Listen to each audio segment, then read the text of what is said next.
Anything Ghost, A Reaper Witch Mystery, Book 8. Written by L. Adams, narrated by Sarah Kempton.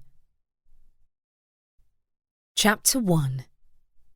"This is a bad idea," my ghostly brother Mart whispered in my ear.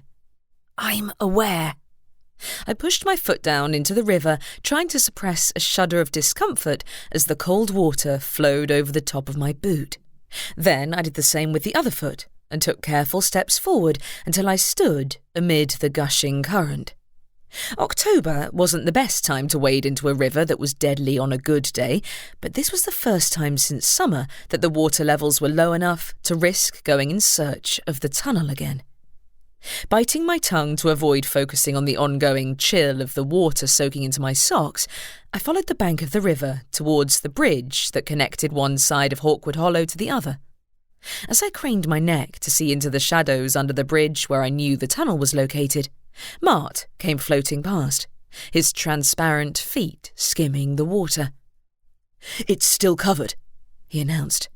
"Partly."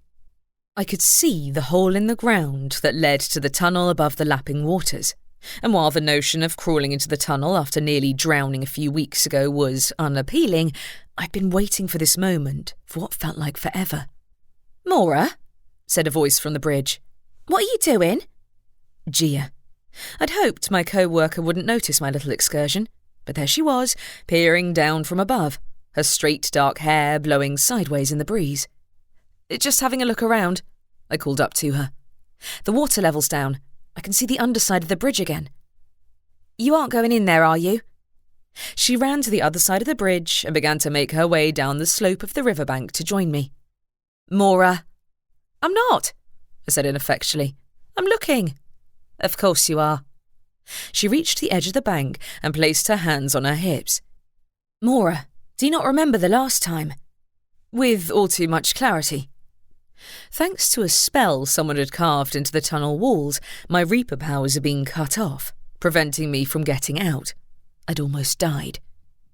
"Nobody's been in there since the last time. They won't have had time to put up any more anti-Reaper defences." Reapers were normally indestructible by nature. Collecting the souls of the dead and delivering them to the afterlife wasn't a job any old human could do. And to do that job, we needed to be able to get into places where normal people couldn't survive. Someone, however, had tried to find a way around those rules. Someone closely tied to the reason I needed to get into the tunnel in the first place. "Still," Gia peered over the bank's edge, her mouth tight with concern. "It's dangerous.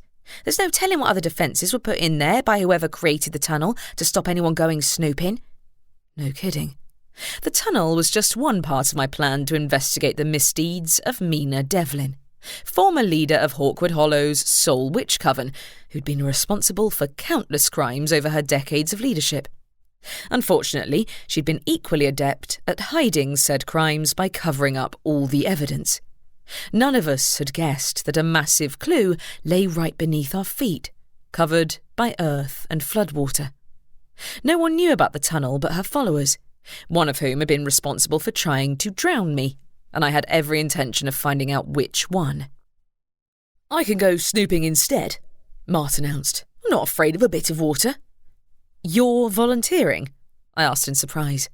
Mart was usually a pain to negotiate with. He wanted payment in exchange for doing me any favours, which generally took the form of hot showers, because my brother was the weirdest ghost in existence. "Obviously not for free," he said, "but I'm not pulling your drowned body out of the river again." Oh, right. When I'd nearly drowned, it would have spelled the end for my brother as well. In complete defiance of the Reaper's rules and the reason I left their ranks, Mart's ghost was tethered to me, which meant when I died, he'd be pulled into the permanent afterlife along with me. "What do you want in exchange? I'm pretty sure you have the monopoly on our choices of movie night entertainment for the next decade already." "And there are only so many showers you can take before Ali's hot water bills go through the roof," said Gia. "Don't give him ideas." I gave Mart an expectant look. "Well, if I do this for you," he said, "you have to give me a leading role in the Halloween event." "That's up to Carey, not me. But fine." In truth, I'd already planned to give him centre stage in our biggest event of the year. He might be insufferable sometimes, but he liked nothing more than attention, and the big Halloween extravaganza would provide a sizable audience for his antics. Good. Mart flew into the darkness under the bridge and vanished through the half-submerged tunnel opening. Gia and I watched him for a moment before she turned and eyed me. "Your face is turning blue, Maura." "It's bloody freezing in here." I didn't want to let the tunnel opening out of my sight, nor did I like thinking of my brother being alone, surrounded by those narrow walls and slimy floors, covered in the old bones of the long dead and the etched glyphs of deadly magic. Several minutes later, Mart emerged, shaking himself off as if he was soaking wet and not me. "Well, that was boring." "What do you mean?" I climbed out of the river, shivering, and took Gia's proffered hand to climb up the muddy bank. "There's nothing in there that I could see." He easily glided up to join us. "Aside from the markings on the walls, but if they're designed to react to trespassers, ghosts don't count."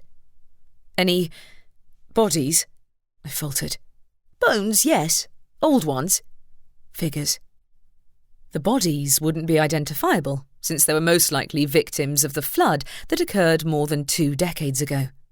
Because one of the victims had been the local Reaper's apprentice, the Reaper had resigned from his job, which was the reason the town was full of more ghosts than the average place. Then I'd shown up and caused him to reluctantly admit that the real culprit of the floods was none other than Mina Devlin. Not that I'd told anyone that. There never seemed to be a good time to bring up the subject, and as I hadn't lived here 20 years ago when the river had burst its banks, explaining how I knew would result in putting a spotlight on the notoriously surly local Reaper. Also, certain police officers looked askance at anything other than hard evidence. Ghost testimony didn't count, supposedly, and none of them could recall the events of the flood regardless. Mina had seen to that. "Creepy," said Gia. "Did you see any hints at which sneaky person tried to drown Maura?" "Nope," Mart replied. "If you ask me, we should set up an ambush in case they decide to come back to resume their shenanigans." Who was it? It didn't necessarily matter. Mina had a large number of allies, some of whom had left Hawkwood Hollow, and some of whom might still be here for all I knew. The trouble was that nobody would outright admit to being one of her supporters. The sound of approaching footsteps came from the bridge, followed by a snide voice. "What are you two doing down there?" Suppressing a groan, I lifted my head. On the bridge stood my least favourite police officer, Petra. Her blonde hair fell in curtains on either side of her stern face as she regarded us with the look of a headmistress who'd cornered a couple of misbehaving pupils smoking behind the bike shed. "Nothing whatsoever," Gia answered, which was technically true. "What are you doing here?" "That's no way to talk to an officer of the law," Petra said haughtily. "It looks to me like you're trespassing." "Trespassing?" I echoed. "Does someone own the riverbank now?" "I'd have thought you'd be more careful, Reaper," she said. "That tunnel is dangerous, and it's also off-limits to the public. I thought I made that clear to you after the incident a few weeks ago." Had she? She might have said something to that effect, but I'd been too out of it to pay her much attention. "The tunnel's still flooded," I told her. "You can look for yourself. We haven't set foot in there, so there's not going to be anything for you to find." "If that's the case, why are you here?" Mart blew a raspberry at her. It was probably for the best that she had no ability to see or hear ghosts, though if she did, she might have taken me a bit more seriously. "I do live here, remember?" I pointed behind me at the Riverside Inn farther up the slope. I saw the water levels were lower and wanted to make sure nobody was making trouble in there. "That's up to the police, not you," Petra said. "You're a known troublemaker yourself, Reaper. Now leave." "That wasn't nice," said Mart. "Maybe we should push her into the river." "Please don't." From his grin, he'd figured out what I was thinking, though we weren't speaking mind to mind as we'd done weeks ago in the tunnel. That had been a link forged out of desperation. I still wasn't sure how to replicate it, or if I wanted to. I didn't need to hear my brother's thoughts any more than he needed to hear mine. "Fine," I said to Petra. Let me know if you need me to banish anything nasty you might find in there." I left before she could reply, reasonably sure that she'd sooner let a zombie strangle her to death than ask for my help. I was pretty sure she'd gone as far as to call the wardens a few weeks ago to get me kicked out of town. And while the wardens and I'd ended up working together, that didn't change the fact that someone among the local law enforcement didn't want a Reaper butting into police business. Never mind that I'd helped the police on more than one occasion. I was also dating the head of the local police force, Drew, who wasn't too happy that one of his officers was willing to go to any lengths to discredit me. But if he pushed it too far, his own position would be in jeopardy. "I bet the other officers won't stand for it," Gia remarked to me as we turned our backs on the river. "Would they like hanging around outside in the cold to guard a tunnel nobody can get into?" "You'd think not." I used my wand to dry myself before walking the rest of the way to the Riverside Inn where Gia and I worked. The inn was also my home, which was another reason I hoped the police wouldn't take up residence outside its doors. "I'll call Drew and make sure he knows."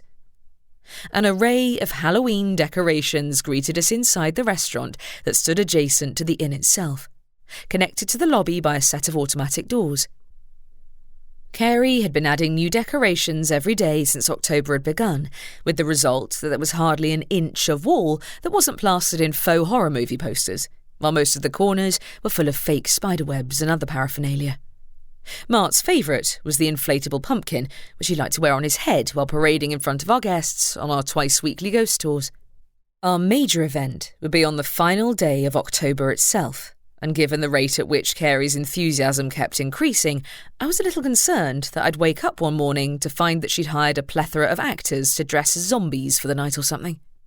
She was already trying to convince Gia and me to dress up for the occasion, though I drew the line at wearing a black cloak and carrying a rubber scythe. At least she was having fun. I wasn't the biggest fan of Halloween myself, or Samhain, as the witches called it, as it was the one night of the year when the barriers between the earth and the afterworld were thin enough that ghosts who weren't usually able to show their faces could cross over. As if I didn't see enough ghosts already. Until this year, my plans for Samhain had generally involved taking a sleeping pill and passing out, while Mart partied with the other ghosts who came back for the night. But I doubted Carey would let me get away with skipping out on the inn's biggest event of the year. Ali smiled when she saw Gia and me walk into the restaurant. She'd added pumpkin-shaped clips to her glasses, and the hat, perched atop her grey, streaked dark hair, was adorned with spiderwebs. "Oh, there you two are, ready for the tour tonight?" "Sure." At this point, our regular tour routine was old hat. It was Halloween that we needed to be prepared for. "Is Carey?" "Yes, though I have to keep reminding her it isn't Halloween yet," said Ali. "She needs to save some of her energy for then." "Pretty sure she has plenty going spare." I envied Carey's ebullience sometimes, not to mention her teenage ability to forego sleep to work on last-minute preparations and not look like a walking zombie, as I generally did. The inn's resident ghosts were equally excited for the big night. As Gia and I prepared for our shift, we watched Jonathan, our resident expert in conjuring up creepy shadows, practicing an imitation of a spider crawling up the wall. Brian, whose ability to freeze water saved our need for an ice cube dispenser, also watched Jonathan. I assumed Wade and Louise were in the games room watching TV. The older couple, who teamed up to create spooky effects for our guests using doors and lighting, had sort of adopted the younger ghost, Vicky, which was adorable. Vicky herself was our guest's current favourite ghost, much to Mart's eternal annoyance, and I suspected his plan to take a starring role on Halloween events was part of his ongoing attempt to claim the top spot for himself. Soon enough, Gia and I were busy serving customers who wanted a taste of our seasonal menu. Carey had updated every drink and snack for the month with a new twist, and I was adding pumpkin-shaped sprinkles to yet another latte when Gia made a sudden noise of surprise and dropped the spoon she was holding. "What's she doing here?" "Who?" I raised my head to see Jennifer Ness, the current Hawkwood Hollow coven leader, crossing the room with a determined air. Weird. I handed off the latte to the customer and waited for her to approach. Jennifer had never come to the inn before. I'd gotten the impression that the restaurant wasn't really her scene. and the witches in general had avoided the place ever since I'd ousted Mina Devlin from her position. The well-dressed coven leader with her elaborately styled hair looked decidedly out of place amid the garish posters and pumpkins. "This is a bit much, isn't it?" she remarked. "Hey, don't knock Carey's decorations," Gia said, her tone carefully neutral. "She's 15. Anyway, what do you want, a latte?" "No, I'd like to talk to Maura." "Really?" It was my turn to tense. "How exactly can I help you?" She looked me in the eyes. "I have a task that I think only you can help me with. It's urgent." Oh boy. Chapter 2. What do you mean? The coven leader needed my help. Do you want me to summon a ghost? No. Jennifer briefly scanned the room and lowered her voice. Something has been stolen from the cavern's headquarters. A book. My brows shot up. A book? A dangerous one, she added. Stolen from Mina Devlin's old office, to be precise. Okay, maybe that was worth kicking up a fuss over. Who do you think stole it? One of our allies? I have my suspicions. Why does she need me, though? Is there a reason you came to me and not the police? I don't know the identity of every person in the coven, let alone who supported Mina and who didn't. Nevertheless, she said, I need your help, and I'd be happy to compensate you accordingly. I'm not a detective. You want Drew for that? Why hadn't she just called the police instead? I'd been reprimanded by the actual police only a few hours prior, which was enough reason for me to stay out of this. If she needed a reaper specifically, all right, maybe I was more likely to say yes than old Harold, but that didn't necessarily make me the right person for the job. Annoyance flickered across her face. This isn't something the police can help with. I need a witch. One without ties. To the coven, Gia guessed. Why, exactly? For the interest of neutrality, she replied. Translation, she didn't trust the other coven members. That was a revelation. I'm only half witch, I pointed out. Also, most of your coven members hate me for driving off your former leader. I'll do most of the questioning myself. I'll consider it, but I doubt anyone is going to confess to stealing from you in front of me. I can offer you compensation, she smiled tightly. If you do this for me, I'll hold my post-cavern meetings at the Riverside Inn instead of the Crooked Broomstick. My mouth dropped open. What? Admittedly, I was surprised she'd kept using the Crooked Broomstick for coven gatherings, even after her predecessor had left town, as the dingy pub was in dire need of refurbishment. But the other witches would probably rather meet in the cemetery than gather here at the inn. I'm sure your boss will be glad of the business, Jennifer went on. You can let me know your answer later. She walked out of the restaurant, while Gia and I gawked after her. Even the ghosts stared, including Mart, who'd completely forgotten the pumpkin-shaped balloon he'd been levitating. I hastened to retrieve the balloon before it knocked over someone's drink, and then returned to the counter. What in the hell was that? Asked Gia. I wish I knew. I tied the balloon's string to the tap to prevent it from drifting off. Do you think she actually wants my help? You know, I think she does, she said. She wouldn't have come here if she didn't. Weirder and weirder. I don't get it. She doesn't require a reaper to catch a thief. Gia shrugged. She could have asked that ridiculous assistant of hers, but I guess you're more competent than she is. True enough. Wendy was a complete wet flannel of a witch who was about as equipped to take on Mina Devlin as Petra was to befriend a ghost. Speaking of whom, I wonder if she saw the police on the way. No idea. She shook her head. We should tell Ali. I don't think she'd object if the witches bring more business here, but I don't know that she wants the entire coven swarming the place either. No, she definitely doesn't, I said. They can keep those karaoke nights of theirs to the Crooked Broomstick instead. Can you imagine them trying to cross the river while inebriated? Gia snorted. Yeah, that's bad to end badly. Nevertheless, Jennifer must be desperate to catch the culprit if she's willing to enlist my help. That, or she must suspect someone close to her of being the thief. Who was that? Ali walked into the restaurant, sparing us from having to seek her out. Was that the head of the coven? Yes, it was, I said. Jennifer wanted to hire me to find a missing book. If I do it, she'll raise our image in the eyes of the coven. Will she? Her brow furrowed. That seems odd. What book? She wouldn't say. I glanced at Gia. She's given me time to make up my mind, but I don't know that I want to commit to anything without knowing more. What if someone close to us stole the book? Gia put in, echoing my earlier thought. What if Wendy did it? I don't picture her as a thief, do you? I asked. The nervous, hand-wringing witch who followed Jennifer everywhere like a shadow was possibly the unlikeliest candidate. Nah, it's got to be one of Mina's former cronies, whoever is left. I needed to message Drew and see what he thought of it all. I texted him at the start of the workday to tell him about the police showing up at the river, but that was before Jennifer Ness's unexpected visit. Strange, Ali said. Well, I wouldn't object to making peace with the coven, and Carey certainly wouldn't mind the extra business.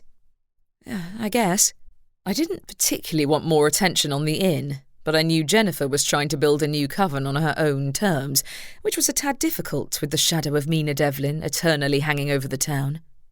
We were better off without her if you asked me, but nobody ever did ask me.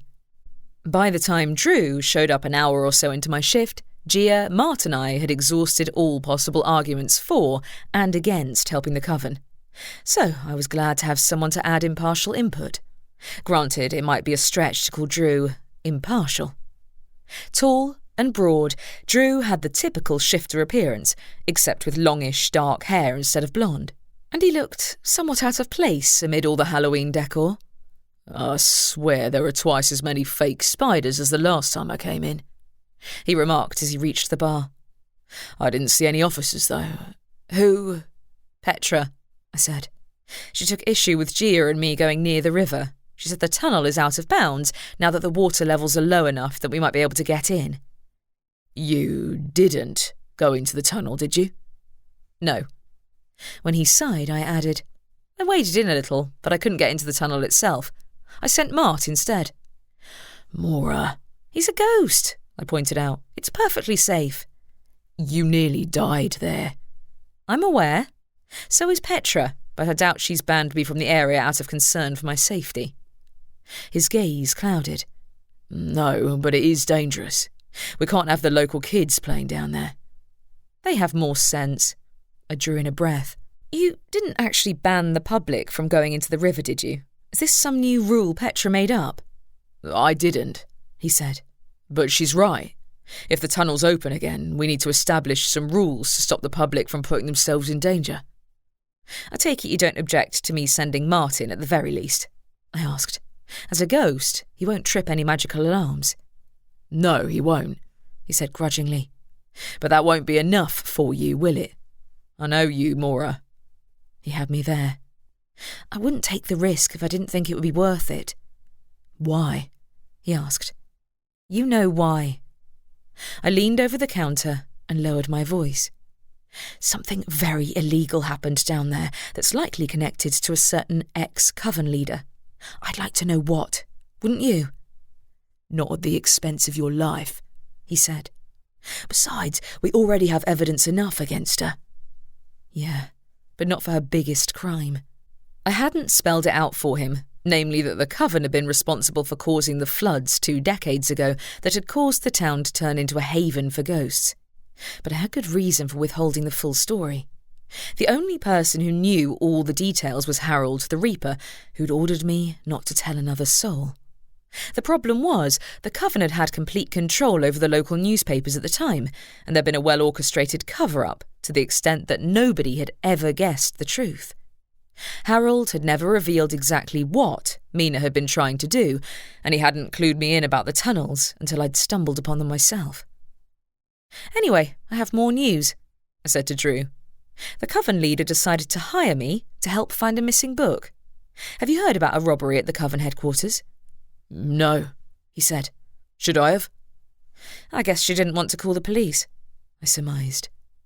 I think she's suspicious of her own coven members, but someone took some important book from Mina's old office. Mina's office? He echoed. She ought to have told the police. I'm telling you now, aren't I? Still, his brow pinched. What book is this? I don't know yet, I said. She seemed reluctant to tell me the details, but she also said that if I help her, she can mend the inn's reputation in the eyes of the coven. That's no small thing. Not if she's asking for something you can't help with, he said. Why you? I wondered the same thing, I said. I figured I might as well stop by the coven headquarters and ask a few questions later. It's not as risky as going into a certain tunnel, is it? No, but that doesn't mean it's up to you to solve her problems, he said. Are you really thinking of saying yes? I don't know. Problems I ignore tend to come back and hit me in the face. That's true, Gia put in. The kind of books Mina's people were interested in aren't the sort you want in the wrong hands. Exactly, I said to Drew. Remember the incident with the book from the old library? The monsters? All too clearly. His expression darkened. You'll let me know if you decide to go and talk to them, won't you? Of course, I said. I won't be able to leave until Carey's back from school anyway. He inclined his head. All right, I have to head back to the office. I'll certainly talk to Petra about those tunnels. Tell her that if she's so concerned about keeping the public out, she's welcome to lead a team in to explore. The place was booby-trapped to hell, or at least it had been, but I knew that whatever lay down there was worth the risk. For me, at least.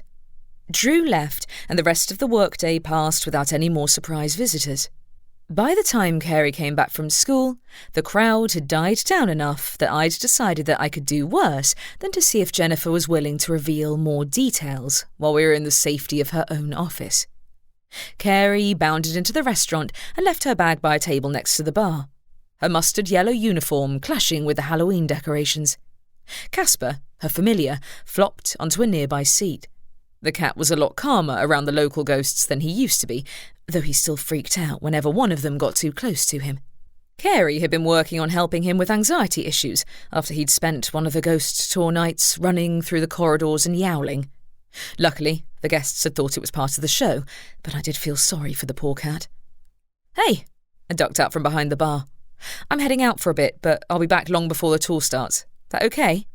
Sure, Carey smiled up at me. Where are you going? To see the coven. To see... Wait, did you say the coven? Yeah, Jennifer wants a favour, I replied. I won't be long. I left through the automatic doors, shivering a little in the cool air. I didn't see Petra or the other police officers anywhere near the tunnel this time, though Mart made a show of peering over the bridge. She's not there, so much for all her threats. Is the tunnel entrance any clearer? I asked, curious despite myself. Want to have another look? No and no, he said. I already had a thorough search, except near the tunnel's other entrance, but don't get any ideas. I'm not. Though I'd briefly forgotten that the other entrance to the tunnel was farther up the river, and that it might have been how Mina's ally had slipped into the town to begin with. Drew might have good reason to be concerned about the danger, but this was personal. Someone had tried to kill me, and I didn't appreciate it one bit. I entered the magenta-painted building that housed the coven's main base and climbed the staircase to Jennifer's office. To no surprise, Wendy waylaid me, wringing her hands. Reaper, what are you doing here? Jennifer asked to see me. I moved to the office door and knocked, ignoring Wendy's presence hovering over my shoulder like a particularly persistent ghost. I didn't know if her boss had actually told her about the theft, so I decided against mentioning it, unless the coven leader did. Come in, Jennifer called. I opened the door and entered the small room, already having second thoughts about my decision. The office itself was unremarkable, containing bookshelves and cabinets and a wooden desk in the centre, behind which sat the blonde coven leader. Maura, she gave me a tight nod. I'm glad you decided to come and help me out. I came to hear more details, I corrected. If I'm to catch the thief, I need to know where to start. Do you have any suspects? I have a few ideas, she replied. The thief stole from Mina's office, and they did so in a way that was intended to catch my attention. Few people have access to that room. Including your own assistant? She inclined her head. Wow, she really did suspect Wendy. Though I had to wonder, how many people here were still in contact with Mina Devlin? Was Jennifer's leadership as secure as she believed? So, you see why I need an impartial outsider involved. I appreciate your faith in me, I said, but I don't have that much faith in the rest of the coven to answer my questions. Also, I don't exactly have a surplus of free time. It's 2 weeks until Halloween. Yes, I suppose it has. She glanced down at a stack of papers on her desk. I spoke to the police earlier, and they said that the break-in must have happened from inside the building. You did call the police? I'd have to check with Drew, but there was no reason for her to lie to me. They didn't want to get involved? No, but they're limited in their ability to interfere in what is almost certainly coven business. She drummed her fingers atop the stack of papers. That said, they do seem conflicted over this tunnel, and I did hear that the river's levels are almost low enough for them to search inside. My shoulders tensed. What does the tunnel have to do with the theft? She arched a brow. I thought that's what you wanted. The police to take your claims about the tunnel seriously. Actually, I wanted them to leave it alone and let me explore it myself. You'd think my near drowning would have tipped them off that something was wrong down there. Did you know your predecessor had a secret lair right underneath our feet? No, she said. I did not, but I'm interested in learning more. If you are too, we can amend our agreement to include that too. I blinked. To include what? I'm not going back in there until I'm certain nobody else will try to drown me. I'd be willing to assist you, she said, and if necessary, to persuade the police to undergo a full investigation.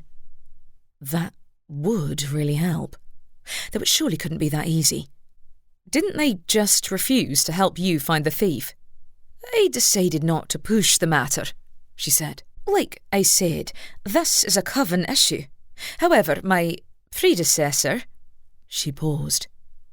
I'm right in thinking the police have had trouble gathering evidence of her misdeeds. I shrugged. Had she been talking to Drew? I'd have to check with him later, but if she was offering to help us find proof, I'd be a fool to pass it up. I'm not asking for much, she added.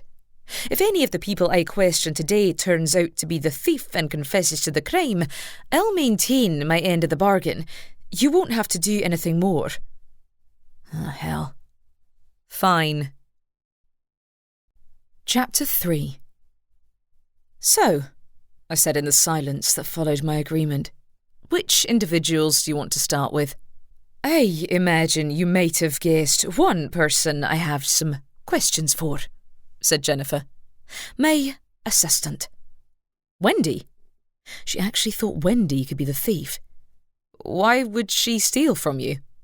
Oh, I have my doubts that she's the thief, but she's the last person who was in that room before the book went missing.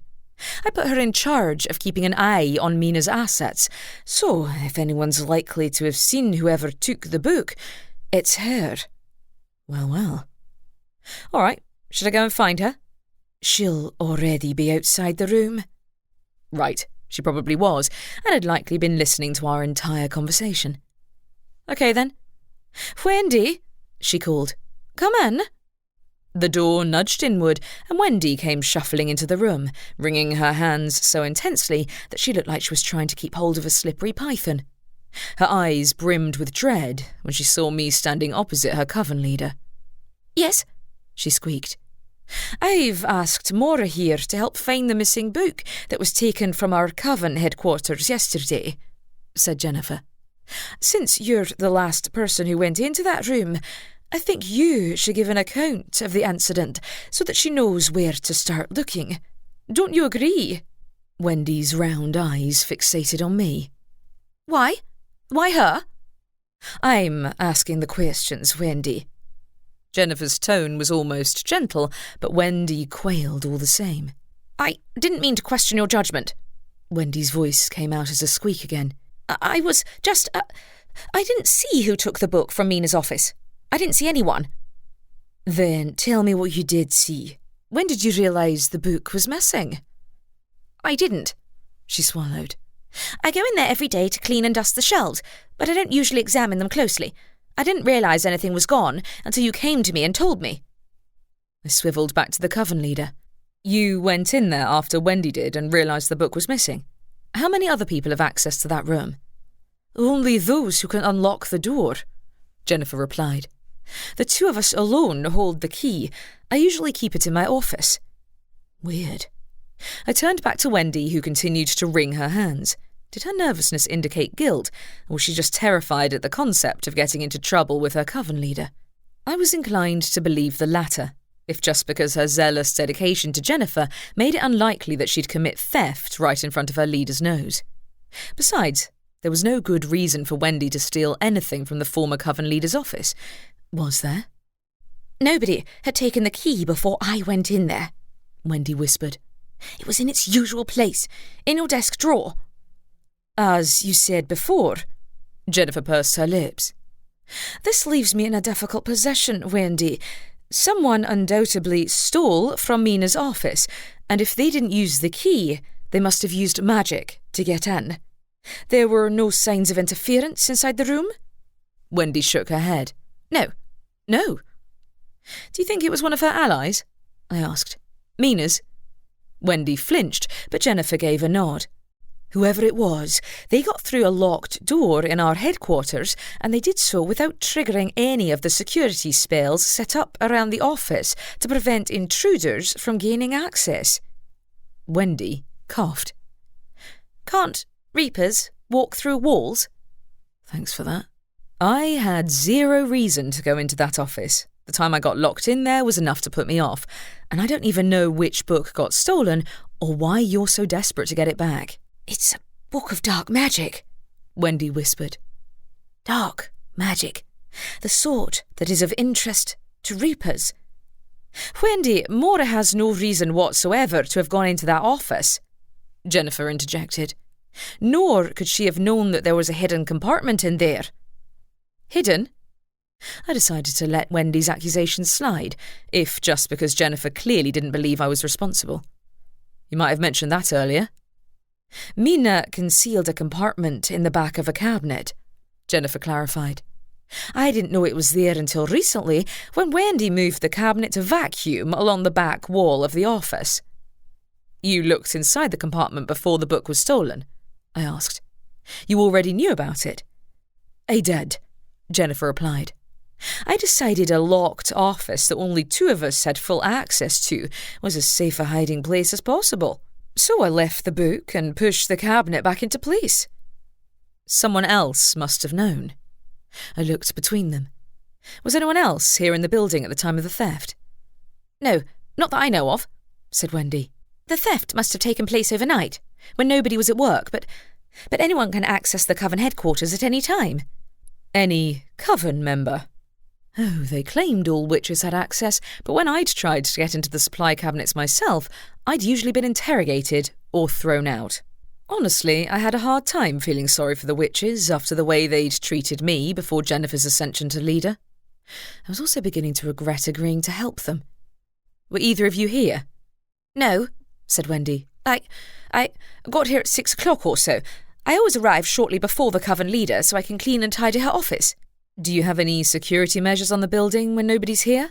I asked. We lock the building, yes, said Wendy. But we don't put any magical defences on the doors.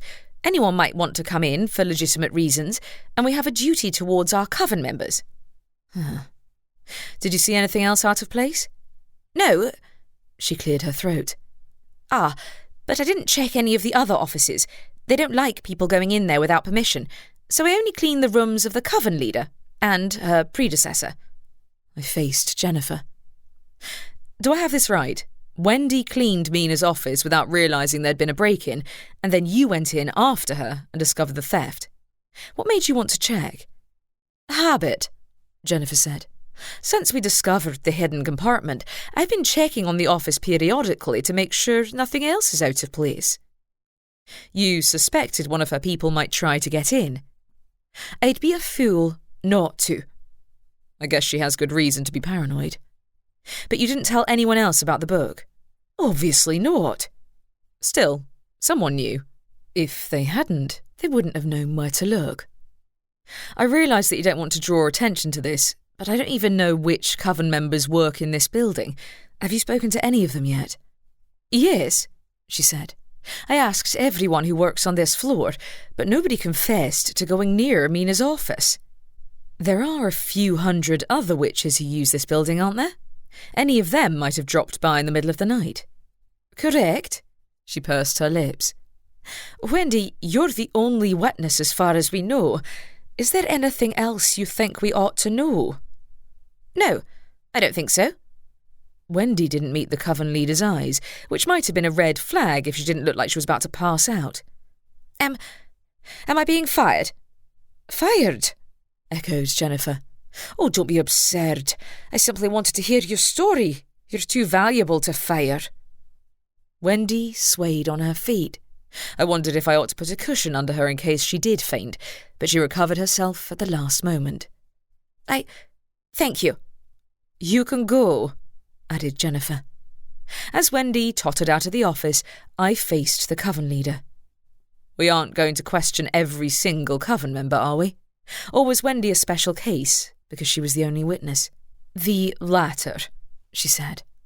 I do intend to talk to the other coven members myself, but I suspect that if an active member of the coven did steal the book, they wouldn't have been foolish enough to hide such contraband inside their office. Are you sure about that? You don't want me to poke around? As Wendy so nicely pointed out, I can walk through walls.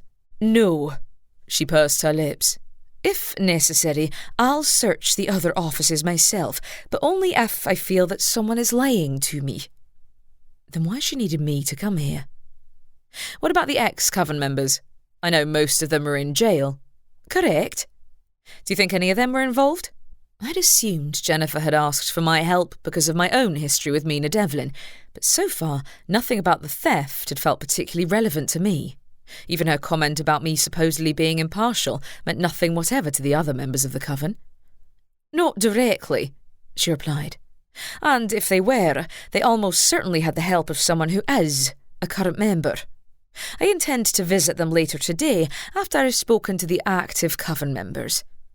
You aren't going to ask me to talk to them? No, unless you want to, she said. I know you have a ghost tour tonight. You wouldn't want to let down your guests, would you? No. I was glad to see she knew where my priorities were. I'm just a little lost as to why you picked me in the first place. Wendy had a point. I'm technically as likely a suspect as anyone else who isn't a coven member. If not more, given the walking through walls thing. Yes, but it's obvious that you aren't the thief. A touch of impatience entered her voice. I did make clear why I asked you to help earlier, didn't I? You've met my predecessor and seen to the imprisonment of her allies. Yes, but that doesn't make me an expert on her. Or whatever dodgy books of dark magic she kept in her office that were apparently alluring to thieves. Honestly, this kind of situation would be less common if the witches didn't insist upon relying on magic instead of installing CCTV inside their headquarters. Neither are the police. Jennifer's jaw twitched. They have no intention of questioning every coven member, nor do I expect them to, but they also can't unearth Mina's allies and make a list. Again, it's not like I have a list either. I studied her face. Did you really want me to help you as a witch, or as a reaper? A moment passed before she answered. Both. I understand that your half-reaper status grants you certain abilities to see things that are invisible to the eyes of others. You want me to look around Mina's office? I guessed. You might have led with that. I wanted to determine Wendy's knowledge first. She pulled out a desk drawer and retrieved a bundle of keys. We'll look now. You promise the door isn't booby-trapped? I'll open the door myself. She lifted the keys and jangled them. It's quite safe. I'll believe that when I see it. I let her lead the way out of the office and then followed her downstairs, Wendy trailing behind us like a nervous ghost. Speaking of ghosts, Mart seemed to have wandered off. Must have got bored. Here. Jennifer crossed the lobby to a wooden door marked with a gold-plated plaque declaring it to be Mina Devlin's office. With her wand in one hand and the key in the other, she performed a complex series of wand movements while rotating the key in the lock until the door clicked inward. To all appearances, Mina's office looked like its owner had just stepped outside for a walk. No surprise, given that Wendy had been fastidiously cleaning the place on a daily basis. Cabinets and shelves lined the wall behind the desk, though I didn't see anything that pinged on my Reaper abilities. I did smell herbs, specifically sage. Someone didn't want ghosts in here. It was there. Wendy pointed at a sizable cabinet tucked into a back corner. The thief had pushed the cabinet back into place after stealing the book. Jennifer crossed the room and pointed her wand at the cabinet, causing it to slide away from the wall. Sure enough, a small door swung open in the back, revealing a cubbyhole. Was there anything else in there? I tried to look inside, but Wendy stepped into my line of sight, nervously watching her coven leader. Not that I could see. Right. I sidestepped Wendy and peered into the cubbyhole, but nothing appeared to be in there except a large quantity of dust. I don't see anything. What did you expect? A demonic artifact? Wendy let out a frightened noise and bumped into the desk with her knee, earning an eye roll from me. Honestly, you'd think the police were about to show up and put her in handcuffs at any moment. It was worth a try. Jennifer returned the cabinet to its original position with a flick of her wand and then swept out of the room, beckoning Wendy and me to follow her. I've called a coven meeting tonight to talk to the others. However, to visit Mina's allies who are currently imprisoned, I'll need to get permission from the police. Is that what you want me to do? She must know I had little influence with most of the local officers, with one exception. I can talk to Drew later, but I can't make any promises. Granted, I wouldn't mind having another chat with Mina's jailed supporters myself, in case any of them might let slip exactly who had tried to drown me in those tunnels. Jennifer gave a tight nod. If you will. Thanks for your time. When I left the coven headquarters, Mart came drifting up to me. Even I can't get into that office. I wondered where you'd gone, I remarked. You tried to get into Mina's office. The entire room is surrounded by sage, he said. If you ask me, that assistant was the thief. Who else had the key to the door? Jennifer did, but Mina's followers will certainly have known about that secret compartment. I dug my hands in my pockets as a cool autumn breeze blew overhead. I think Jennifer's more bothered by someone undermining her authority than the actual theft. Did she tell you what the book actually is? Mart inquired. A tome of illegal dark magic, apparently. It wasn't hard to imagine the sort of magic Mina had wanted to research. I don't know any of the current coven members well enough to make a judgment call. It might be any of them who stole the book, or it might be an outsider. What about the ones in jail? They're next on the list, assuming Drew agrees to let Jennifer come into the jail to talk to them. Oh, I don't see a certain officer letting you into the jail, let alone Jennifer. I groaned. Petra, yeah, she's going to be a problem. I think she respects the coven leader more than she does me, but it's hard to tell. I'd be more than happy to cause a distraction, he offered. Just give me the word. Not yet, I told him. I don't want to go to the jail without a plan. Otherwise, I'll just get into an argument with Marie or Angela and end up hexing them. The pair of notorious gossips had been in Mina's inner circle and would find it hilarious that something had been stolen out from under the current coven leader's nose. You don't actually think one of them stole the book, do you? No, but they might know who did, I said.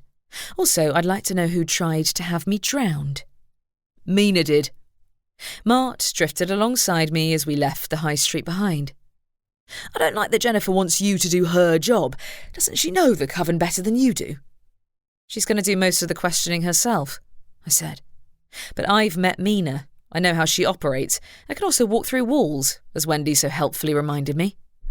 She accused you of breaking in, he scoffed. I told you she was the guilty one. She's not Mina's ally, Mart. Not even remotely. She's slavishly devoted to her own coven leader, to the extent that she even runs around cleaning Mina's office. If she'd taken the book, she'd have run like hell, not stuck around and subjected herself to questioning. "You'll see." We argued back and forth for a bit longer before I remembered I'd intended to message Drew and ask him about talking to the jailed witches. I texted him as we crossed the bridge, pausing for a moment to have a look underneath. Nobody was there, not even a certain officer. I knew she was all talk. When I reached the inn's entrance, Ali met me at the door. "Maura, we had a call from someone asking for you." "Asking for me?" That was unexpected. "What, to the inn's landline?" "Yes." Weird.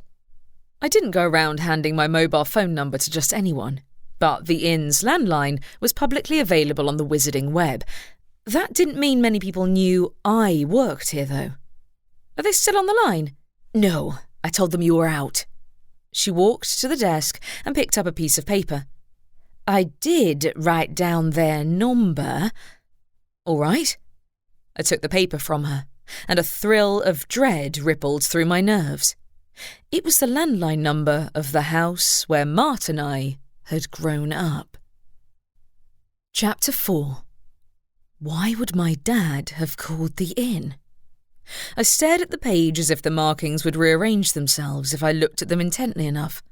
But I knew that number like the back of my hand, even after all these years.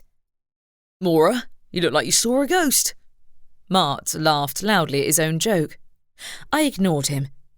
"Maura?" Ali peered at my face. "What's wrong?" They shouldn't have this number." I crumbled the paper in my hand. "No way." "Who?" Alarm flitted across her face. "Someone from my past. Not dangerous," I amended. I don't think so, anyway.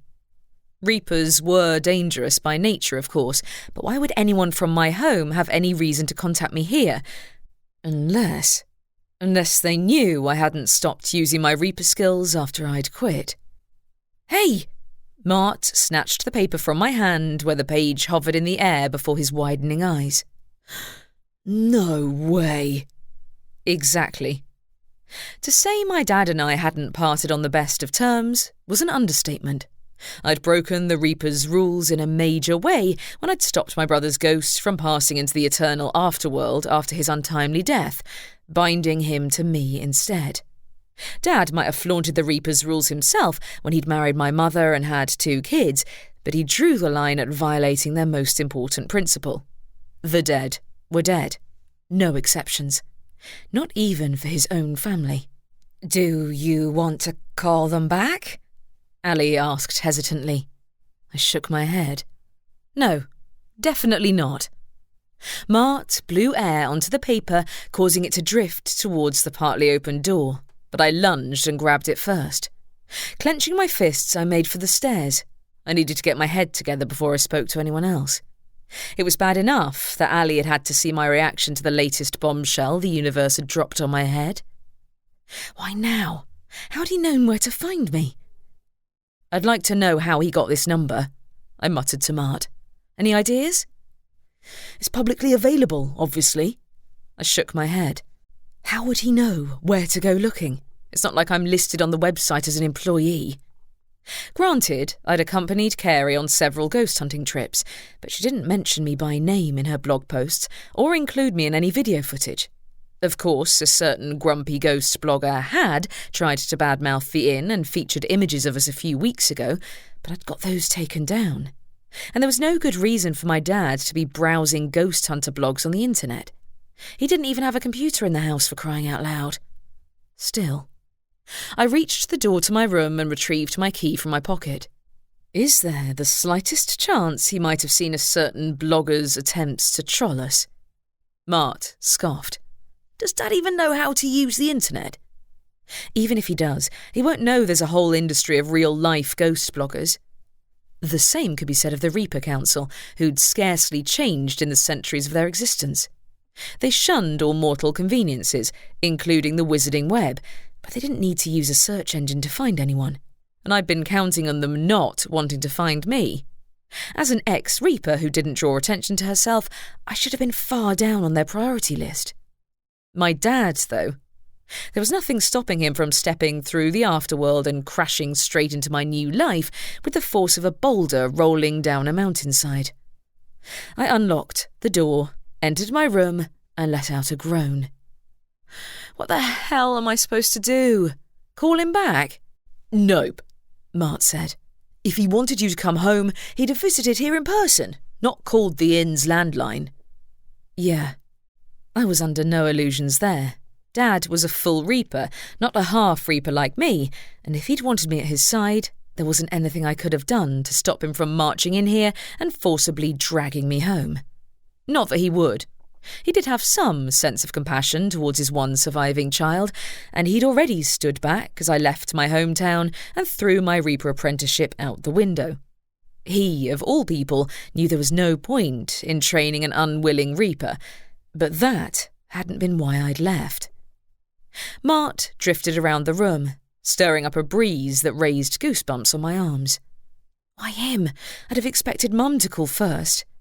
Yeah, the pair were amicably separated, mostly because the Reaper's rules forbade attachments to mortals, and my dad's moment of weakness in seeking a relationship with my mother was a constant source of irritation to the Reaper Council.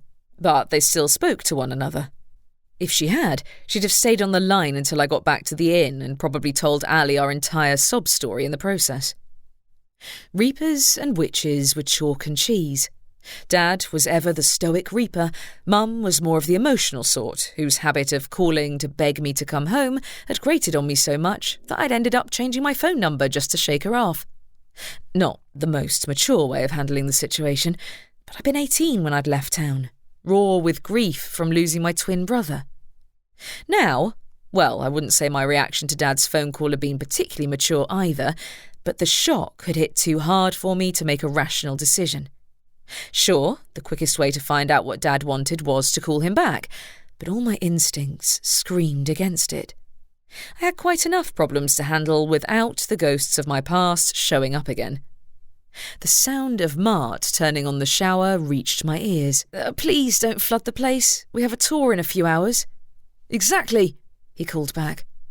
Honestly, at least my brother didn't have to be the one to make the final decision on whether to return our dad's call. As for me, if I stayed up here too long, the others would either get suspicious or think I was in trouble. If I used my mobile phone, my number would be around half my hometown by morning.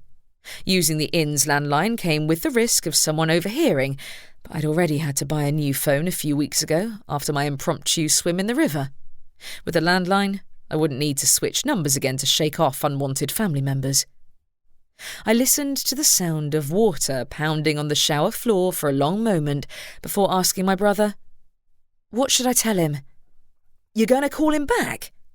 The running water ceased, and my brother reappeared from the bathroom, arms folded across his transparent chest. "It's that or risk him calling the inn again while we're in the middle of the tour," I replied. "I'm not going to let that happen." "Borrow Drew's phone then. He's still at work." And I didn't want to drag him into this either. "I'll use the landline, but what do I even say? Tell him he's got the wrong number for pizza delivery." Very funny. Giving up on getting any sense out of my brother, I made for the door. Mart didn't follow me. No doubt he disagreed with my decision, which I'd expected, though I hoped he wouldn't flood my room in protest. I closed the door behind me and headed for the stairs, figuring it was better to get the call over with than spend the whole ghost tour brooding. As I reached the foot of the stairs, Carey came bounding over to me. "I wondered where you'd gone, Maura." Sorry," I said. "Mart's in a mood. I have to make a quick call and then we can plan tonight's tour, okay?" "What call?" "Something came up." I fixed a smile on my face and approached her mother at the reception desk. "Ali, is it all right if I borrow the phone for a bit?" "Of course." She looked a little worried. No doubt I hadn't sounded as calm as I'd intended, but she nodded. "You can use the phone in the back room if you want some privacy." "Cheers." I walked into the little-used small room behind the front desk where she kept the inn's paperwork, then waited to make sure nobody was within hearing distance before making the call. My pulse thrummed in my fingertips. Here we go. I dialed the number and held my breath, listening to the familiar, shrill ringing noise on the other end. My mum might have upgraded to a mobile phone in recent years, but my dad still used the same old landline he'd had since before I was born. Better than most reapers, who didn't bother with such mundane conveniences that allowed other people to contact them, but hardly high-tech. The ringing stopped, and a cold, terse voice spoke. "Yes?" "Dad." I gripped the phone, my palms sweaty. "It's me." "Maura?" "Yes." I swallowed against my dry throat. "I don't suppose you'd like to tell me how you got this number?" "Shelton." "What?" I nearly dropped the phone. Him? That Reaper. Shelton had shown up in town for the purposes of hunting down an escaped hellbeast a few months before and had instantly become suspicious of me, assuming I was a Reaper operating outside of the council's rules. In fairness, I'd been suspicious of him too, but he'd turned out to be helping old Harold, the local Reaper. I'd never have believed he would contact my family. Why would he do that? "Him," Dad agreed. "He informed me that you were working at a place called the Riverside Inn. It wasn't hard to find the details." That wasn't a good sign. "And why did you want to call me?" I might have asked what else Shelton had told him, such as the fact that Hawkwood Hollow was full of ghosts and a grumpy old Reaper who refused to do his job. But surely he wouldn't have broken his promise so easily, would he?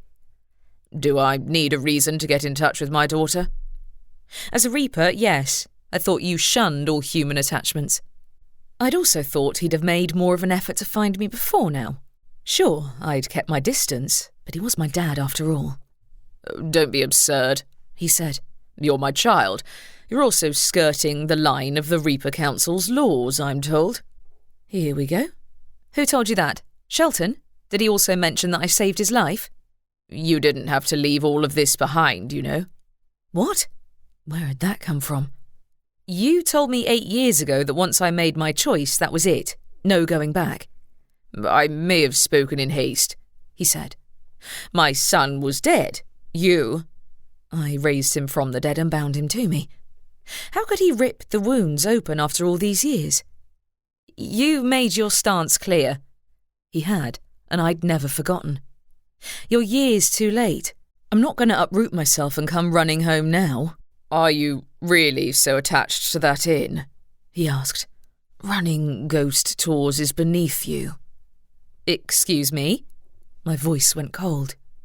"You don't know anything about my life. I'm happy here, much happier than I'd be stalking dead souls. If you want an apprentice, go and find someone else." "I'm not looking for an apprentice." He sounded rather put out. It just occurred to me." "For what reason?"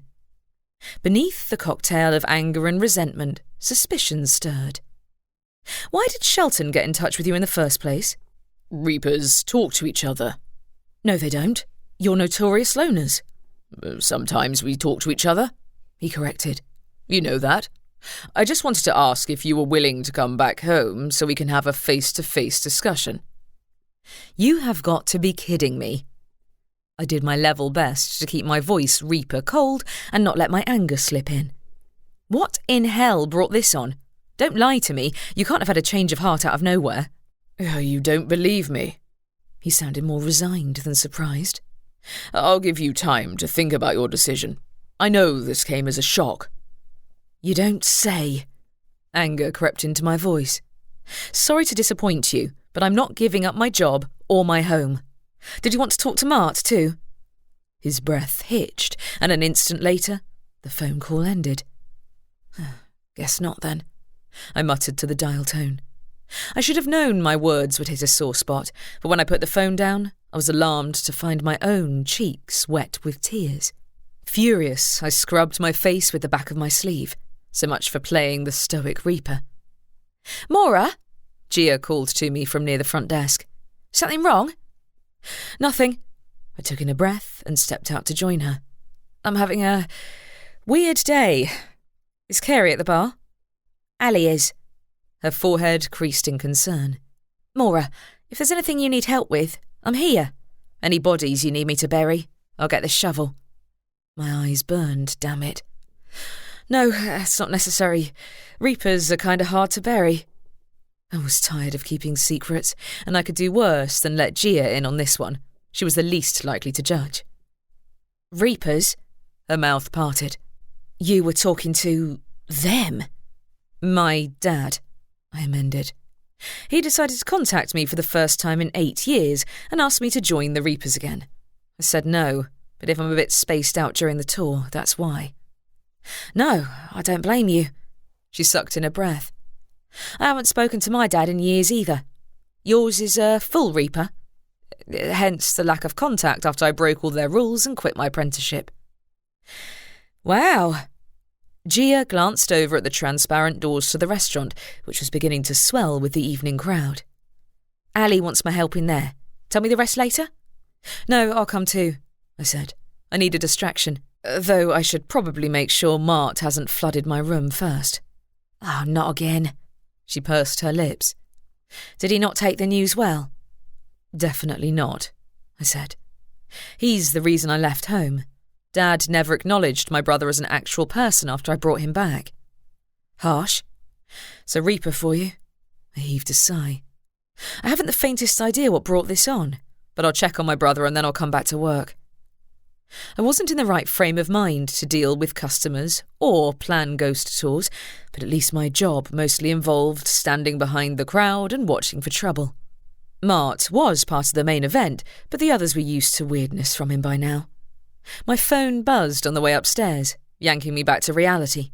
A message from Drew. Sorry, something came up at work. I'll come over at the end of the tour. Typical.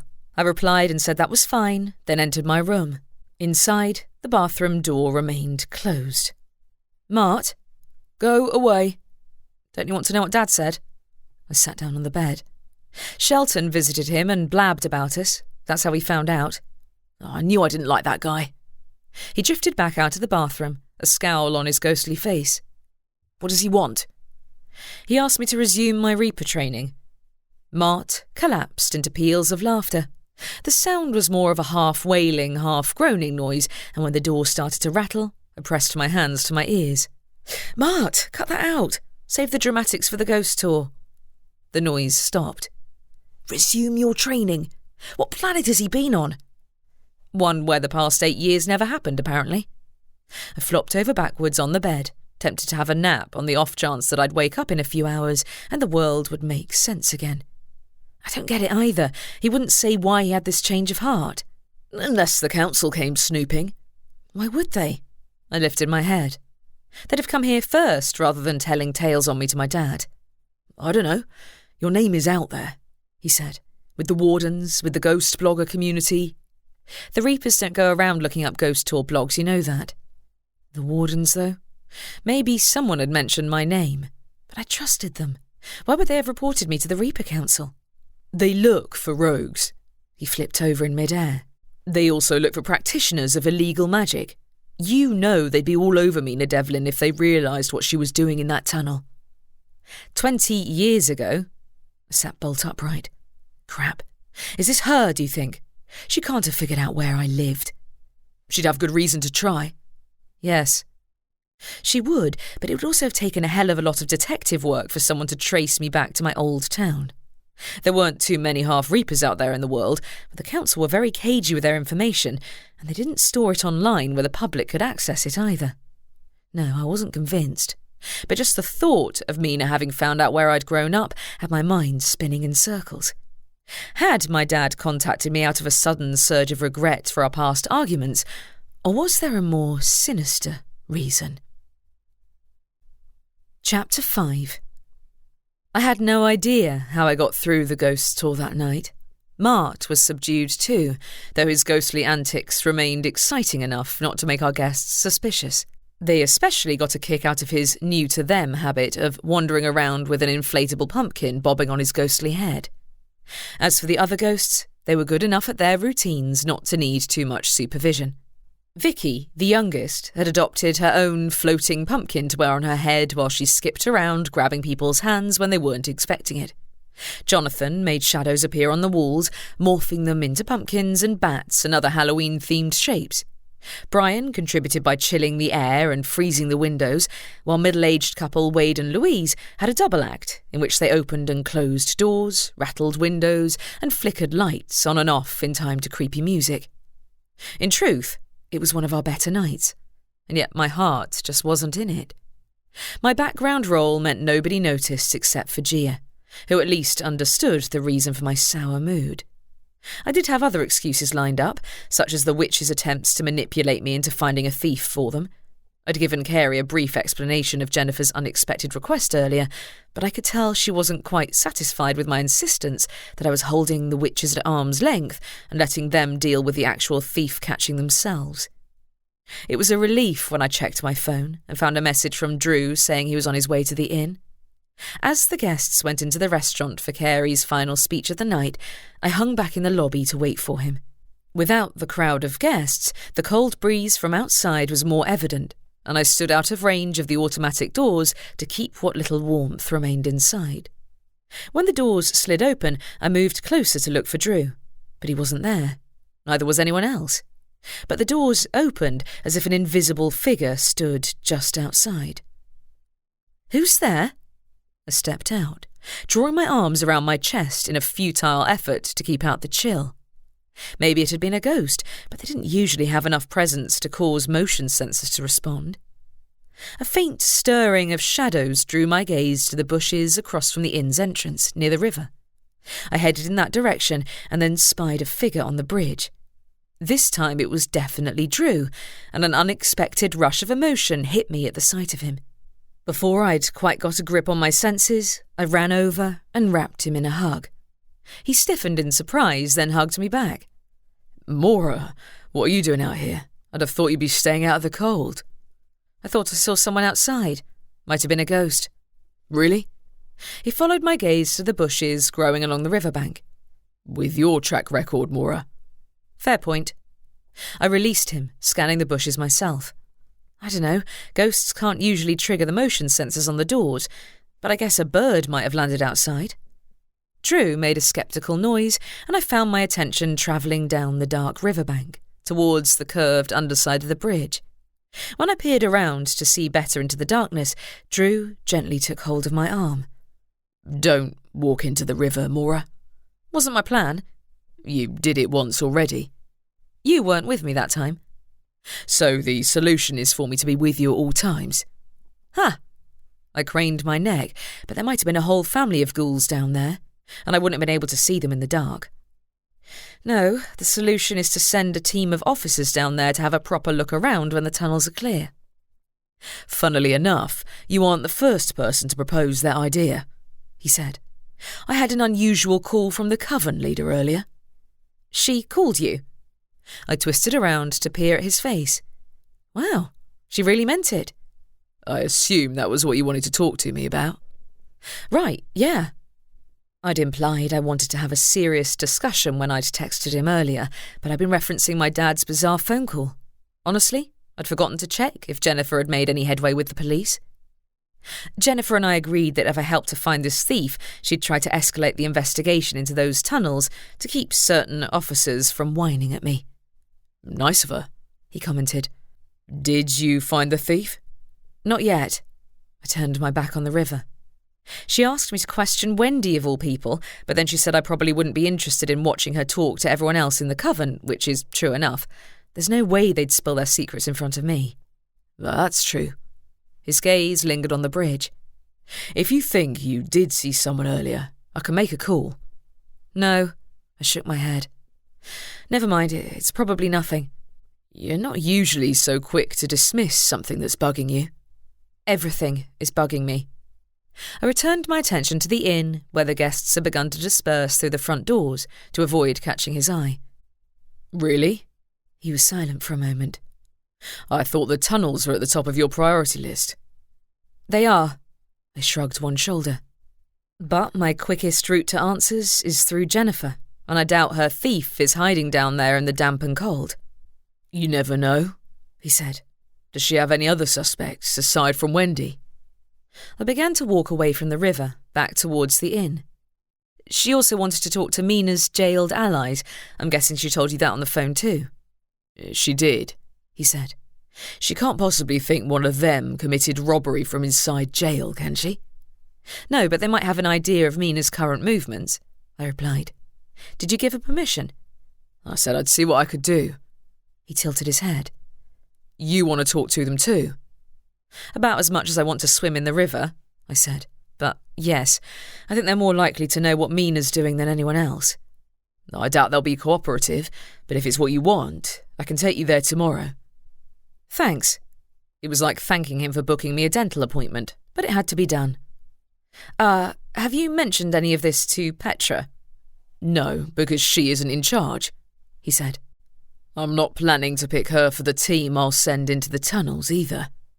It might shut her up, I said. She doesn't tend to believe anything she can't see with her own eyes. That's true. He stepped around a young couple dressed in pumpkin-patterned clothes who were leaving the inn, swaying a little as a result of too many cocktails. But, Maura, it's possible that the water levels will never be low enough to safely explore. There's another entrance, I pointed out. Amina's allies wouldn't let a little water stop them using the tunnels to sneak into the town if they could get away with it. Yeah, I'll have to cordon off that entrance. He stopped talking as we walked past a group of guests on the way into the inn who stared at both of us with awed expressions. Whispers trailed behind us. That's the Reaper. Why isn't she in costume? Right, why isn't she? A bit back, a snarky comment about the local costume shop being out of inflatable scythes and entered the lobby before I accidentally caused a scene. Some of the guests were leaving to return home. Others were traipsing back to their rooms, and still more were pestering Carrie with questions concerning our local ghosts and our Halloween plans. My head throbbed at the assault of noise, and I wished there was a secret staircase so we could go upstairs without running into anyone else. There you are, said Gia, catching sight of me. Hey, Drew. Hey, I dropped my voice. I need an early night. Can you tell Carrie? Sure thing. Worry flickered in her eyes. Are you all right? Yes, but if one more person wonders why I'm not wearing a Reaper costume, there's going to be an incident. Uh-oh. Gia eyed the stairway. Drew, can you shield Maura from the mob? Already there.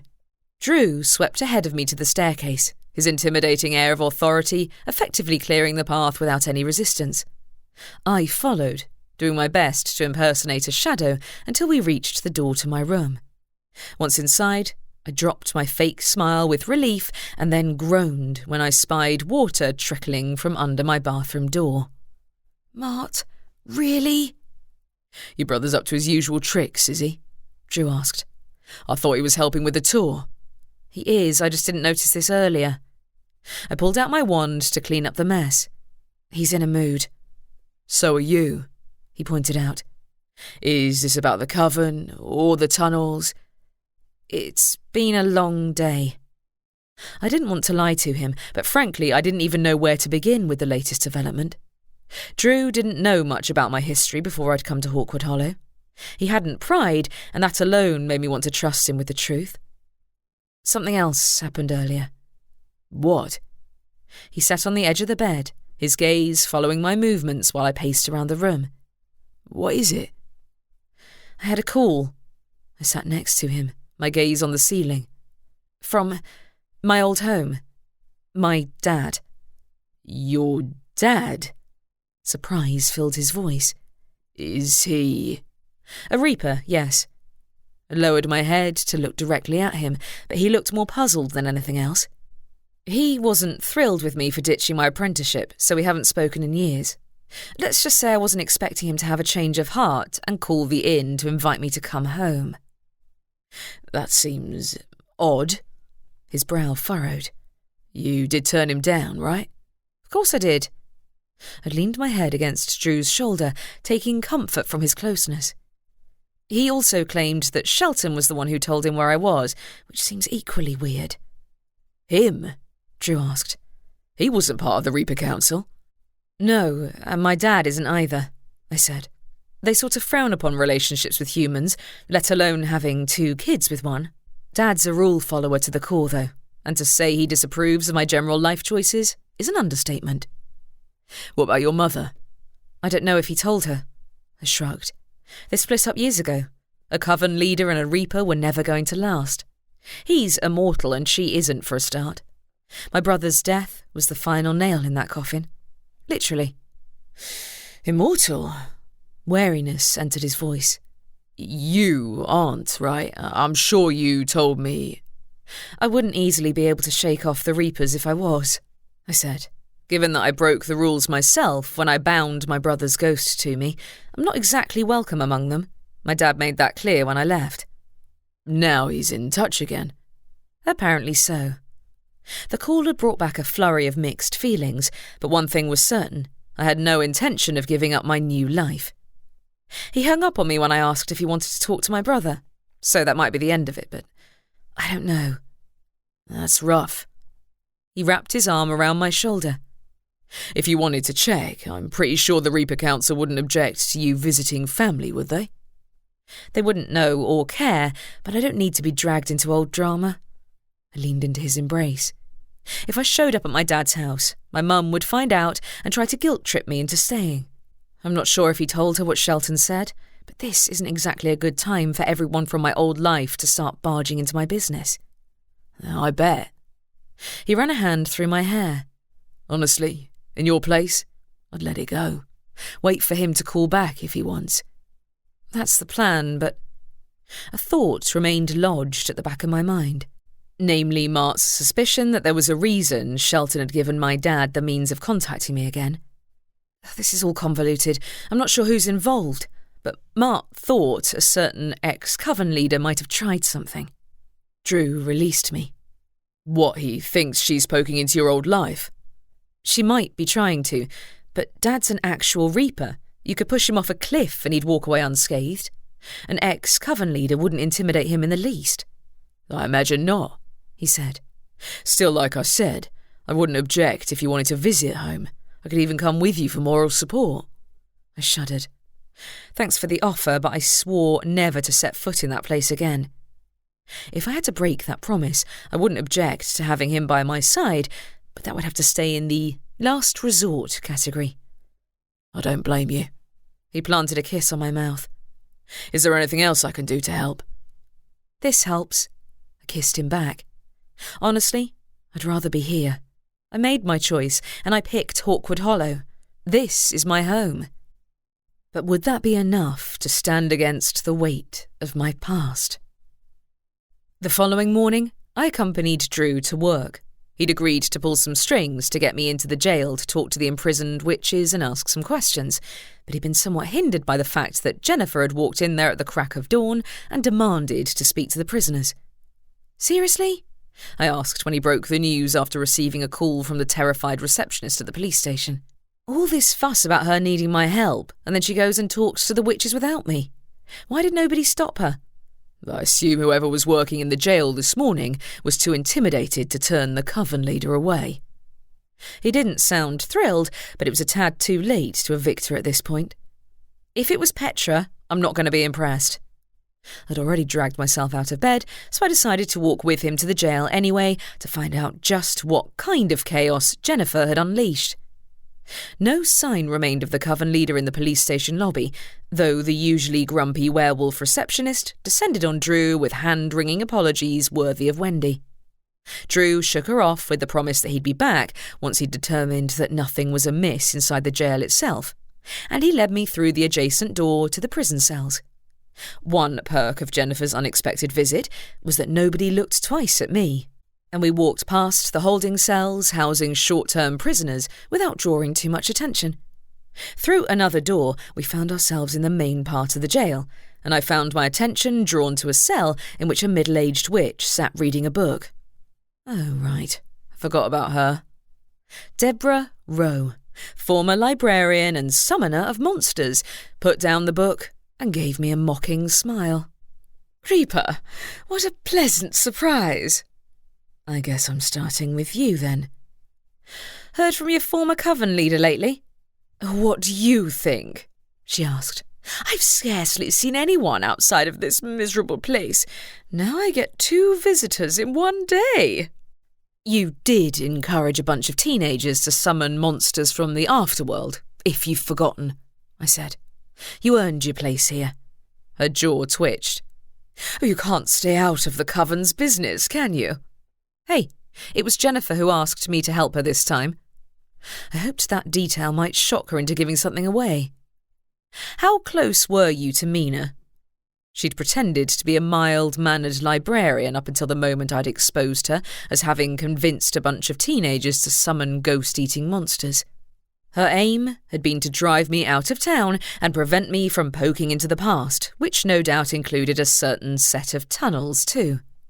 When Deborah said nothing, Drew spoke from behind me. "You were a librarian. Did you know Mina possessed a certain volume of dark magic in her office?" Did Jennifer tell him that? She must have mentioned it on the phone. I hadn't had time to get into the details with the distraction of my unexpected call from home. Deborah still gave no answer, and I moved closer to the barred door of her cell. "You aren't going anywhere, you know. Are you scared Mina will come in here and curse you if you tell us anything?" "She won't." She lifted her head to meet my eyes. "You should have left this town alone. That was all I wanted. Remember that when the Reaper Council comes for you." Tension zipped up my spine. "What makes you so sure they will?" Maybe it was because yesterday's phone call was still raw in my memory, but her words put me in mind of my dad's words when I'd left home, that some things were unforgivable, at least in the eyes of the Reaper Council. "I think you know, Reaper. Not everything can stay buried forever." Buried in the tunnels. Did you know someone was using a secret tunnel to practice illegal magic? Would it matter if I did? Yes. And no. I'd already figured out that Mina's allies had been aware of the tunnels without needing to question them. But until I got concrete proof of what they'd been using the tunnels for, I wouldn't have any new evidence to use against them. "It might," I began, "if the people using that tunnel committed a crime worse than simply summoning a few monsters. What do you think of that?" Deborah gave a short laugh. "I think you're in over your head, Reaper." She picked up her book again, indicating that the conversation was over. Great. Had she shared anything else with Jennifer? I toyed with the idea of using my Reaper abilities to hop into her cell and scare the crap out of her, but Drew placed a hand on my shoulder and spoke in a low voice. "Want to talk to anyone else? I can't give you more than a few minutes in here." Right. I dragged my attention away from the librarian and spied another familiar face behind the bars of another cell. Marie, the middle-aged witch, wore a sullen expression that became a glare when she spied me watching her. "Don't bother, Reaper," she growled at me. "I've had my fill of inane questions. It's not my problem if our sorry excuse for a coven leader managed to get robbed underneath her own nose." Did Jennifer tell her? It wasn't impossible to read between the lines, but I didn't like how smug Mina's followers were acting, as if I were the one behind bars and not them. Maybe that isn't what I wanted to ask about. I crossed the corridor to her cell. "Did Mina entrust one of you with redoing the spells concealing the tunnels under the bridge?" Marie gave a laugh, which was echoed by the person in the cell on her left-hand side. "Angela." "What?" I said, irked. "It's not hard to guess that Mina had you running there to put spells on that would hide the place from prying eyes." "You don't need to ask such obvious questions, dear," Angela snickered. "We already think you're clueless." I was trying to work out which of you drowned me so I can return the favour. I let a smidgen of creepiness enter my voice and shadows cloak my hands, but with Drew at my side, I didn't quite dare push any further. "Well?" "Not all of us can walk through walls, sweetheart," said Marie, no longer laughing. "Focus on your thief instead." "Oh, I am." I let the shadows increase in volume so that I looked like I was wearing a dark cloak. "I'm guessing you were aware of the hidden cubbyhole in Mina's office?" "Tiresome." Angela gave a slight laugh, but she edged to the back of her cell to get away from my shadowy hands. "I heard the coven leader had another break-in last night. Perhaps you should talk to her instead." Did she now? "Maura." Drew's voice yanked me back to earth. With reluctance, I let go of the shadows cloaking my hands. "Fine." I turned my back on Mina's allies. "Forget this." "Wise idea." He gave the witches a distrustful look as we walked past the cells and left them behind. "What now?" "I think I should talk to the coven leader again." I spoke in a low voice. Another break-in. I wonder if anything else was stolen. Even if it hadn't been, Jennifer had given away more than she'd likely intended when she'd gone to the jail. I'd thought she was more clear-headed than that, but speaking to Mina's former followers right after a second robbery in 2 days was bound to have gotten under her skin, especially if they'd been as smug with her as they had with me. I hope she knows what she's doing. Chapter 6. Drew walked me to the witch's headquarters and we parted ways outside.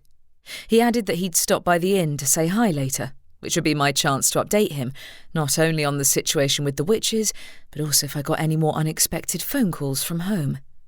Honestly, I didn't think Dad would try calling again anytime soon. I'd already said no, after all, and he knew better than to beat a metaphorical dead horse.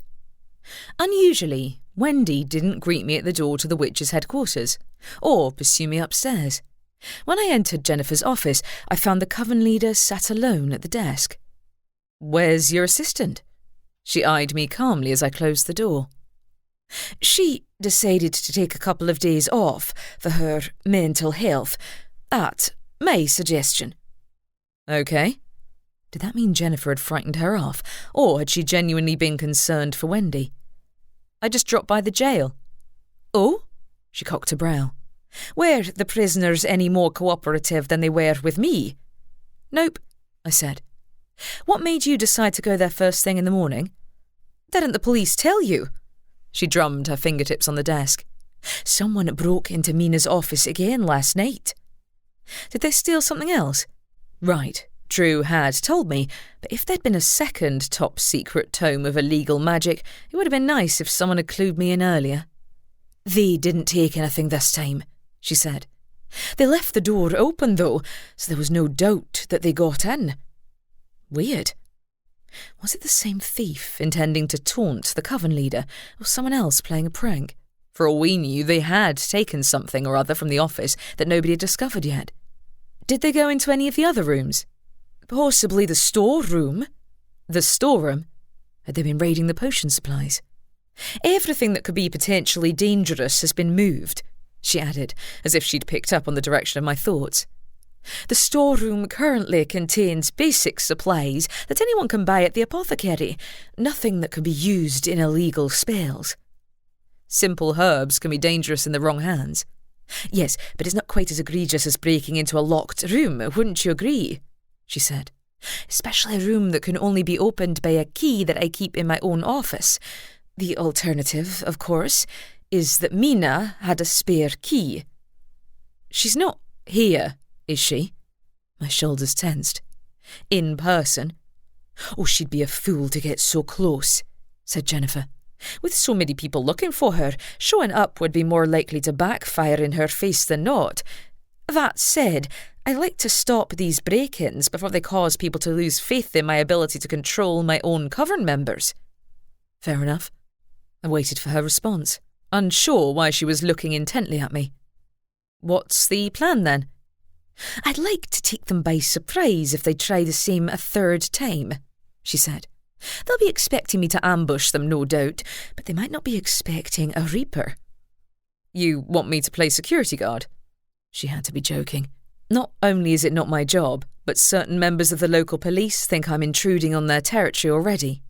Why not ask them to stand on security duty if you're worried about thieves? "Their skills aren't what I'm looking for." "Neither are mine." I had to make that clear. Anyone can hide using magic, including you. "I intend to wait upstairs in my office," she said. "But they'll be looking out for magic. You can hide in the shadows, can't you?" "Yes, but so can any witch who uses an unseen spell." Then again, unseen spells were easy to see through for any other experienced witch or wizard, and even some non-witches. Reaper magic, though. I shook off the thought. "Yeah, no, this is way outside my line of work." My own reluctance to stay in the coven headquarters all night aside, Drew would put his foot down at the mere suggestion. Besides, the break-in attempts plainly had nothing whatsoever to do with the afterworld, given the sage that had been placed around the office.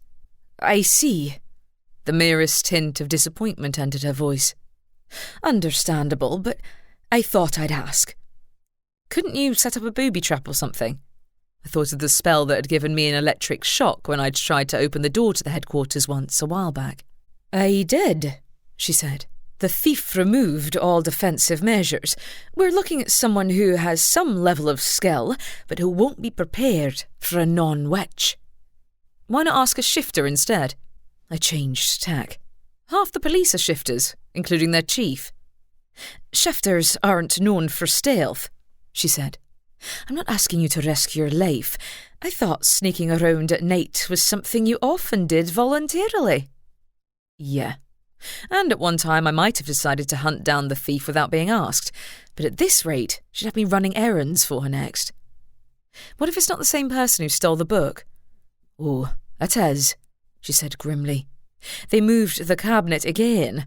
Luckily there weren't any more books in there for them to steal. There were plenty of books in the office. I gave her a pointed look. What exactly is so dangerous about that one? Haven't you guessed? Weariness entered her tone. It's a tome instructing the user in the art of necromancy.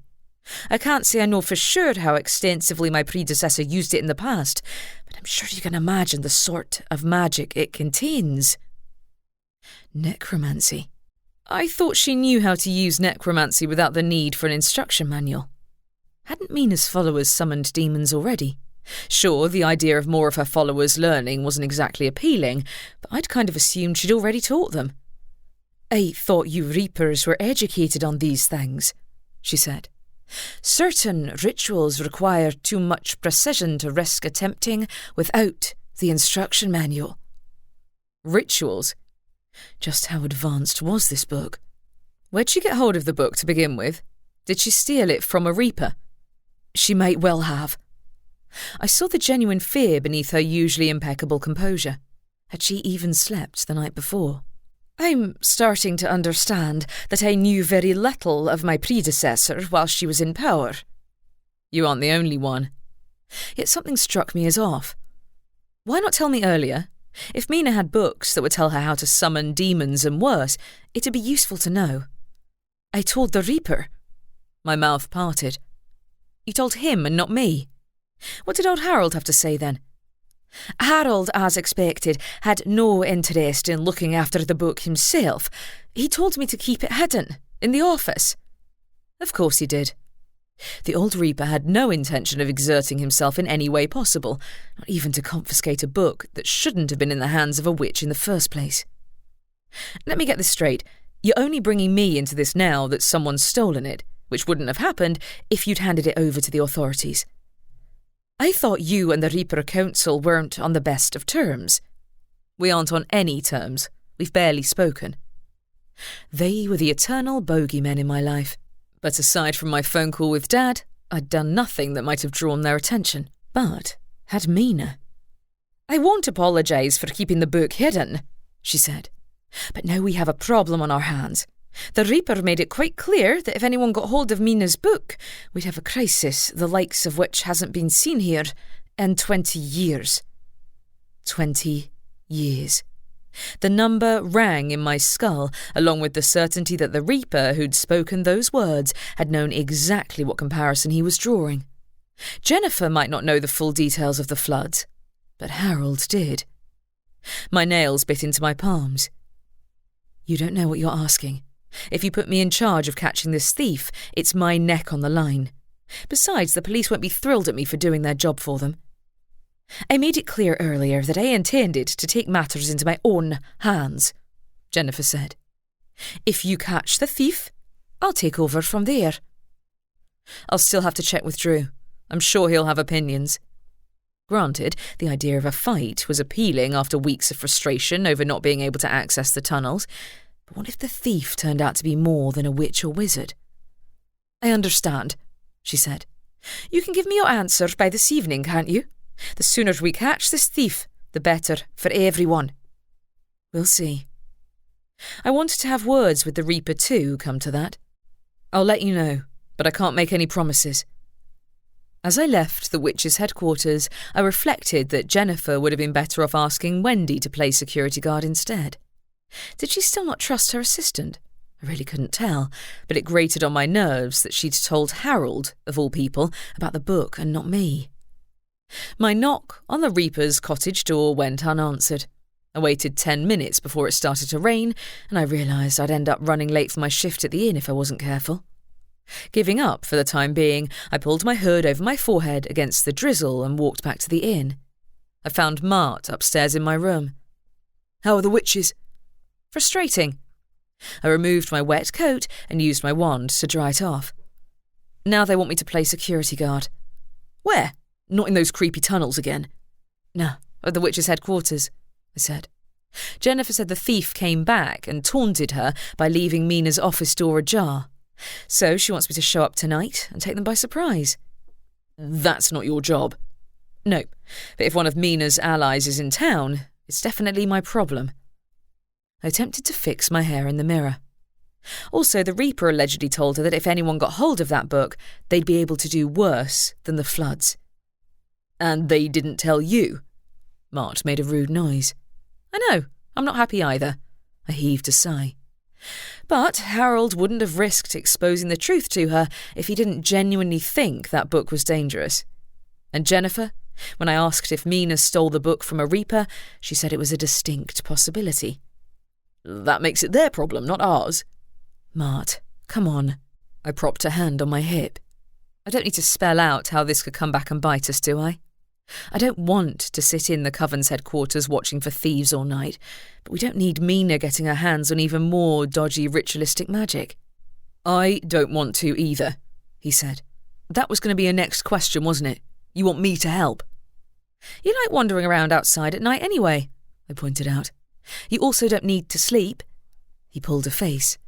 "I don't like the witches. Your coven leader trapped me in a circle of sage once, remember?" "I remember." I should have guessed he wouldn't go for my idea. "Never mind, I'll ask another ghost." "No, hang on a minute." Mart crossed his arms. "I didn't say I wouldn't help. Does she think the thief might be the same person who tried to drown you?" "I didn't ask, but it's not unlikely," I replied. "We never caught them, so it's possible they're still around." "Well, or it's Mina." Mart snickered to himself. "It'd be funny if we ambushed her in her own office and scared the crap out of her." "Would she be skulking around town without showing her face to me, though?" I queried. "Nah, it's not her, but it'll be easy enough to catch the thief if we team up. You're harder to spot than I am, so if you hide in the Coven headquarters, you can come back and grab me when you have the intruder, and I'll hop straight there. I'm more likely to be able to take them by surprise if I go through the afterworld." "Why does it have to be you, though?" he asked. "Does Jennifer think you're her employee?" "Believe me, I'm wondering the same thing myself." I left my room and locked the door behind me. I figured even Drew wouldn't object if I didn't hide in the Coven headquarters myself, and it's less hazardous than the tunnels besides. "If I spend all night waiting for a thief who never shows up, you'll owe me." I know. I went downstairs to join Gia for my shift, and the rest of the day passed much as usual. Gia and I pitched our Halloween-themed lunch menu to anyone who seemed interested, which was most people. And in between, Gia expressed her displeasure with Jennifer's newest attempt to recruit my help. "Next she'll have you doing her grocery shopping," she remarked. "Are you sure she doesn't want you to replace Wendy?" "I hope not." I finished sending Drew a text message with a brief summary of the morning's events. "I'd rather go into the tunnels again, thanks." "Speaking of which, wasn't she supposed to improve the inn's reputation among the witches in exchange for your help finding the thief?" "She did. But now she's convinced the best way to catch the thief is to ambush them the next time they try to break into Mina's office," I said. I guess questioning the Coven members didn't come to anything, and the ones in jail just laughed at both of us. "They would," she said. "Still doesn't explain why she can't ask someone else." "I'm a master of stealth." My phone buzzed in my pocket with a message from Drew saying he was on his way, no doubt with a list of more objections. And the other Reaper isn't answering his door. "I wonder why that is." "He's old Harold. He doesn't need a reason." I lifted my head to the door when I spied Drew approaching through the window. He might be avoiding me because he knows it's his fault the thief was able to steal that book. If he'd handed it over to the Reaper Council like he was supposed to do, this wouldn't have happened. Drew entered through the doors, crossed the restaurant floor and said, No way. I knew you'd say that. I hadn't been able to share all the details of my conversation with Jennifer in a text message, but he'd gotten the gist. It's Mart who's volunteering to hang around in the coven headquarters on security duty tonight. All I'll do is jump in when he spies the intruder. It's the police's job to catch criminals, he said. She didn't even file a report on last night's break-in. You know what she's like, I said. She didn't report the existence of a book of illegal magic to anyone except Harold's the Reaper. Then why help her? His brow creased. Altruism towards the witches isn't usually your style. Trust me, if it wasn't a book of necromancy we were dealing with, I'd foist this off on the first available person. Necromancy? Alarm flickered across his face.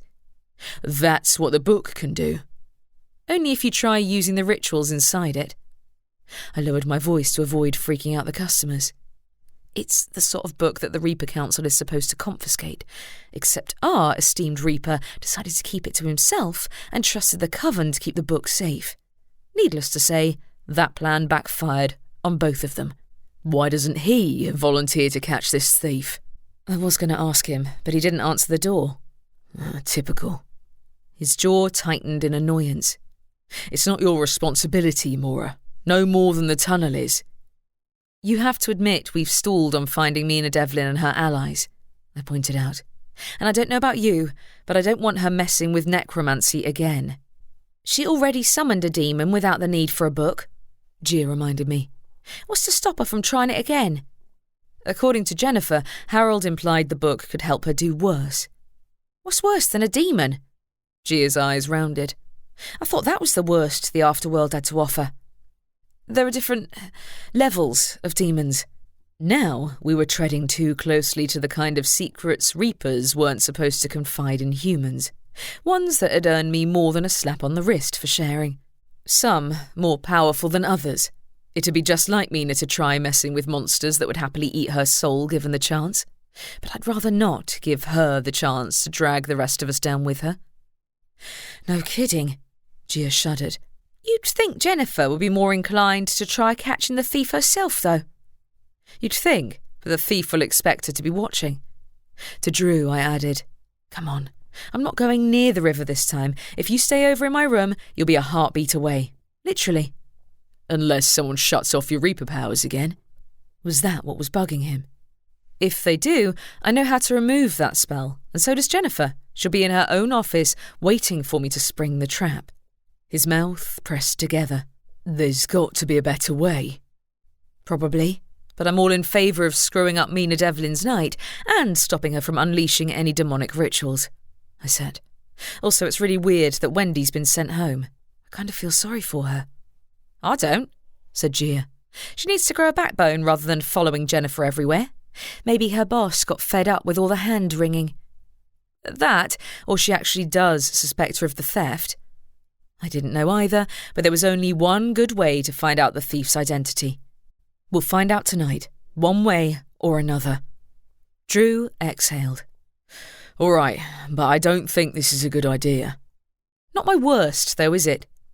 I had an endless track record of screw-ups, going all the way back to my Reaper apprenticeship, and even before. If you see old Harold, tell him it's all his fault. You'd think Harold would have told Shelton at the very least. Shelton was the one who'd taken the last book of dark magic we'd found in Hawkwood Hollow and presumably handed it over to the council. But I hadn't heard anything from him in weeks, except that he'd sought out my dad. No more calls from home had interrupted my day, neither had any surprise visits.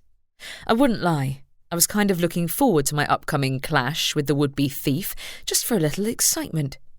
I'll get them this time, and with any luck, they'll lead us straight to Mina. Chapter 7. The rest of my shift flew by, with Drew coming over to the inn after he'd finished work. Mart kept everyone entertained by floating around the restaurant with the inflatable pumpkin on his head, while Drew and I chatted about lighter topics, such as the Halloween event. Eventually, after the restaurant closed for the night, I convinced Mart to put away the pumpkin and go to the witch's headquarters. While he watched out for the thief, I lay down on the bed, fully clothed, prepared to be jolted out of sleep at a moment's notice when Mart returned. Drew lay beside me, equally wide awake, though not for long.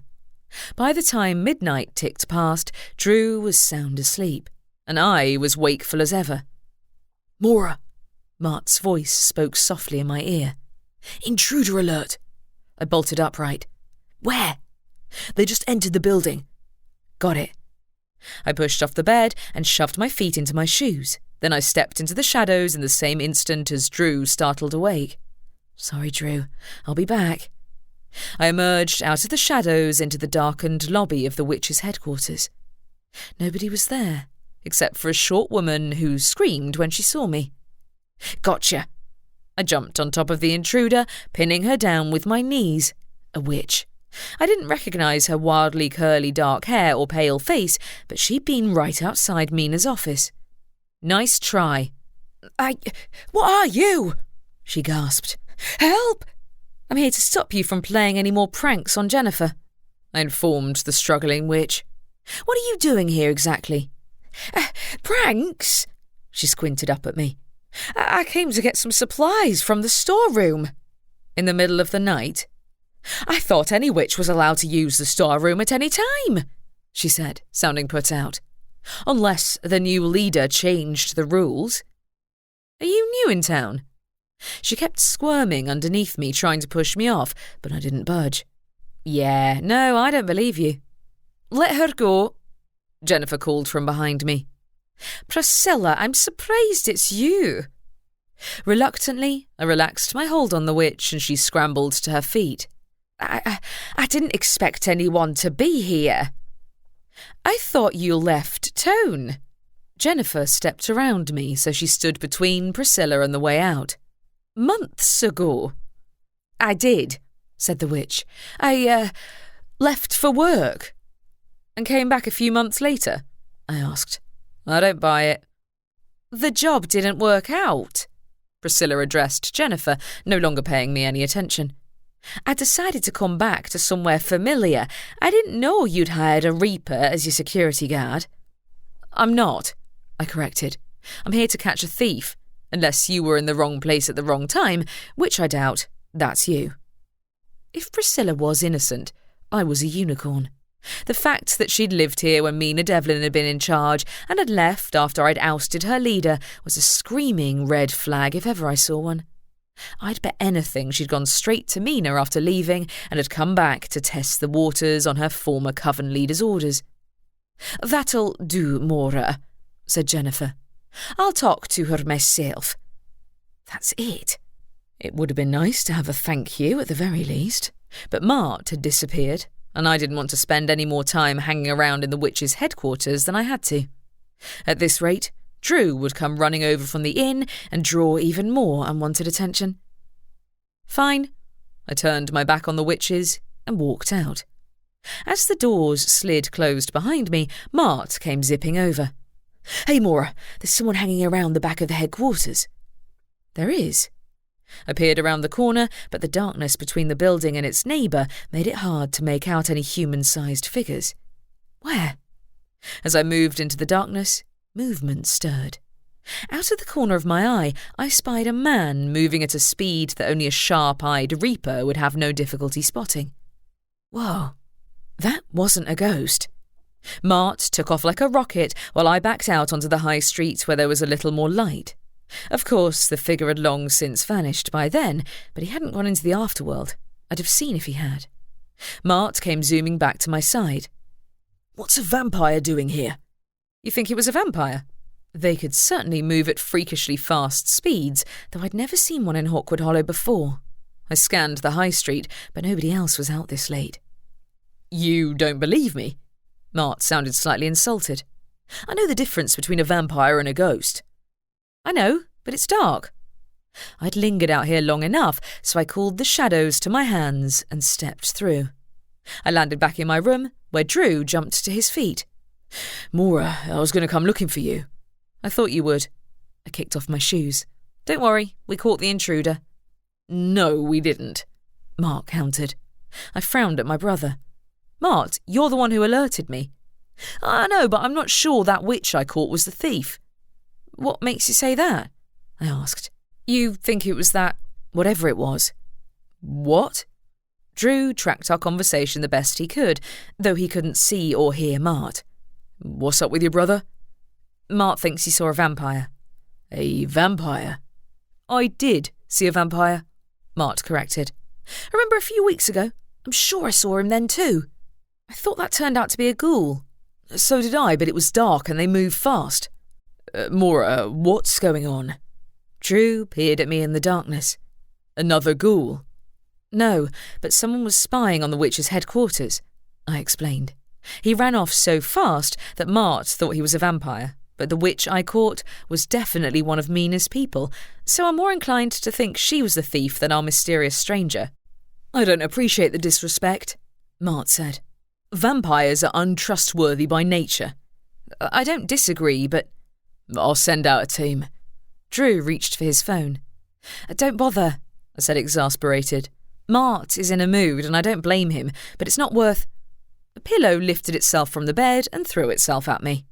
I backed away from the onslaught as more pillows hit me, and when I next looked up, Mart was gone. Drew picked up a pillow and put it back on the bed. I take it your brother isn't pleased with you. He's going to flood the entire upstairs floor for this. I retrieved another pillow. I didn't get a good look at the person spying on the witch's headquarters, and for all I know, it was a vampire, but I don't know. Only you could run into a vampire while hunting for a thief, Maura. I didn't run into him. I put the pillow back into place. That's the point. Also, the witch we caught ticked all the boxes for the thief. She's a former coven member who left after Mina was ousted and then pretended she was on a midnight supply run when I caught her. She's here on her former leader's orders, you think? Makes more sense than a vampire being in the area. I finished putting the pillows back and sat down on the bed. Unless they were working together. Why would a vampire steal from the witches? Haven't a clue. And why would one work with Mina Devlin? If there was a vampire, he might be spying on the coven for his own reasons. Or might have been mistaken. Honestly, it'd be far easier if he had been. Yeah, right. Since when was my life that simple? I slept like crap for the rest of the night. Part of it was because Mart kept coming into the room and making loud noises intended to wake me up, but my own thoughts did a decent job of keeping me awake regardless. I kept thinking I saw shadowy figures in the corners too, but it was more likely to be my obnoxious brother than a vampire. Eventually, I dragged my sorry self out of bed to grab breakfast from the lobby, and when Drew left for work, I decided to drop in and see what Jennifer had done with the thief after I'd gone back to my room. If Priscilla had indeed been the one to steal the book, Jennifer ought to have got it back by now, which meant I didn't have to do any more for the coven. If not, well, I needed to know either way. Like the previous day, Wendy wasn't there to greet me at the doors, and I walked up to Jennifer's office without being accosted. I half expected to find Priscilla in there, like the time I'd found Mart imprisoned in a circle of sage, but instead, Jennifer sat alone behind her desk. Did you let Priscilla go? I asked her. Or hand her over to the police? The latter, after I finished questioning her, she replied. An interesting choice on her part. Did she admit to breaking in and stealing the book? No, but I decided that a few days in the holding cells might loosen her tongue. She didn't have the book with her. Suspicion prickled between my shoulder blades. My brother thinks he saw a vampire outside at the same time he caught the thief. A vampire? She raised a brow. Your brother the ghost, you mean? I don't have any other brothers, so yes, I said. I'm not sure I believe he did see one, but I figured you might want to know. What makes him think it was a vampire? She queried. The guy moved really fast. Not a reaper? No, I can sense reapers. I hadn't thought to check the afterworld, come to think of it, but vampires were also untraceable through the afterworld. One of the many reasons they didn't get along with reapers. Would Mina have hired one, do you think? It wouldn't be out of character for her, she said. I'll keep an eye out, but I suspect Priscilla was indeed the thief. I've every intention of searching her house later, though that would be too obvious a hiding place. She has a house, then? I asked. I thought she left town. Oh, she did, but not permanently. Her story added up for what it's worth. If she's not the thief, why'd she come back? You still handed her over to the police? Yes, she replied. The officer I spoke to implied that the theft wasn't worth investigating as a serious crime, but she reluctantly agreed to keep Priscilla in the holding cells on suspicion of breaking and entering. Was that Petra by any chance? Yes, it was. She rose to her feet. I believe I'll search Priscilla's house now. Do you want to come with me? I have to get to work. After my sleepless night, I was hardly in the mood for drama, and I had every intention of keeping my head down and not stirring up trouble. When I made a comment to this effect to Gia as we were starting work, Mart laughed loudly enough to rattle all the nearby glasses on the bar. That'll be the day. Oi, I faced Gia, who grinned. What? He has a point, she said. You apprehended a thief and ran into a vampire before sunrise. I dread to think what other shenanigans you'll get up to today. Vampire, I repeated. You believe Mart, then? Mart upended a glass of water on my head. I gaped, too startled to retaliate at first, and then lunged at him with a motion that only caused my sopping wet hair to smack me in the face. Spitting out curses, I pulled out my wand. Gia was doubled over with laughter. Oh, thanks a lot. I waved my wand to dry my hair. If I was the one who claimed I saw a vampire in the dark, you'd think I was losing my mind too. I'm a ghost, Mart said. I lost my last marble a long time ago. Precisely. I raised my wand in warning in case he tried tipping water onto my head again. I'm not saying you aren't telling the truth, but if the vampire's the thief, why come back to the coven headquarters and draw attention to himself? You said Jennifer handed the culprit over to the police, Gia asked me. What was her name again? Priscilla Layton. She gave a low whistle. I know her. You've met? Yeah, but... She paused. But she wasn't close to Mina when she lived here. Seems odd. Not really, I said. Mina's biggest supporters are all in jail. She must be running out of people to send to taunt me. She's also powerful enough to coerce others into obeying her, she said. Vampires, though, I have to admit, I can't understand why they might get along. The older vampires are as ruthless as she is. They're also loners who look out for their own. Maybe they made a deal, Gia shrugged. I don't know. Or the vampire came here looking for employment. At the inn, I snorted. Actually, a vampire might not be the worst person to have on staff. If nothing else, evening shifts would be easy to outsource. Gia grinned. Yeah, even vampires have to pay bills. Most vampires were old enough to have amassed a small fortune, of course, but the vampire conversation kept us entertained all morning without causing us to bring up subjects that were considerably less pleasant. Our debate over whether a vampire would agree to participate in our ghost tours caused even Mart's mood to improve, though he drew the line at being upstaged.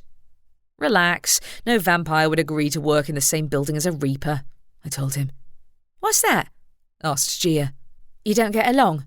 Is it like the infamous vampire and werewolf rivalry? Kind of, I replied.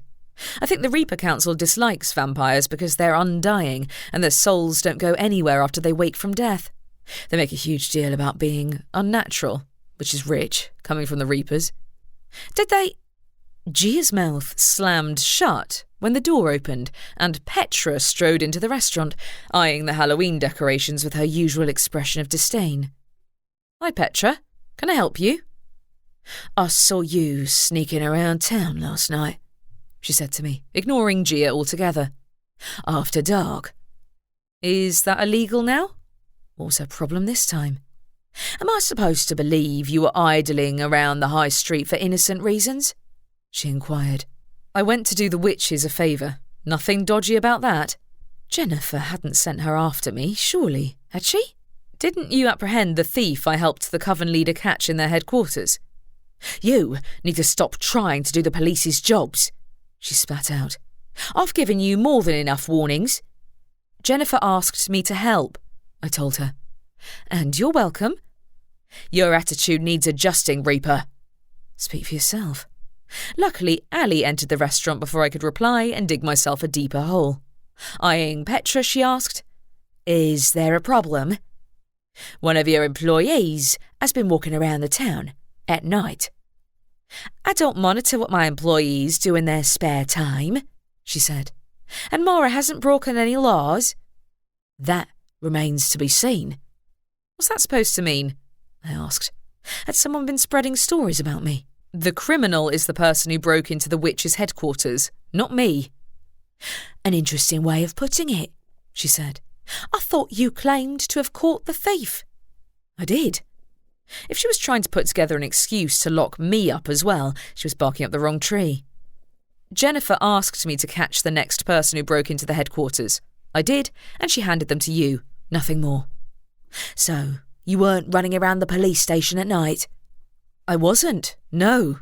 Wait, someone broke in there as well? Yes, they did. Her nostrils flared. Not long before I spied you wandering around the high street. Never mind the thief, what was Petra doing out last night? Was it Priscilla? No, she said. It wasn't a witch, but someone who moved far quicker than a human. A reaper or a vampire. Didn't anyone else see them? I'll certainly be making inquiries. She cast a glare around the room. Ali crossed the room to address her in a firm tone. Maura didn't break into the police station. She was right here, with Drew. Petra's eyes narrowed. The head of the police needs to be careful not to let his romantic entanglements cloud his judgment. Sure, I broke into the police station while the head officer was sleeping in my room. I gave her an eye roll. I might remind you that I'm not the only reaper around here. Ask Harold. If nothing else, it might convince him to show his face for once. Petra surveyed the restaurant with an expression that suggested she wished she'd brought more of the warden's ogres to arrest me again. And then she turned her back and walked away. As the doors slid closed behind her, I turned to Gia in bewilderment. What was that about? No clue, said Gia. She can't really think you broke into the police station, can she? It was the vampire, Mart announced. I knew it. Now do you believe me? If it was the vampire. What vampire? Ali interjected. Mart thinks he saw one last night. And he might have, I added when he waved a glass of water threateningly at me again. A vampire fits the description of what Petra saw, someone who moved too quickly for her to see his face. You can sense other reapers, can't you? Gia asked. I can, and I didn't sense one last night, I said. If Petra decides to call the wardens again, she'll be doing me a favour. Again? Ali's jaw dropped. She was the one who called them. Well, she never directly admitted to it, but it's obvious. I lowered my voice, conscious that the few customers in the restaurant had noticed the altercation. Luckily, I have Perry's team on my side in case it happens again, but it's weird that someone broke into the police station as well as the witch's headquarters. I hope they weren't visiting Mina's allies in jail. I pulled out my phone to text Drew, though he should already know about the break-in if Petra had told him, which she ought to have done. I was willing to bet she hadn't mentioned that she intended to come here and interrogate me, though. What were you doing last night anyway, Maura? Asked Ali. Helping Jennifer Ness catch a thief, I said, whom she handed over to the police without so much as a thank you. That's the last time I do her a favour. She has to hold up her end of the bargain now, though, Gia said as we returned to work, with considerably less cheer than before. Which means investigating the tunnels and telling her witches to stop avoiding the inn like the plague. Unless it turns out Priscilla wasn't the thief. Priscilla hadn't broken into the police station, had she? She panicked and fought back when I caught her, but that's what tends to happen when a reaper jumps out of the afterworld and lands on top of you. Maybe I made the wrong call. You could always talk to our friendly neighbourhood reaper, Gia suggested. I bet he'll know if there's a vampire in town. Vampires don't usually haunt graveyards. Unless they're in the market for coffins to sleep in, added Mart. He might have seen our fanged intruder and forgot to mention it, like he did with the Book of Doom. Maybe. Harold would have noticed if a vampire had taken up permanent residence here, even though they only came out at dusk. Vampires didn't turn to dust in daylight, or sparkle, come to that, but they were generally night creatures that slept during daylight hours. The other issue with vampires was that they moved fast enough to traverse half the country in a day if they were so inclined.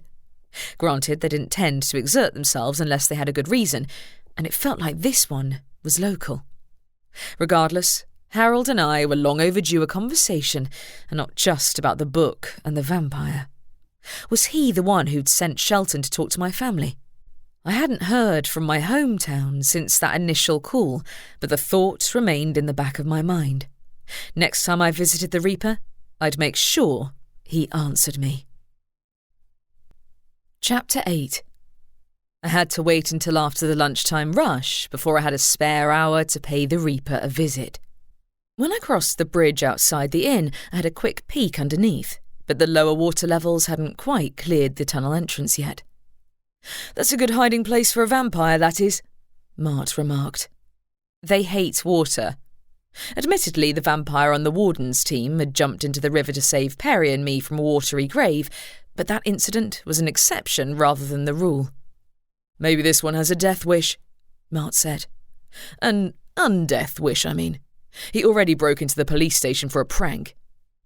"If that was a vampire, it was no prank," I murmured, thinking of the absolute smugness of Mina's allies when I'd visited the jail. "Let's see if our Reaper has seen him." When we reached the local graveyard, I knocked on the Reaper's door and got the customary "go away" reaction, which was better than silence. "Good, you're in this time," I called back. "I want a word with you." "Then say it." "She didn't mean only one word," Martin interjected. "I have one for you, though it's not meant for polite company." "What?" The door flew open and old Harold appeared in the entryway. "Haven't you caught your thief yet?" "You didn't tell me Mina had books of illegal necromancy hidden in her cabinet," I accused him.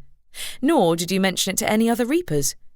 "I thought you didn't want the council snooping around here." He rested a hand on the doorframe, revealing the scythe that stood behind him. The curved instrument might have been more intimidating if he wasn't using it as a coat rack. "Blame the witches, not me." "Oh no, you aren't getting off the hook." I jammed my foot against the doorframe to prevent him from shutting the door in my face. "What exactly were you thinking? Even without telling the council, you might have told me there were illegal books of necromancy in the witches' headquarters." "And you'd have done what you normally do," he said, "and drawn unwanted attention." Mart laughed in my ear. "He has a point there." "Don't you take his side." I scowled at the Reaper. "Also, was it you who sent Shelton to talk to my family?" That got his attention. "Family?" "My dad." I slipped through the door before he could shut me out and planted myself in the hallway. "Shelton went to see him and let slip my new address, so I wondered if you heard from our Reaper friend recently." "Define recent." "That means you have heard from him," I surmised. "Why in hell didn't you give Shelton the book then? He could have handed it to the council without mentioning where he got it." "I had no desire to start a feud with the new coven leader. She was quite adamant that she wanted the book to stay in her predecessor's office. And now its previous owner has stolen it back." I rolled my eyes at him. "Well done." "Did you just come here to reprimand me?" he asked. "Because if I were to list your mistakes, we'd be here all day." "I came here to find out what you were thinking when you let Mina get hold of a book that would let her do worse than she did with the floods. That was what you told Jennifer, wasn't it?"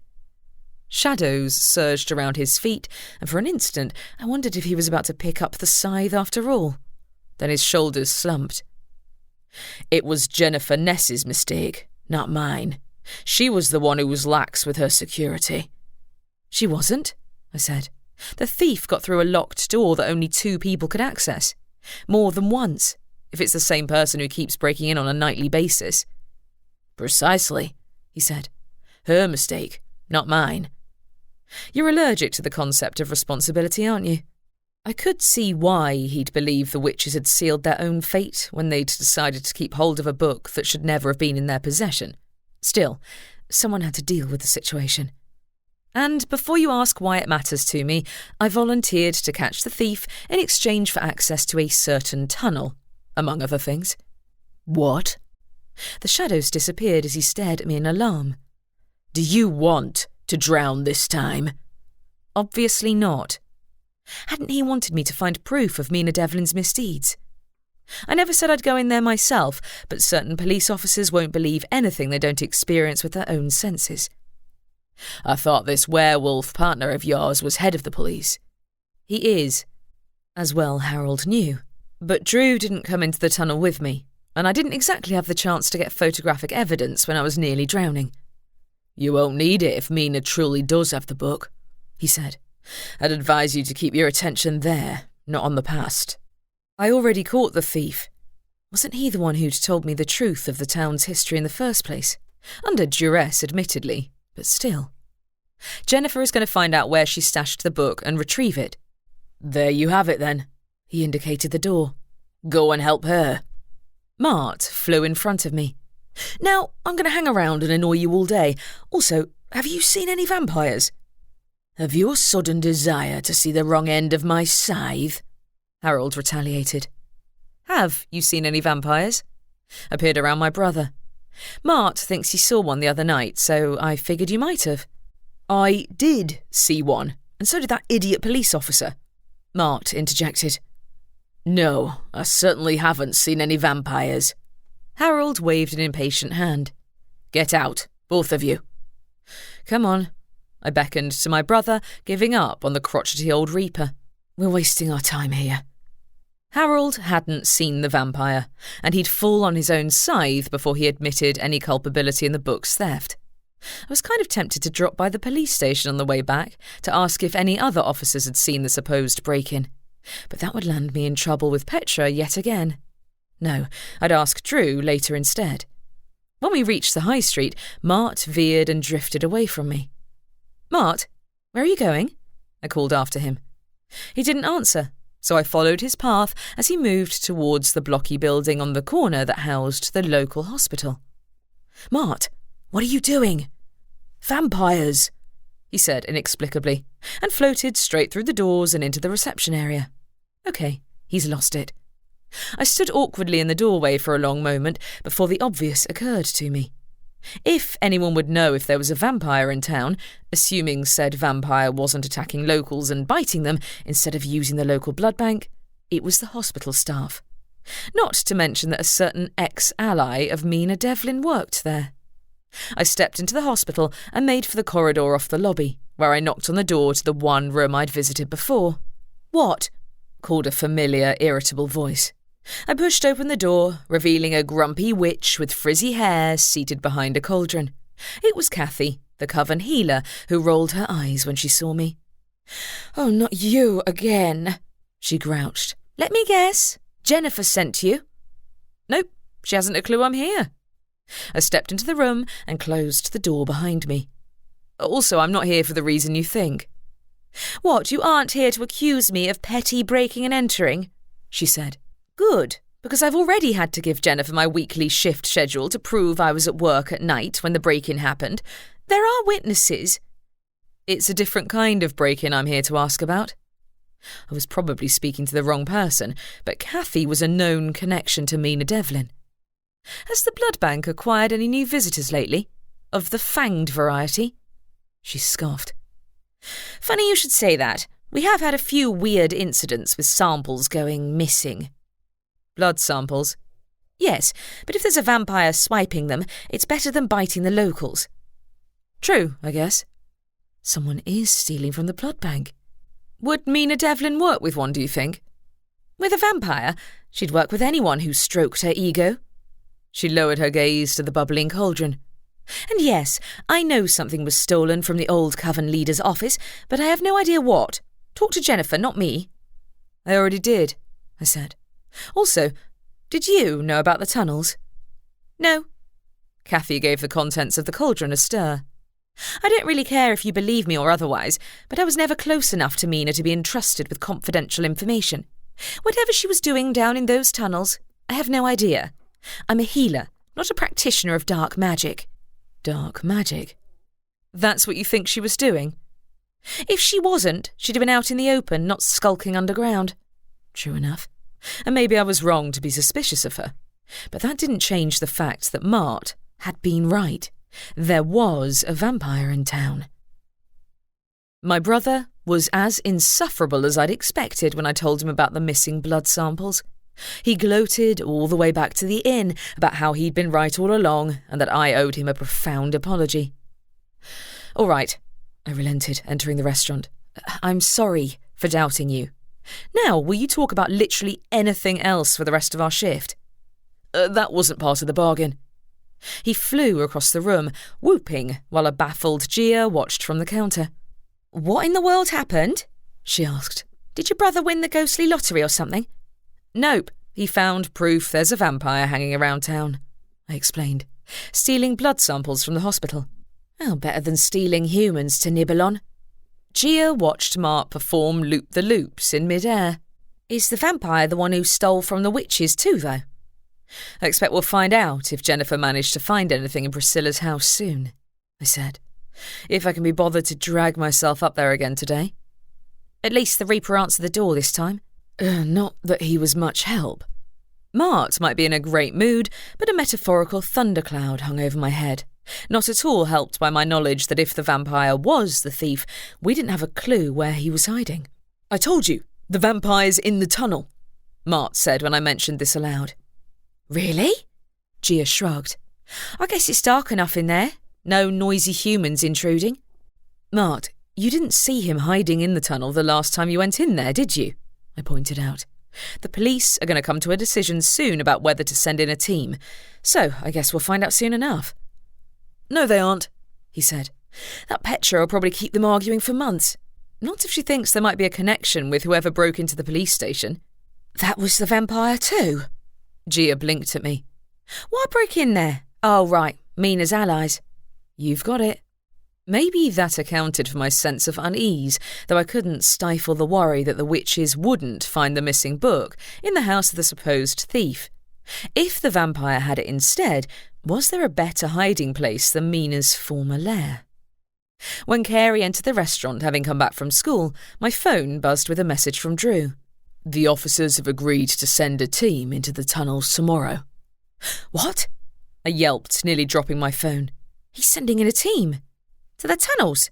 Gia peered over my shoulder. "I guess Jennifer kept her word, and he got Petra to cave after all. I guess she's more interested in finding the source of the break-in than arguing for the sake of it. If she was the only witness, I bet nobody else gives a crap." Mark snickered to himself. "I hope she gets lost in the dark. It'd be hilarious." Carey came scurrying over to Gia and me, putting down her school bag. "What break-in?" "Someone broke into the police station last night," I said evasively. "Petra blamed me because she has a screw loose." "Weren't you out last night?" "For about 10 minutes. I'd told Carey that I'd helped catch a thief before she left for school that morning, but I hadn't given her any details. I didn't need to cause her pointless worry by mentioning tomes of dark magic and sinister figures lurking in the darkness. I didn't go near the police station, though, so I have no idea what she was thinking. "Petra will want to be on the team that goes into the tunnels," Gia remarked. "She won't stand for sitting that one out." "She also doesn't want to dirty her hands." I was starting to wish I'd pushed to be allowed on the team myself. I don't know that they'll be able to find much in there, if the kind of magic the coven was doing in there is visible only to Reapers. "Not again, Maura," Gia tutted. "Nearly drowning wasn't enough for you. You want to go back in?" "I know what to expect this time. I also know how to use a water-breathing spell." "And if there's a murderous coven down there?" "There won't be." A vampire, though? That was a possibility, and the police certainly wouldn't be prepared to deal with one. Carey had gone pale. "You aren't going into the tunnel, are you?" "Someone is," I said. "It doesn't have to be me, but the police are sending a team to look around, and I've been in there before." "So have I," Mart said. "You can come too," I told my brother. "I'll ask Drew. He won't be able to deny it'll be quicker with a guide." "Why?" Carey burst out. "Why do you need to risk your life?" "For proof." I waved my new phone in the air, a replacement for the one that had gotten an unfortunate soaking. "Last time I got taken by surprise. It won't happen again." Drew, of course, saw things differently. When he showed up later that evening and I announced my plan, he went through a long list of the usual arguments, which I rebutted one at a time. I finished up by saying that unless I landed directly on top of a demon, I was unlikely to end up in any danger. Maura, if anyone could land directly on top of a demon, it's you, was his response. Maybe I shouldn't have used that particular example.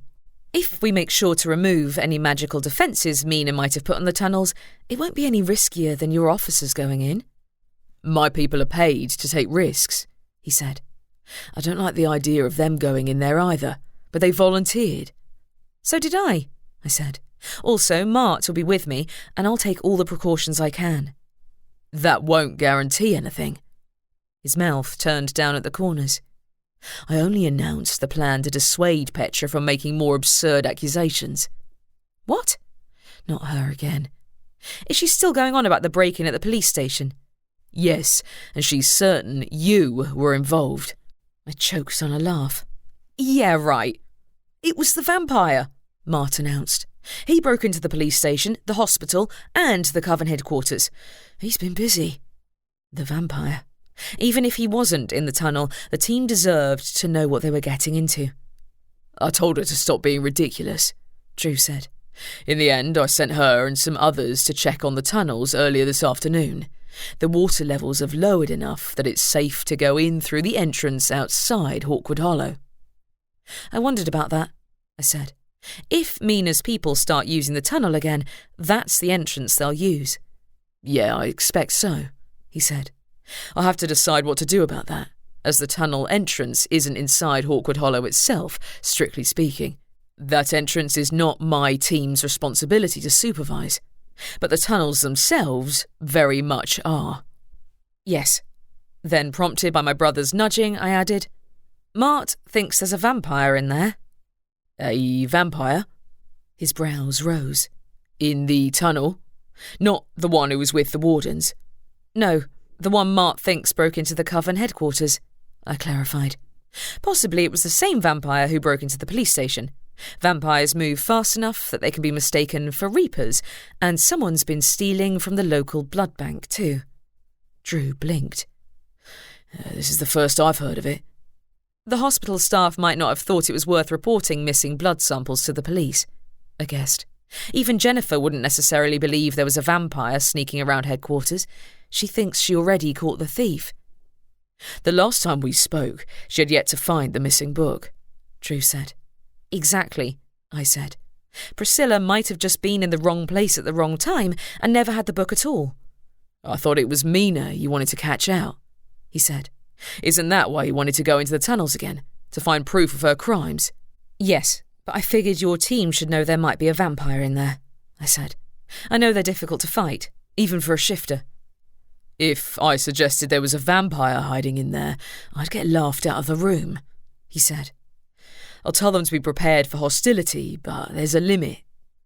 All the more reason for me to come with you. I pushed my argument until he grudgingly agreed to ask his officers to let me accompany the team. I expected I'd face more resistance when I showed up the following morning, but I was officially in. If there's really a vampire hiding in there, I'll catch him myself.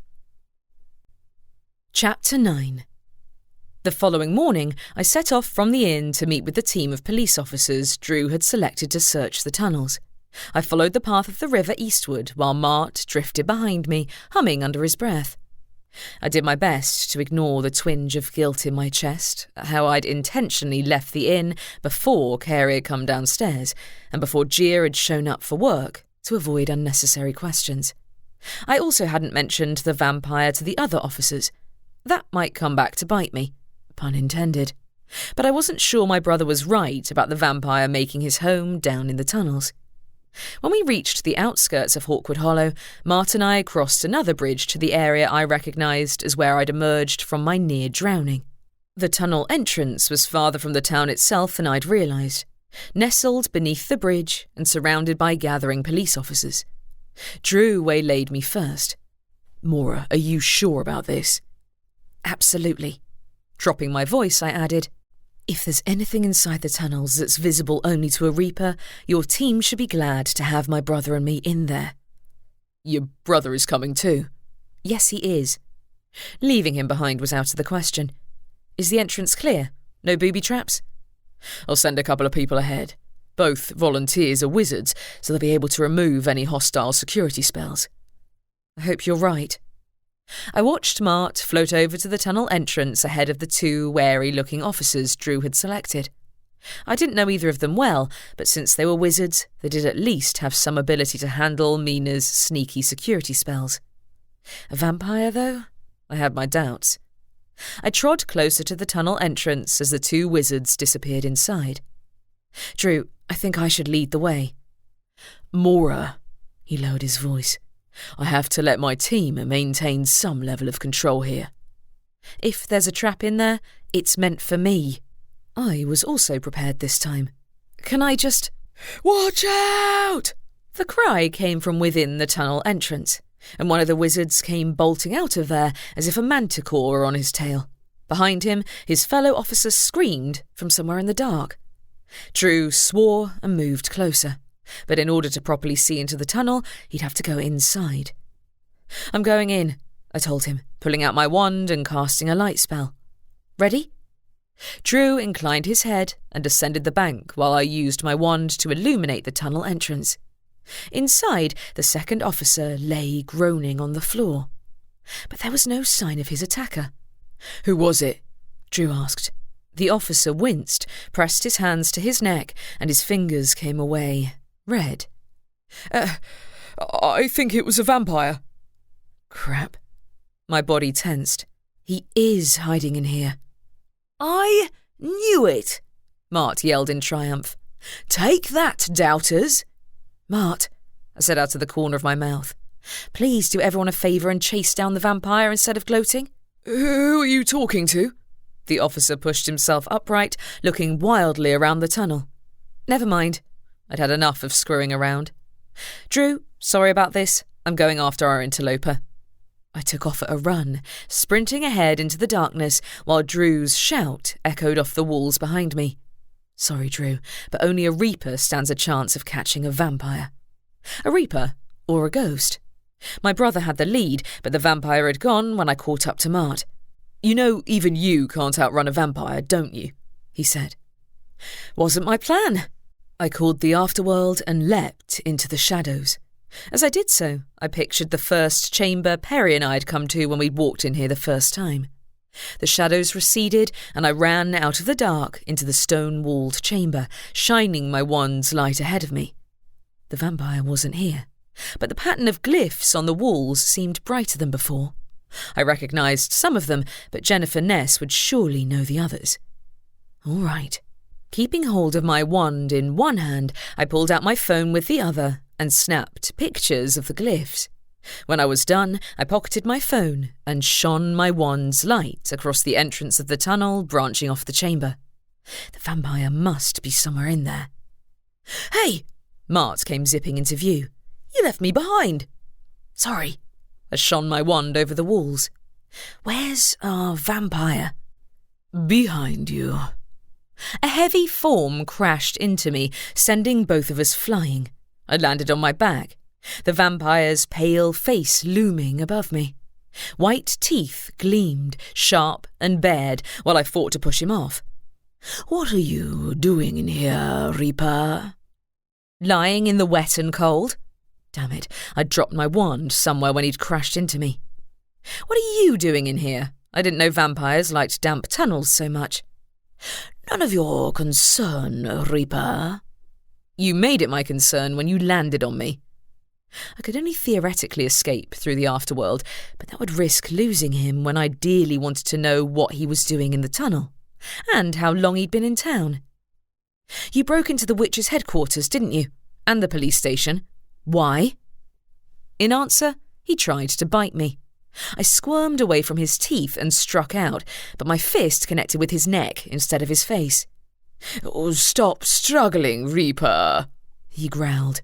It'll be easier for you. I beg to differ. Damn it, I'd forgotten how strong vampires were.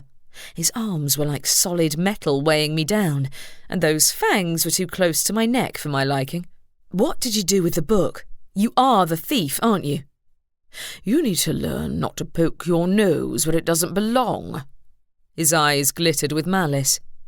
I wonder, can a Reaper survive their throat being torn out? As his teeth came down, I rolled to the side. His grip didn't break, but at least his teeth sank into my arm and not my neck. Ow. Hey! I shook my arm, pain shooting up to my shoulder. Get your fangs out of me! I have allies waiting on both ends of this tunnel, you know. If you kill me down here, they'll come and find you. Oh, they'll never find me. His voice was muffled, his teeth wedged in my arm. Then he withdrew and went for my neck again. Screw this. I called the shadows and pulled the vampire with me into the afterworld. Darkness surrounded us in a flat, black haze. The vampire stopped mid-lunge, eyes widening when he realised where I'd taken him. As his grip slackened, I broke free and seized his wrists in mine. Since I had the upper hand, I pictured the riverbank, and we emerged from the darkness straight on top of Drew. Ah! I let go of the vampire with one hand when he rolled off Drew, then grabbed my adversary's arm again before he could make a break for it. Drew, a little help here? Drew evidently hadn't expected me to land on top of him holding a rogue vampire, and from the growl that ripped from his throat, I half expected him to shift into his werewolf form. He recovered in time to stop himself, staring at both of us. Maura, help me hold this guy. I tightened my grip on the struggling vampire's arms. We can't let him escape. Drew seized him from behind, grunting in surprise when the vampire gave a wild lunge and dragged both of them forward, breaking my grip on his arms in the process. Don't blink. Gia popped up and pointed her wand at the vampire, and he collapsed into a heap at Drew's feet. Sorry, Maura, I couldn't let you come here alone. I surveyed the vampire, my injured arm throbbing. I'm not alone. Not that Drew's officers were doing much except gawping at the whole spectacle. Drew, for his part, began handcuffing the vampire. Maura, what did I say about not running off alone? Hey, at least I didn't land on top of a demon instead of a vampire. I held up my throbbing arm. Might need to get this looked at, though. Yes, you do. He jerked his head at the other officers. Some help would be appreciated.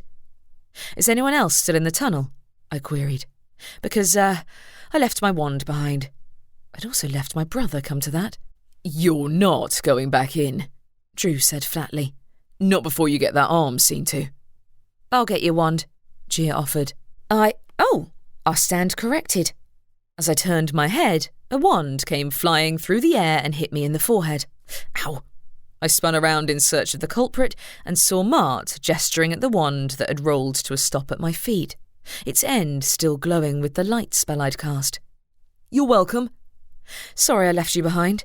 I picked up my wand and extinguished the spell. At least we caught your vampire. The vampire chose that moment to jerk awake, and upon realising he was in handcuffs, he spewed a stream of curses that caused most of the officers to back away from him. Drew, the exception, grabbed the vampire's cuffed hands and gave him a warning shake. Undeterred, the vampire hissed and spat and generally acted like a feral cat.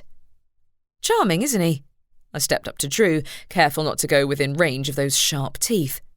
Might want to get him a muzzle. The other officers didn't want to get too close to his fangs either, so Drew ended up shoving the vampire in front of him as we walked back towards Hawkwood Hollow.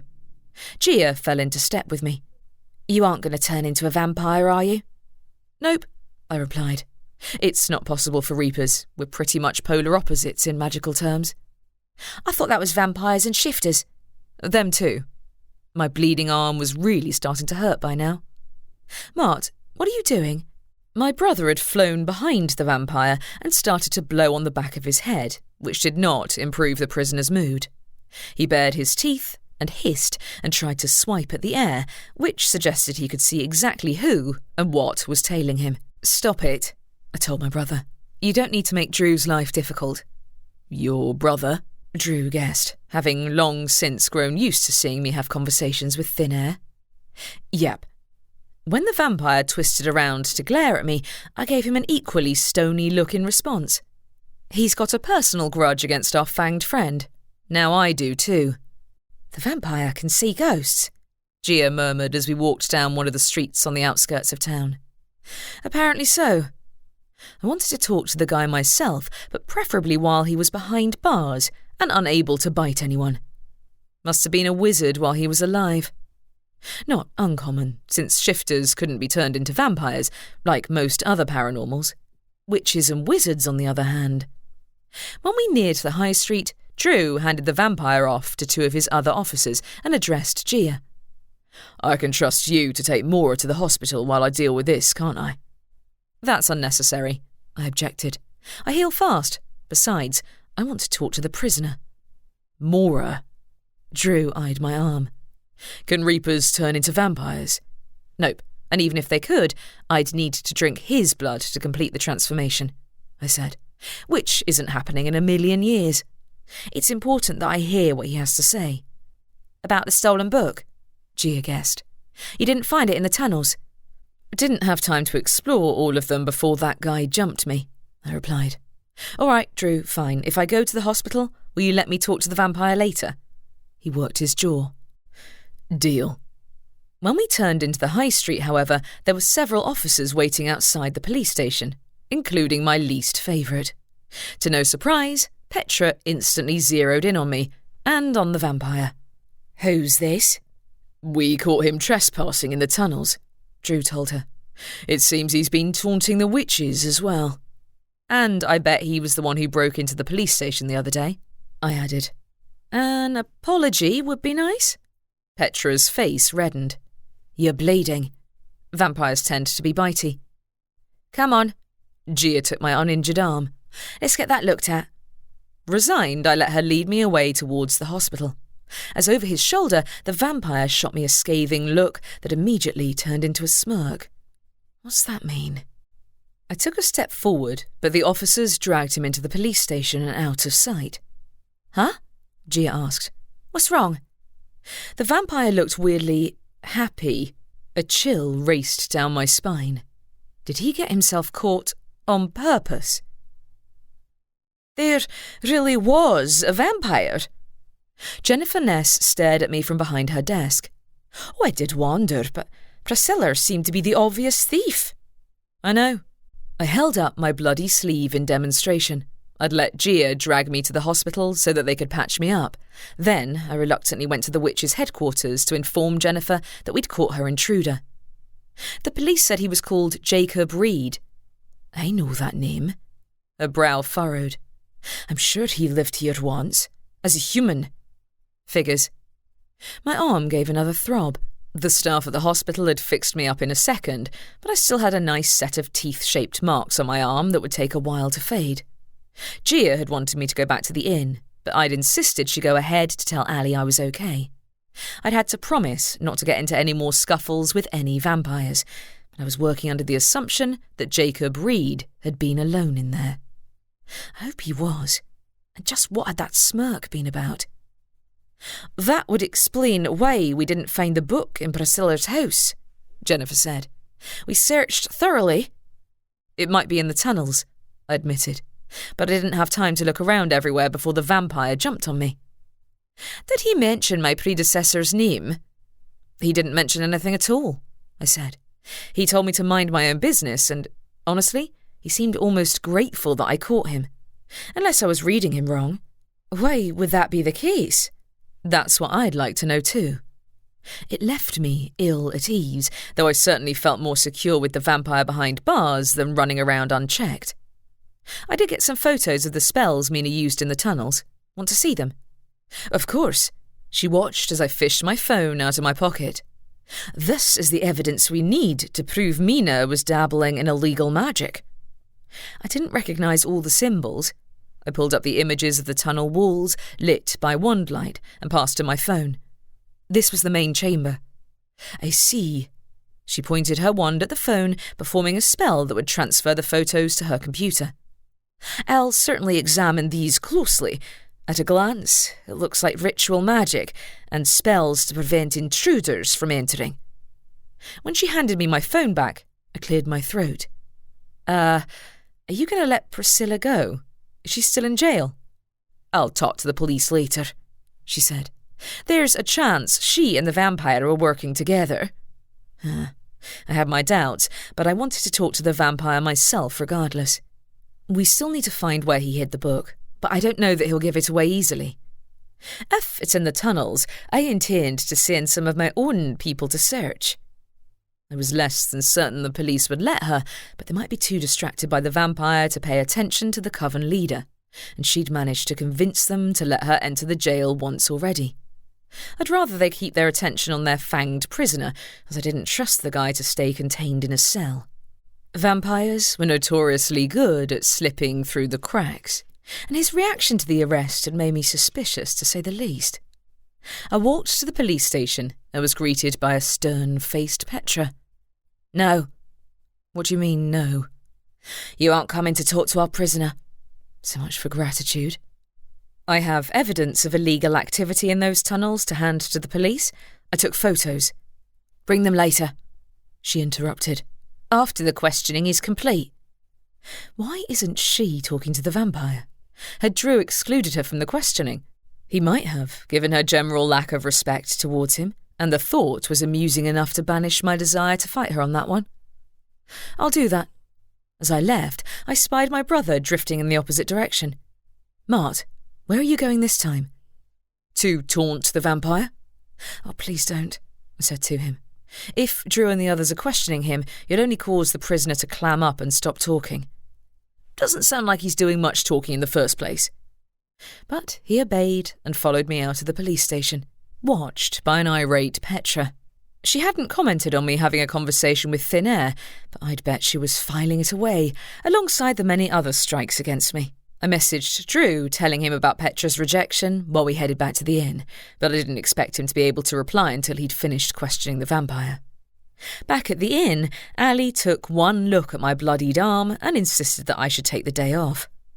"I don't mind working," I protested. "I've got nothing else to do until the police let me come back and talk to the prisoner." "Talk to the prisoner?" Carrie looked up from where she sat at her usual table near the bar. "That's not your job, is it?" "No, but I know vampires can be slippery. I can guarantee he'll try to make a break for it at some point, and I'd rather learn what he knows before then." "Doesn't sound like you have much faith in Drew," Mart commented. "Oi," I said. "It's Petra and the others I have no faith in, and to be honest, I have to wonder if the vampire was trying to get caught." "Why would he do that?" Gia asked. "He's been trying to avoid attention before now, hasn't he? Stealing blood samples instead of biting the locals." "Really?" Carrie shuddered. "Oh, that's horrible." "Better than him feeding on random passers-by," I said firmly. "It's bad enough that he tried to take a bite out of me. I probably tasted terrible." "Don't joke about that, Maura," Carrie said. "You could have been killed." Indestructible Reaper, remember? In truth, I didn't know if I could survive having my throat ripped out. Most likely not. I wonder what would have happened if I'd accidentally dropped him in the afterworld. "There's still time to do that," Mart reminded me. "I might, if he does try to escape." Seeing Carrie and Ali's confusion at the one-sided conversation, I added, "I'll have to wait and see if the police let me come back. You'd think Petra would have been a little more grateful for helping them out." I went upstairs to change out of my damp and bloodied clothes before firing off an email to the police with photos of the tunnel wall attached. Then I backed them up for good measure, being all too aware of Mina Devlin's penchant for deleting evidence. We'd almost had her this time, but why'd she hire a vampire to skulk around the tunnels? And how had he bypassed the coven's security to get into her office? He'd have needed to steal the key, though that wasn't impossible given his speed and stealth, unless she'd given him one of her own. If she had, it seemed an odd choice on her part to trust a vampire and not a witch, though it was possibly even more unusual for a vampire to choose to help a witch rise to power and not himself. Unless he was using her in some manner, or the other way around. Chapter 10. It was late afternoon when Drew finally messaged me and said I could come and talk to the vampire in jail. I assumed he'd finally talked sense into Petra and the others, but a little gratitude on her part wouldn't have gone amiss. I had to stop Mart from bringing the inflatable pumpkin along with him when he followed me across the bridge. I was starting to wish I'd gone back into the tunnel for another look around, but Drew said his officers were still poking around the other entrance. I didn't need to get myself into any more trouble with the authorities. Drew met me at the door to the police station. "Sorry about earlier.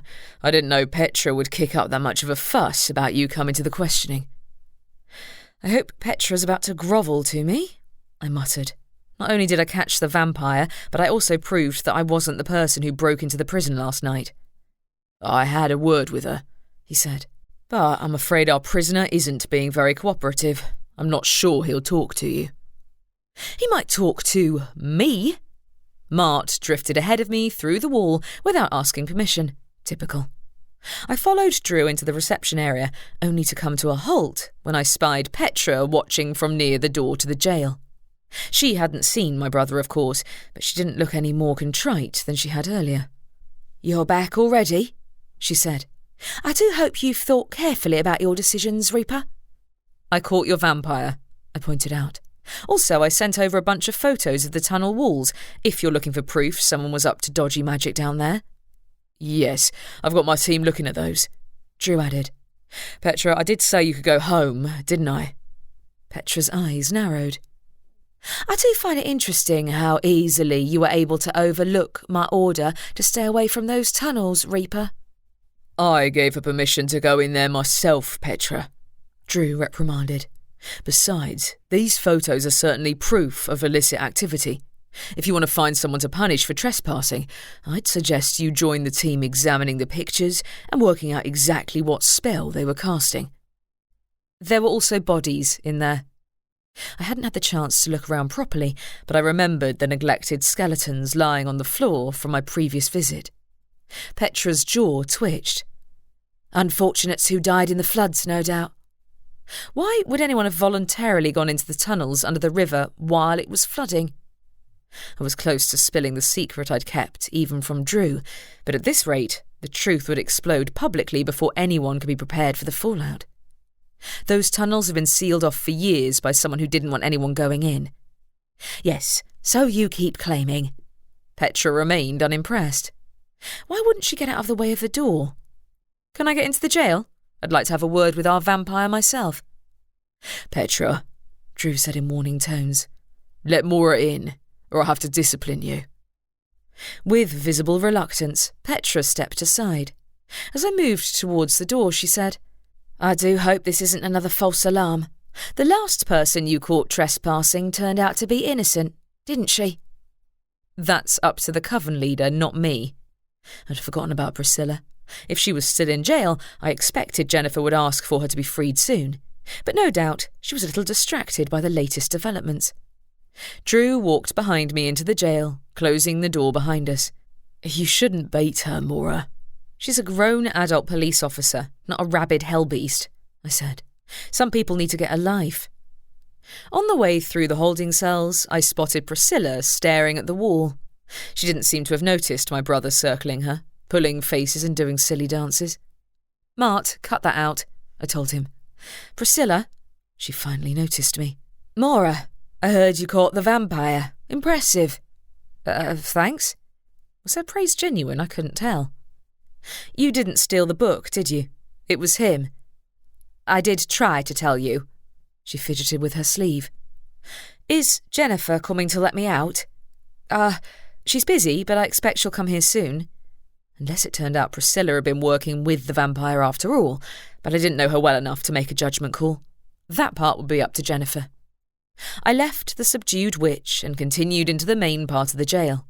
Drew indicated the corridor ahead, where my gaze picked out the vampire's pale face pressed against the bars of his cell.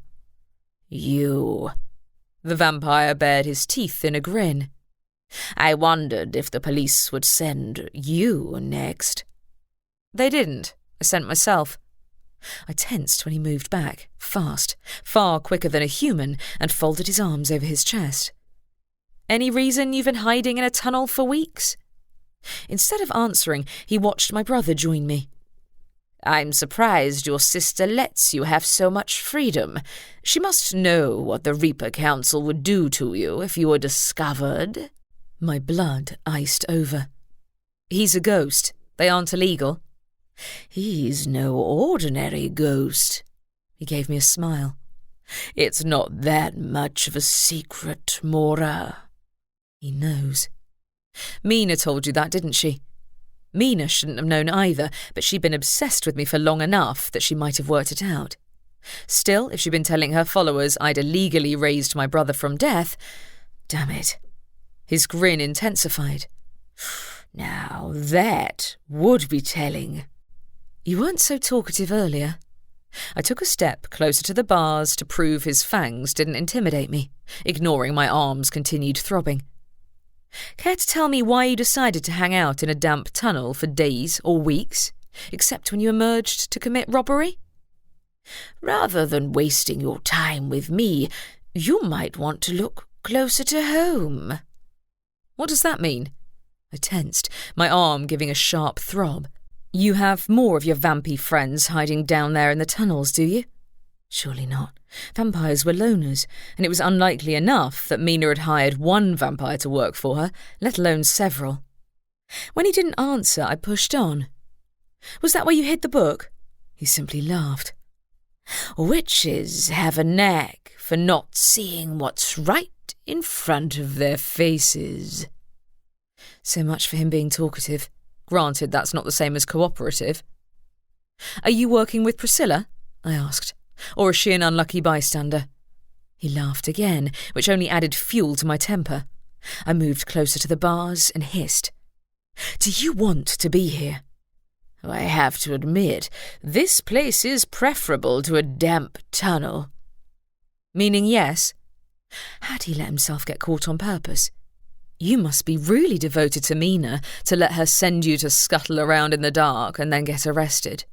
Are you sure she'll come back to bail you out, rather than letting you rot in a cell? Some of the mirth faded from his expression.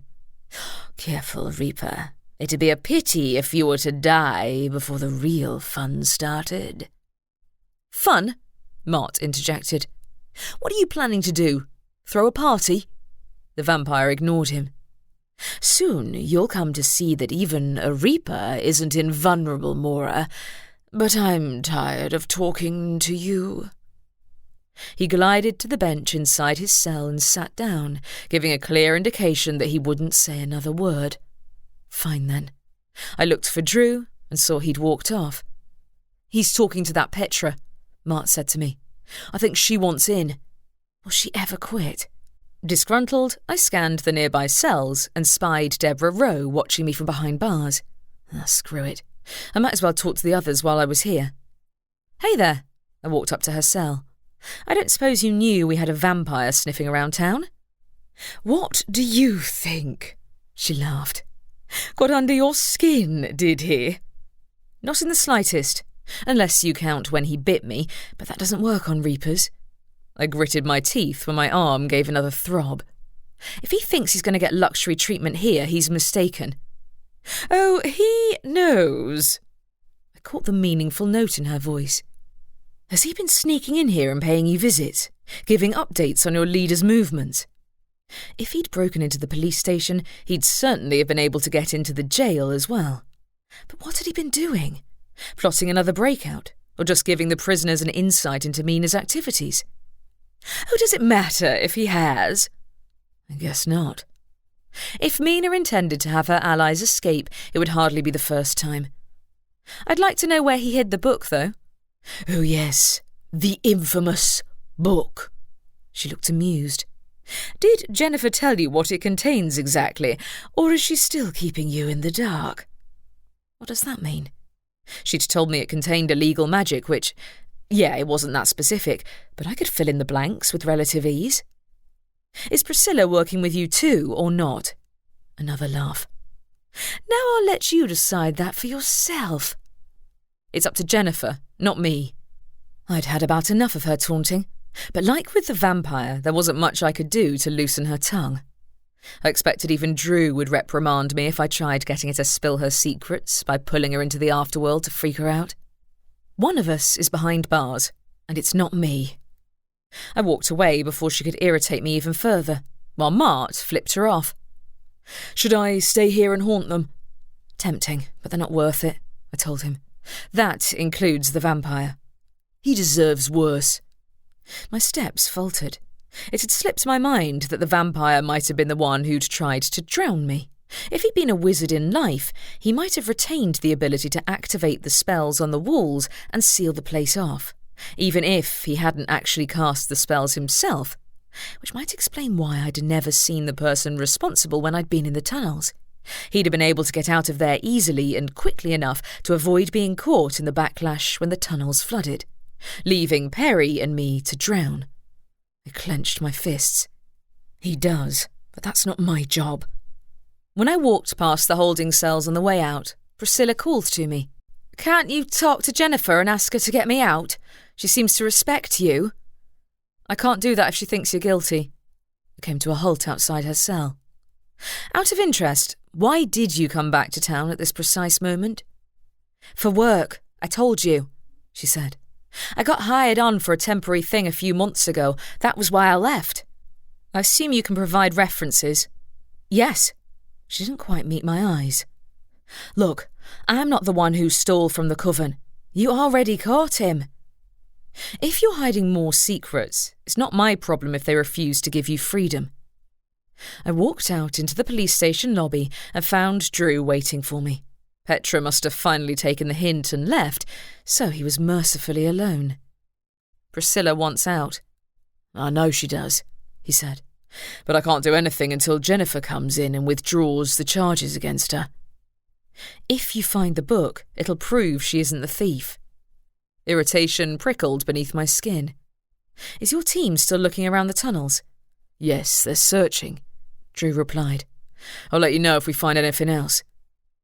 "No." Petra stepped out of a nearby office. "You aren't part of the investigation, Reaper." "Go away." "Yes, I am. You aren't, so—" "Maura." Sensing my rising temper, Drew stepped in. "Petra, I told you to get your things and go home." "Are you trying to get yourself fired?" I asked her, "because I'll be enthusiastically cheering that on."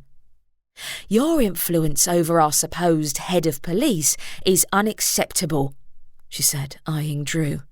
"I'm not the only person who thinks it's compromising his ability to do his job."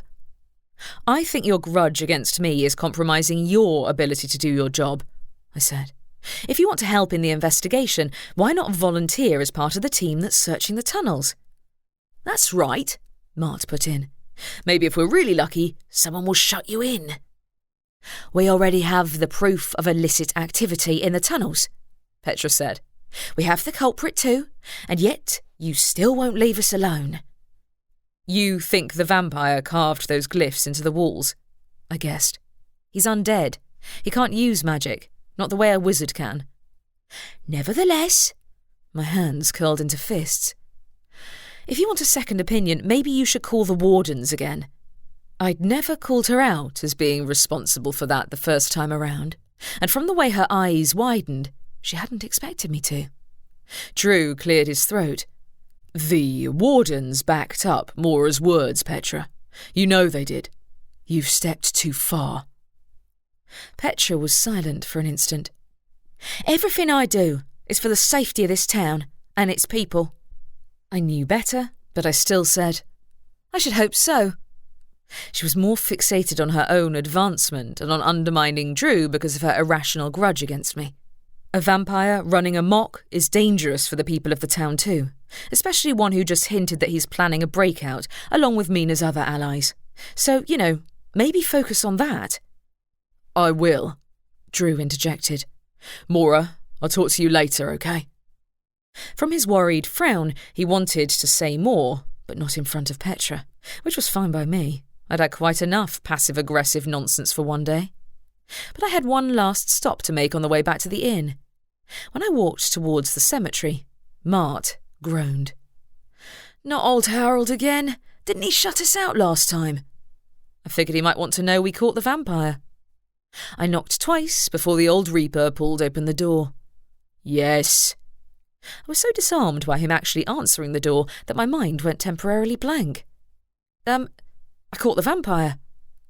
"Shouldn't you be telling the police, not me?" "I did." That was more in character for the grumpy Reaper. "He's in jail, but I thought you might want to know that he turned out to be hiding in the tunnels." He tutted at me. "You took the police in there. Oh, you never listen to anyone, do you?" Now he sounded like the Reaper I was used to. "I didn't take them in there, but they haven't found the book yet, so it won't be the last time." haven't they?" His tone sharpened. "Then they'd better look harder." "Nobody is being very specific about why the book is so dangerous," I said. "What exactly does it contain instructions on? Necromancy is a pretty broad area." "You have the imagination and training not to need it spelled out, don't you?" "Demons?" I guessed. "Mass summonings?" Jennifer's looking at the photos I sent of the actual glyphs, but... "You took photos of them?" His jaw twitched. "Do you want everyone to know how to cast those spells?" "I only gave them to the police and the head of the coven," I said defensively. "And Mina already knows, doesn't she?" He grunted. "If you aren't careful, you're going to get more people killed with your foolishness." "I thought you wanted evidence out there," I said. "Evidence that Mina was casting illegal spells in the tunnels." "I never said I wanted the whole magical world to know." "Isn't it better than nobody knowing at all?" He, of all people, ought to be able to see that. "It's done now. We caught the vampire." "If you want to be congratulated, you're asking the wrong person." "I'm aware of that." I cast around in my mind for anything else pertinent that he might need to know. The vampire knew what I did to my brother, that I bound him to me. I don't know how he found out, but I guess Mina is telling people. "Again, I warned you." He gave me a flinty stare. "If she could tell the Reaper Council without exposing herself, she certainly would." Dread gripped my chest. Good job she's a wanted criminal, then. What about my dad, though? My suspicions as to why he'd called the inn remained, but as yet there was nothing to connect the vampire we'd caught with the strange timing of my Reaper father's attempt to get in touch with his one surviving child.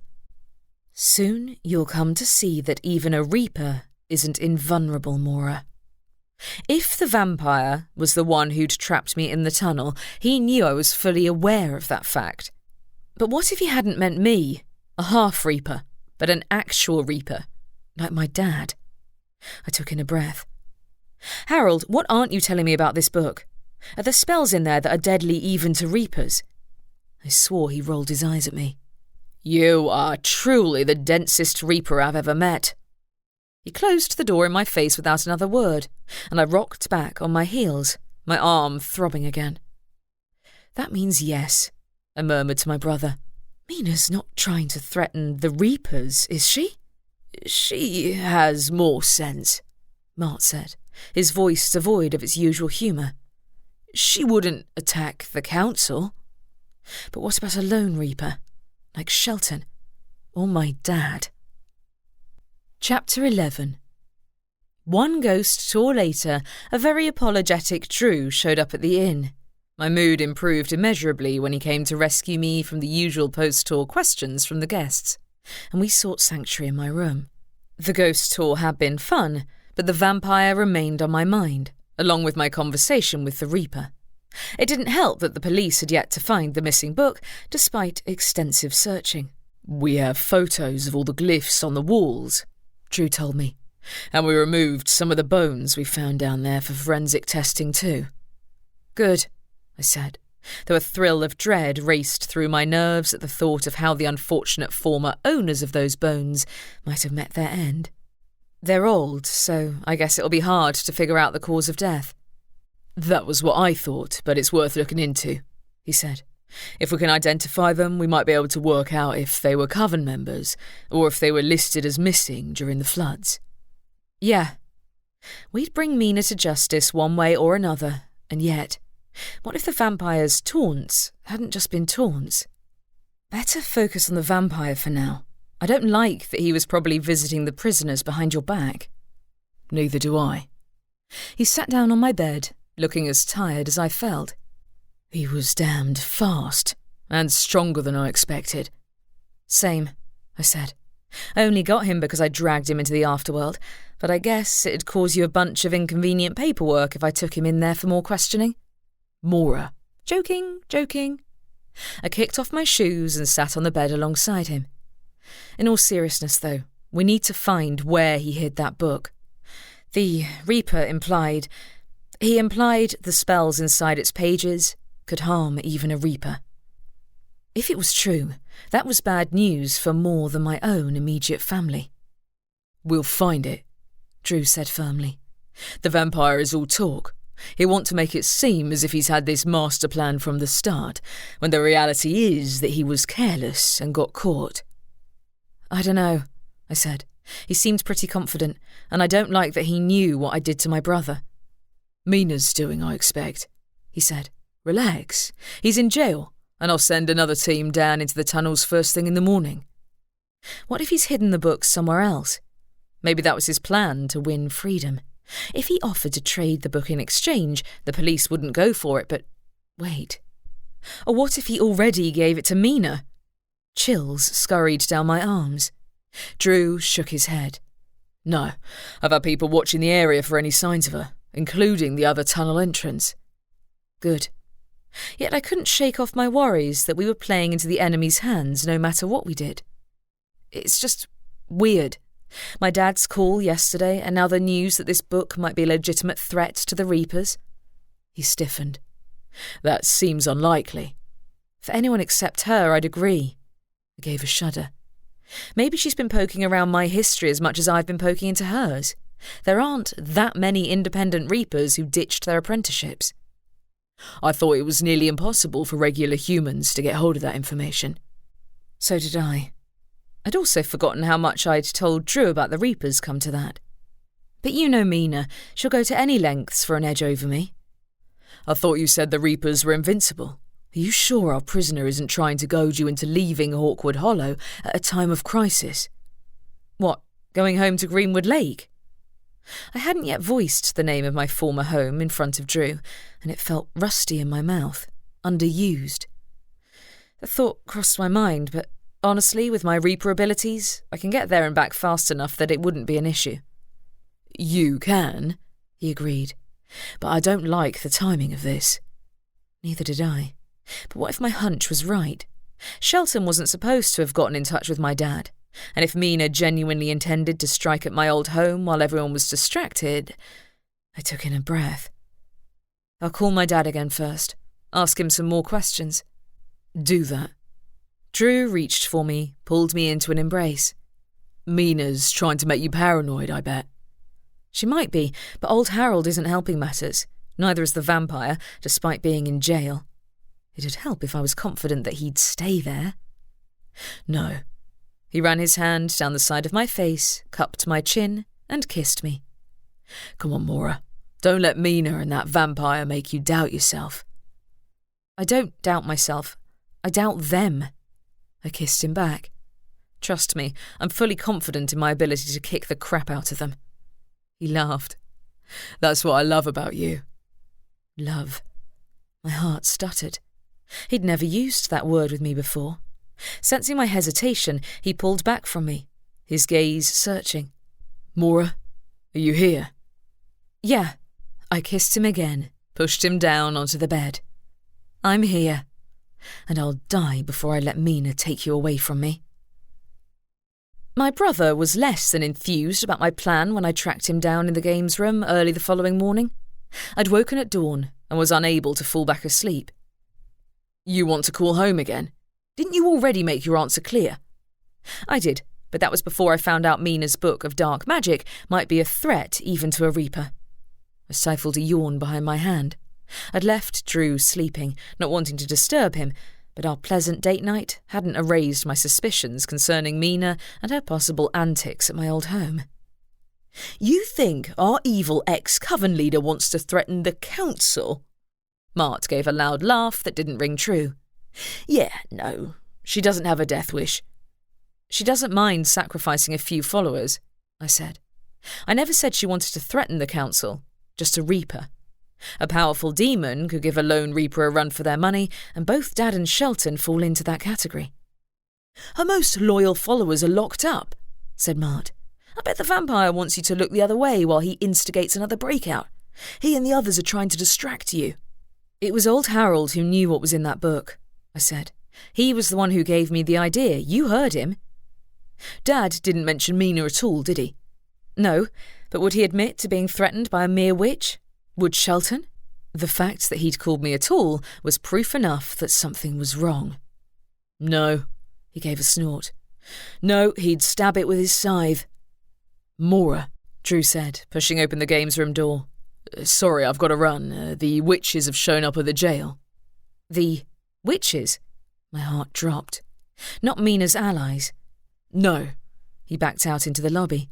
The coven leader. And guess which officer was there to greet her? Petra. I groaned and walked after him across the lobby. Why on earth did Jennifer want to go there in the early hours of the morning?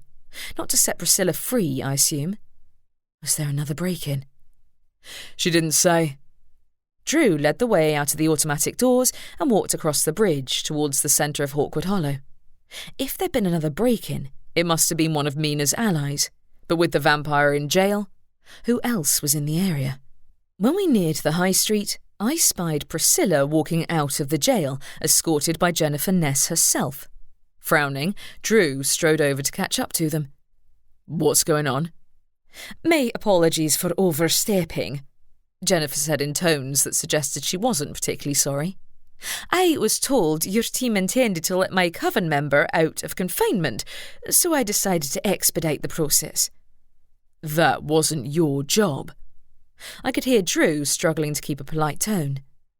Who exactly let her out of the holding cells? I was willing to bet I knew. Petra. You know she's deliberately trying to undermine Drew's authority, don't you? Priscilla has a confession to make to me, said Jennifer, apparently ignoring my comment. You're welcome to come and listen, Maura. What? My heart skipped a beat. By confession, I assume you don't mean the sort that has to be kept to a police record. I mean she intends to admit why she came back to town. Jennifer gave Priscilla a nudge. We're going back to the coven headquarters.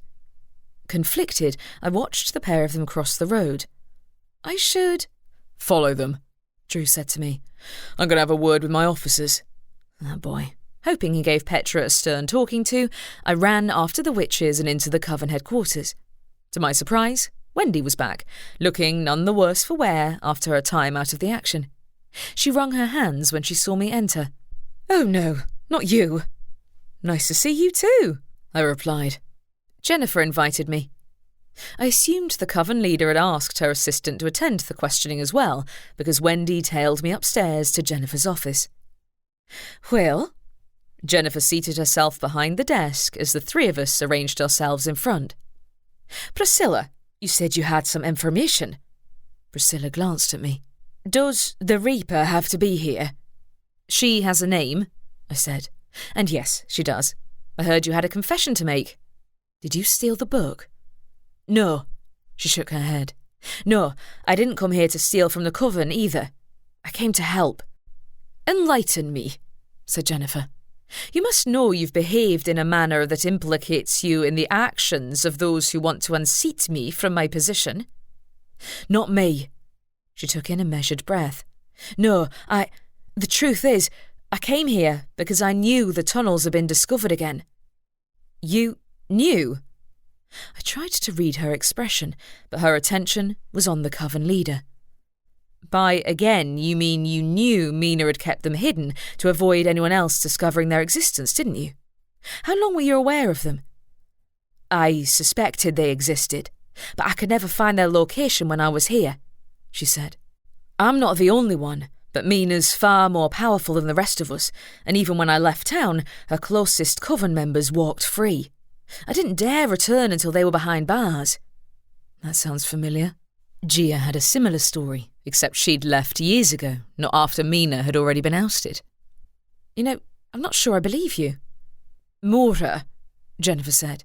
I believe I am the one conducting this questioning. I know, I said impatiently. But do you think she's telling the truth? She left town after Mina already ran. I knew leaving beforehand would see me exiled from the coven for life, Priscilla said haltingly. And because... Yes, Jennifer prompted. Because some of us wanted to keep an eye on her. On Mina? Jennifer's eyes narrowed. You knew where she was hiding? No, of course not, said Priscilla. She's been moving between hiding places, which makes her very difficult to track. We've been trying, though. Who is we?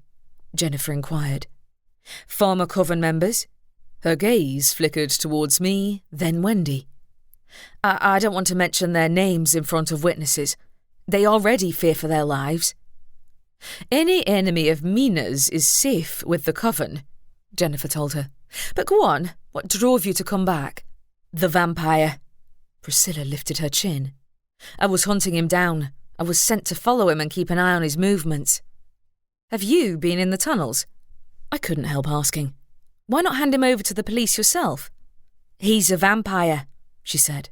The only way to catch a vampire is through trickery or an accident, or if he intentionally lets himself get caught. I stiffened at the implication. He certainly wanted my attention, Jennifer said. Why does Mina Devlin have a vampire doing her bidding? I'm not exactly sure, but the vampire is a rogue with an arrest warrant on his head, Priscilla said. The wardens have been searching for him for weeks. Even the Reaper Council are aware of him. The Reaper Council? A horrible suspicion seized hold of me. Do any of these people need to be notified that he's been caught? If the Reaper Council deemed the vampire a big enough threat to come and get him in person... Maura, Jennifer eyed me. Was there something you wanted to see? Only that Mina Devlin would absolutely love it if the wardens and the Reaper Council all descended upon Hawkwood Hollow at once. Really? Jennifer studied me. You believe she'd use the other Reapers against you? Is there anything she wouldn't do? Priscilla didn't have a clue, and neither did Wendy. But I'd have thought Jennifer Ness would know how far the former coven leader would go to run me out of town. I'm going to have to talk to the police about this one. Unfortunately, Petra had clearly woken up ready to fight that morning, and the police were also supposed to be sending another team into the tunnels to find that book. I didn't want to miss out on the rest of Priscilla's questioning, but every minute the vampire was here in town risked the Reaper Council or the wardens showing up to collect him. If they did have a warrant out for him, they'd likely send a single person to hunt for him first, like Shelton. I left Jennifer's office, jogged downstairs, and paused to assess my options as the door to the witch's headquarters closed behind me. Unfortunately, the best person to talk to about all things Reaper Council was old Harold himself, and he'd been downright maddening yesterday. Drew was probably still dealing with Petra's little rebellion, so I messaged him and began to walk resignedly to the Reaper's cottage. When I reached the cemetery, I did a double take when I saw old Harold already waiting outside. I should have known to expect a visit from you, he said. Why? Tension zipped up my spine. Did you hear from the Reaper Council? What? He scowled. No. What have you done now? Not me. That vampire. Turns out he's a wanted rogue. Of course he is. Harold swore under his breath. Only you could bring a rogue vampire here. He was already here. I'd had about enough of the old Reaper flinging blame in my direction. We'd have found him sooner if you hadn't decided to hold your tongue about that missing book. Better to keep silent than rampage around like a wild manticore. You don't want that book falling into the wrong hands, do you? Frankly, his attitude was giving me a headache. Look, we have a situation. If the Reaper Council sends someone to retrieve our vampire, the first thing they'll do is report this town's existence and probably shut down the inn. You're telling me what I already know, the Reaper said. You should have dealt with the vampire yourself, not entrusted him to the authorities. What, left him in the afterworld? If I'd had a scythe, I'd have been able to do worse. But I'd never reaped the soul of a vampire before. By all accounts, they were incredibly tough for even a Reaper to kill. He scoffed. Any other Reaper wouldn't have hesitated. You think I should have disobeyed the law and proved Petra right? I had to admit that the notion of borrowing Harold's scythe and leaping into the jail to finish the vampire off wasn't unappealing. Even if the vampire was dead, the council would keep searching for him until they found answers. You're the one with the contacts, so it'd be very much appreciated if you could call Shelton and explain. Your warden friends left you their number, didn't they? Oh, right. I can't guarantee they'd be free to come here themselves, at least not right away. That's your problem, he said. Don't you have another Reaper you can contact? My dad? Crap. If I called him back. Well, I'd have to figure out how to explain why I wanted to know if the Reaper Council had put out an arrest warrant for any vampires recently. But it was still better than trying to rely on old Harold to do something useful for once. Fine, have it your way. I pulled out my phone and typed in my dad's number from memory. I'd been meaning to make the call anyway, but I couldn't suppress my suspicion that Mina was playing with all of us like pieces on a chessboard. Never played chess with a Reaper. We're sore losers. I hit the call button before I could change my mind. My heart thumped in my ears while the phone rang a couple of times, then went straight to a dial tone. I tried again, and again. No answer came through, though I retyped the number as I walked in case I'd gotten it wrong the first time. My dad might be out on a mission or just out of the house without access to a phone. There was no reason to panic. Yet. Mart, I called out as I ran into the inn's lobby, past a startled alley. Where are you? Here? He zipped into view. What's up with you? I beckoned him into the games room and lowered my voice. I can't get through to Dad on the phone. So? He floated behind me into the room. Obviously he's out. Why would that be a problem? The Reaper Council has an arrest warrant out for that vampire, I murmured, conscious that the other ghosts had gathered around the TV at the back of the games room. I have a feeling he's been trying to bait them. Oh, scumbag, Mart said. Can't you ask your Reaper friend to call the council himself and fob them off with an excuse? I already asked. I can be more persuasive than you, he said. I'll hang around annoying him all day until he caves in. Nobody can stop the Reaper Council, Mart, I whispered. You know that. Harold won't be able to keep them out. Where's that detective of yours, then? Arguing with Petra, I said. She decided to take matters into her own hands and set that witch free. You know, Priscilla. Turns out she was chasing the vampire, not working with him. Then ask her to escort him to the Reaper Council herself. Not sure that'll go over well. The vampire, unlike Priscilla, was still behind bars, and the police wouldn't want me setting their prisoner free. Drew didn't need me complicating matters any further than they already were. I can call the wardens, but it's anyone's guess as to whether they'd want to come to the other side of the country for this. If anything, you owe them a favour for saving your life. What are you all looking at? I raised my head to see who he was addressing and saw that all the other ghosts were watching the pair of us from in front of the TV. Vicky spoke first. Are the Reaper Council coming here? Absolutely not. In an effort to keep the human occupants of the inn from overhearing our conversation, I'd unintentionally terrified the ghostly ones. Good job, Maura. They wouldn't send more than one person to retrieve a single vampire. I'll deal with... Someone rapped on the door, then nudged it open. Someone's here for you, Maura, Ali called from outside the room. Huh?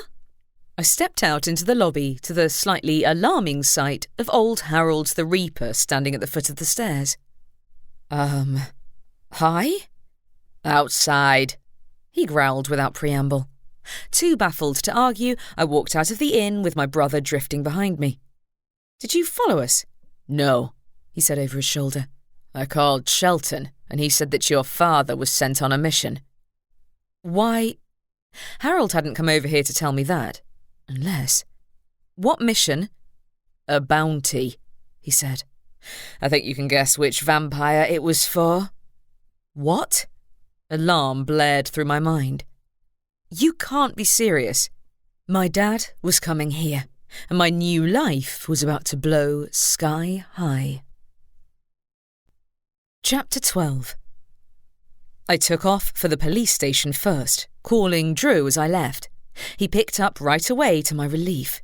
Maura, are you all right? No, Drew, he's coming here. Who? I heard the confusion in his voice. Who's coming? My dad. I clenched my hand around the phone. Acting on the Reaper Council's authority, he's going to come for the vampire and in the process, he'd find out the town was flooded with ghosts. The vampire would become the least of his concerns, and it wouldn't surprise me if he acted there and then to report the town to the Reaper Council. In the ensuing confusion, Mina Devlin would doubtless find a way to take advantage of everyone's distraction. Honestly, it was kind of ingenious of her to plan to have my own family turn me into the authorities. Drew swore under his breath. Is there any way you can find him first? Possibly. My Reaper abilities would enable me to track down another Reaper, but the real question was whether I'd be able to convince him not to report Hawkwood Hollow. If I took Mart with me, it might help. Or not. Either way, I couldn't leave my brother behind. He deserved to be in on this too. All right. Drew took in a breath. I'll tell my officers there might be someone coming to pick up the vampire soon. I can contact the wardens too if that helps. All right, I'll try to be fast, but... Don't waste any more time, Harold growled from behind me, having followed me out of the inn. Your father was sent on the mission yesterday, so he already has a day's head start. Got it. To Drew, I added. I'll let you know if there are any more developments, okay? Of course. Worry filled his tone. Are you sure there isn't anything I can do? Keep an eye on that vampire. It wouldn't surprise me if he found a way to escape while everyone was distracted. I'll see you later. I ended the call before the emotions brimming inside me could break free. I can't let this happen.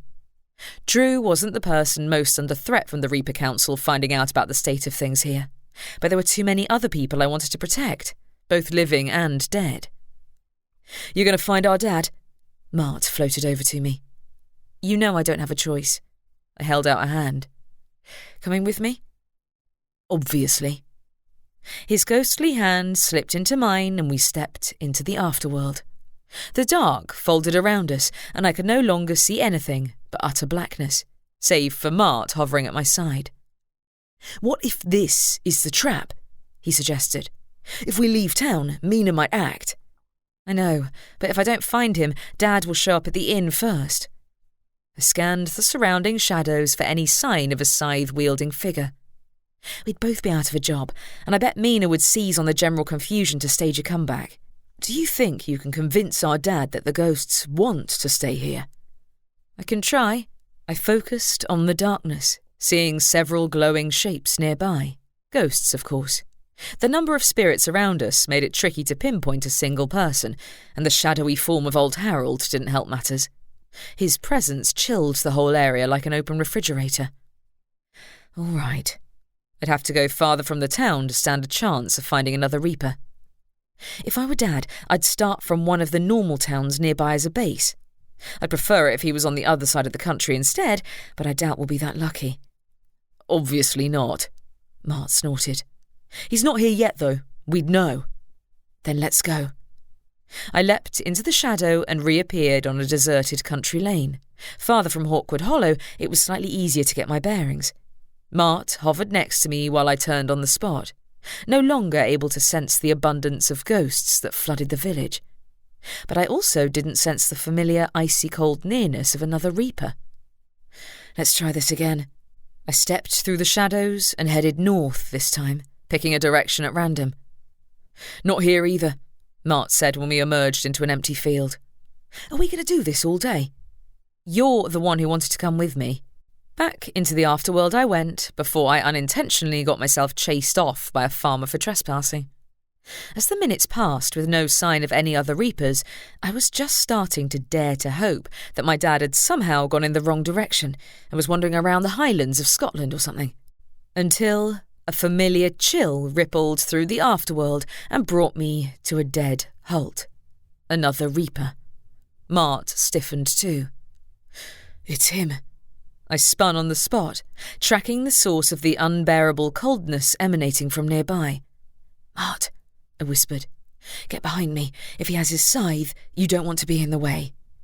I'm not an imbecile. He moved close enough that his ghostly arm touched mine, but that chill was nothing compared to the one created by my dad's presence, like a black hole of utter darkness. And here I was, about to jump into it. Here we go. Coldness enveloped me as if I'd fallen head first into a snowdrift, but the freezing sensation was immediately eclipsed by an all-encompassing dread when the darkness receded, and I found myself standing in front of a menacing hooded figure. He loomed over me, scythe in his hands, terrifying and ready to strike. Wait! I held up my hands, conscious of my brother cowering behind me. It's just me, Dad. Maura. A familiar voice spoke from beneath the Reaper's hood, and he lowered the scythe. I thought you didn't use your Reaper skills any longer. I don't normally, except in case of emergency. What emergency? While I couldn't see his face, I could tell the moment his attention locked on my brother. "You—" "Wait." I moved forward as close to my dad as I could get without touching that sharp blade. "Put the scythe away. Mart and I are here to talk to you, nothing more." "Must you keep breaking the rules?" He sighed. The sound surprisingly human, and lowered the scythe. With one hand, he pushed down his hood, revealing a weary face that was an older mirror of my own. "What exactly do you think constitutes an emergency?" "Someone sending you on a false vampire hunt?" I remained tense, conscious of the darkness of the afterworld surrounding us. "We already caught the vampire, and the wardens are on their way to collect him." I was stretching the truth a little, but I had intended to call the wardens before old Harold had broken the news of my dad's mission and forced me to improvise. And Drew might have already done so. "That wasn't what I was told." He searched my face. "What are you hiding?" "Someone wants to set us against one another." There was no way to do this without revealing the truth, even if that was exactly what Mina Devlin wanted. I made an enemy of a powerful coven leader who's been up to some seriously nefarious magic. She intentionally set the vampire loose in the area to target me, but I caught him first, so there's no need for— "If that's the case," he said, "I'll collect him myself." "He's not the real danger," I said quickly. "You should know that the witch who sent the vampire after me should also have a warrant on her head for dabbling in illegal necromancy, and unlike him, she's still at large." "We don't deal with witches." Shadows swept around his feet, warning me that he was about to jump through the afterworld again, and this time he'd have a pretty good idea of where he was going. "She summoned demons, Dad." "Then why not call the council yourself?" A pause. "You're avoiding them." "Of course I'm avoiding them." I gestured to my brother behind me. "Do you think they'd let this slide? They'd banish him from this world without a moment's hesitation." "Would that be such a bad thing?" "Hey," said Mart indignantly. "I'm right here, you know." "It's not right for ghosts to linger after their time." Dad's eyes were on me rather than on Mart, and his expression was wearier than ever. "Don't fight me on this, Maura. I let you leave home, and I refrained from reporting you to the council for keeping your Reaper abilities. Perhaps it was the wrong choice, but—" "No, it was the right choice. There are some things the council doesn't understand," I said. "They're not human." "Neither are you," he said. "You might have made your home among humans, but you're not one of them." Okay, that was uncalled for. "Where else am I supposed to go? The Reapers wouldn't take me, though I'd like to know why you changed your mind." He clearly wasn't under threat from Mina Devlin, but why had he called the inn in the first place? "I acted hastily when I banished you," he said. "Shelton, he told me of you. He reminded me of how capable a Reaper you are." My eyes stung. Does he have to twist the knife in the wound? That was a long time ago. "I know, but my point remains." "I'm not coming home." I spoke firmly, despite the pain of the long-buried part of me who'd fought so hard for his approval as a child. "I have a new home, and I'm happy there, but someone is doing her best to ruin it for me. Someone the Reaper Council ought to have their attention on. I'm not joking when I say this witch is dangerous. I already told the wardens that." "The wardens?" he repeated. "You'd rather work with them than your own kind." "My own kind?" I echoed. "I might be half Reaper, but it's a whole lot more complicated when you have a mortal lifespan. Also, I'm not putting my brother at risk by contacting the council." "I see." He still hadn't so much as looked at Mart. "I hoped the years had changed your mind, but I see I was mistaken." "We've all changed.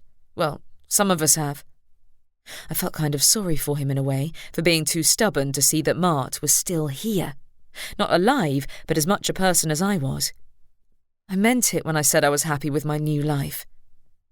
"You're really content with running ghost tours?" He shook his head in incredulity. "Don't tell me you've picked up more strays." Now that he mentioned it, that was pretty much what I'd done. "Maura," he said slowly. If you're defying the council by sparing more ghosts from the afterworld, you're playing a dangerous game. I didn't bring them back. I should have known I wouldn't be able to dance around the truth forever. And in a way, it was a relief to speak plainly about Mina's crimes to someone who had the power to take her to account. Dad might not be the council's favourite Reaper, but he'd have an easier time handling them than Harold would for one. Really? His tone was flat. I have trouble believing that, Maura. Mart was an exception. Hurt crept into my voice, despite my best efforts. You should know that. Mart himself shifted behind me and whispered, Don't tell him. He's going to figure it out anyway. I took in a breath and addressed Dad. That witch I mentioned, she dabbled in necromancy and caused dozens of deaths, including the local Reaper's apprentice. He went into early retirement as a result, and nobody has been able to prove she was responsible until now. I have proof. That's quite enough. He held up a hand. Am I right in thinking that instead of cleaning up the mess this neglectful Reaper created, you decided to, open a ghost tour business? That wasn't me, I said ineffectually. I needed a job, and the ghosts aren't doing any harm. No harm, he said. If what you said is true, if what she did was dangerous enough to cause the death of a Reaper, Mina Devlin might well have destabled the entire afterworld around the area. I have to see this for myself. No, you really don't. My hands clenched into fists. You want the vampire? I'll bring him to you myself. I'm sorry, Maura, but it's my job to deal with this situation and report it to the council. Well, I tried. If I couldn't make him see sense, I'd have to go with Plan B. My one advantage was that he hadn't actually set foot in Hawkwood Hollow yet. He might know it existed, but he hadn't seen the town with his own eyes, and even a Reaper needed to have some level of familiarity with a place to travel there through the afterworld. Have it your way, then. I spun on my heel and vanished into the shadows. As I did so, I whispered to Mart, Go in the opposite direction. He's more likely to follow me than you, but just in case. As Mart vanished, my father, the Reaper, appeared in his place, fury etched on his face. Picturing a random location, I hopped through the shadows and emerged onto a street of startled shoppers. Hoping I hadn't unintentionally landed in a normal town and exposed the magical world for everyone to see, I turned back into the darkness and pictured a deserted country lane. Out of the shadows I walked, then back in, again and again, until I was dizzy enough that even I didn't have the faintest idea where I was. I staggered out onto a windy coastal cliff and stopped to catch my breath. My phone buzzed with a call. I debated for a moment, then answered, hearing Drew's muffled voice. Maura, where are you? Trying to stop my dad from showing up in town with a horde of Reapers, I told him. He was sent after the vampire. The vampire's gone, said Drew. You were right. He escaped, and he did a hell of a lot of damage in the process. No. My heart jumped in my chest. What did he do? He bit several of my officers. He swore under his breath. It's my fault. I called the wardens using the number you gave me, but they said they were tied up working on another case. While I was making the call, a group of rebellious officers decided to take matters into their own hands and escort the vampire to the local warden's branch in person. What? My voice snapped out. Petra! I thought you told her she was on her last warning. Oh, I did, he said grimly. And she's thoroughly regretting her choice now. The trouble is, I'm not sure she'll live that long. My mouth went dry. Did the vampire bite her? Yes, several times. Oh boy. She'd brought it on herself, but that didn't change how screwed we were now the vampire was loose. Did the vampire run back to the tunnels, do you know? My team is searching for him in there, but we believe he might have fled the town instead. I hope he has, I said fervently.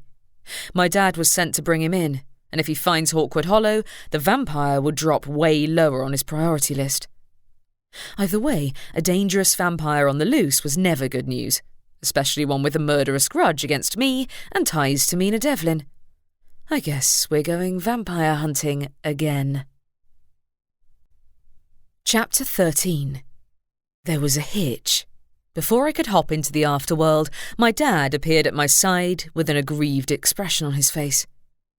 "You can't lead me away from your home forever, Maura." "Change of plans," I replied. "The vampire? He's escaped jail, bitten a bunch of people, and gone on the run. Want to help me find him?"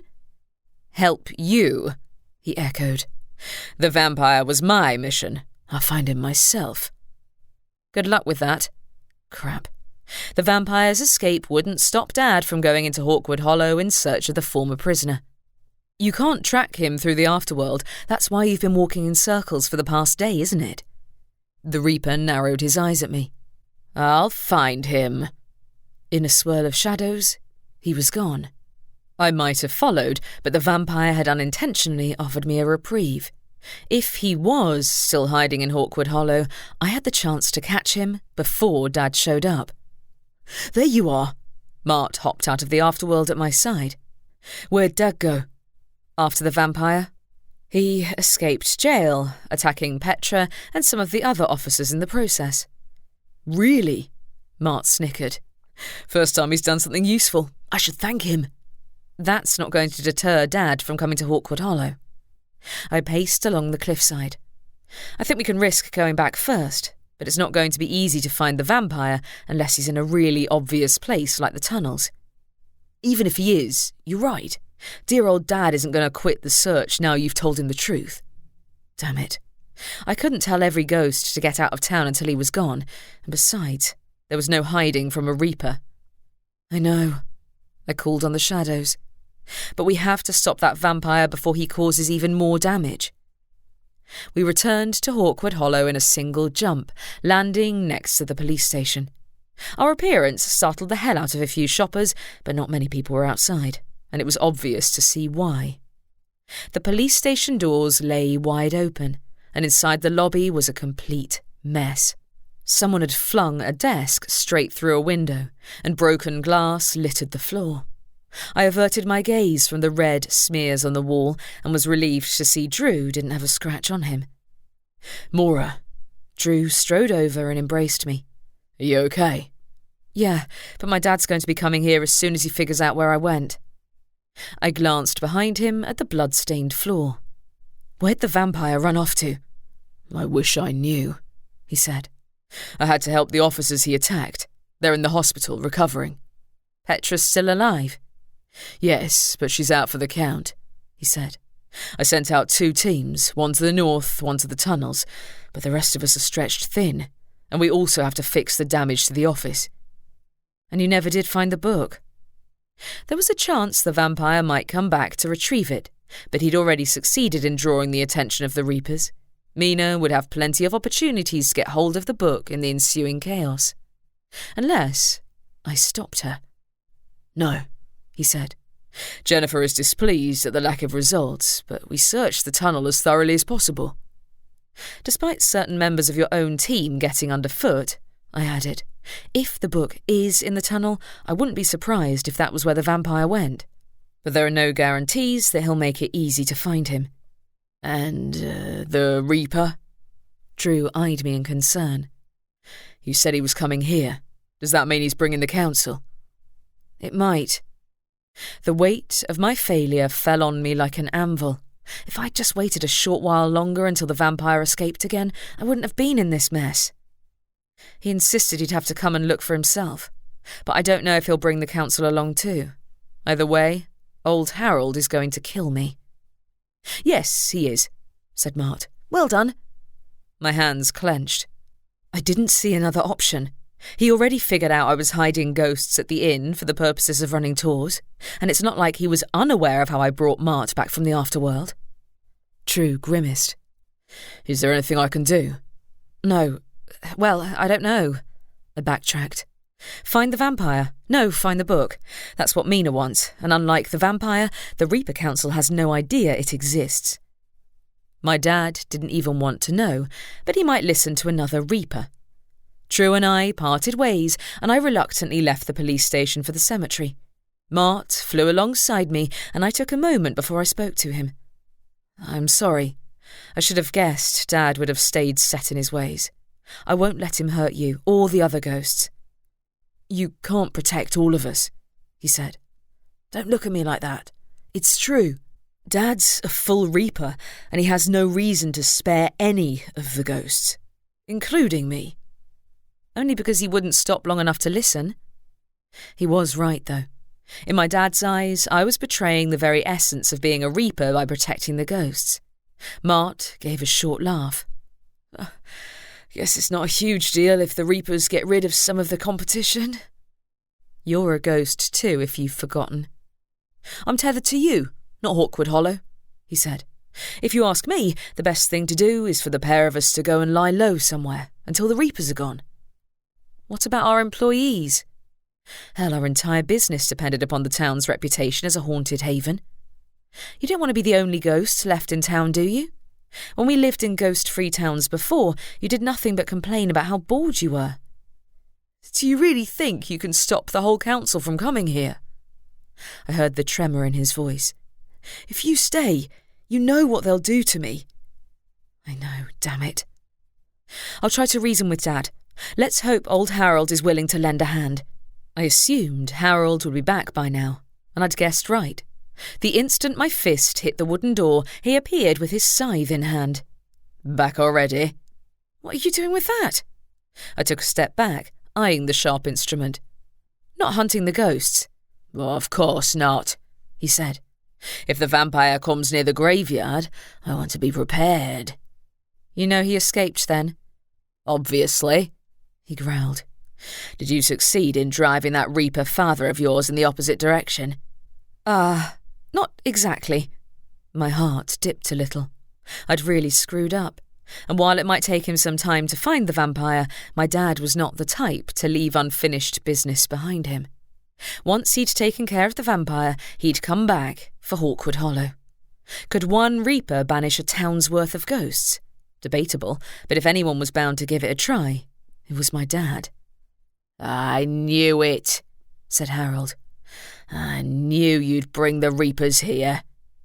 If not me, someone else would have, I said ineffectually. Mina's put us on the map with her constant antics. She sent the vampire to draw the Reaper Council's attention, and I assumed she ensured they picked my dad just to add insult to injury. Don't act like you haven't endangered us, he said. There's a reason I worked so hard to ensure I was listed as the only Reaper contact in the town. Then why'd Shelton go to my dad and give away my location? That part I still didn't understand. If he hadn't, well, Dad would have come hunting for the vampire anyway, but he wouldn't have known my address. Old Harold worked his jaw. Shelton didn't say. Can't you call him and ask for clarification? I folded my arms across my chest. He doesn't want the council to come here, does he? He ought to be able to help convince my dad that the town's in good hands. I can't control what Shelton does, he growled. I think he's being watched, in fact. By Mina? Dread gripped my chest. Is he the one she's been threatening? Was that why he'd gone to my dad? It still didn't explain why Dad had asked me to come home, but maybe I'd been unfair to assume an ulterior motive. He might have had a genuine change of heart. Now, though, I'd risked more than my own future by drawing his attention to Hawkwood Hollow. I think the real question is, what are you going to do now? Asked Harold. If you care for this town as much as you claim, you'll do your best to protect it. If you think I can argue with the Reaper Council, you're dead wrong. I couldn't even convince my dad to leave the town alone, and we're related. Then try harder. Beneath his irritation, I detected a hint of, was that fear? One sole Reaper I can handle, but not the council. You handled Shelton? Why would my dad be any different? That was supposed to be the end of it, he growled. If you don't stop your father from making a mistake, it'll spell disaster for all of us. I blinked. I didn't think you cared for the ghosts that much. Fool. He backed into the doorway, gripping his scythe tightly. It's not about the ghosts. It's about the stability of the entire afterworld. What's he talking about? You've lost your mind, Martin informed him. Dad's words came back to me. He did say that a large number of deaths at one time could be destabilising. Is that what this is about? In response, Harold swore at me and then slammed the door in our faces. That was weird.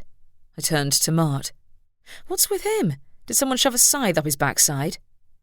No, he's scared.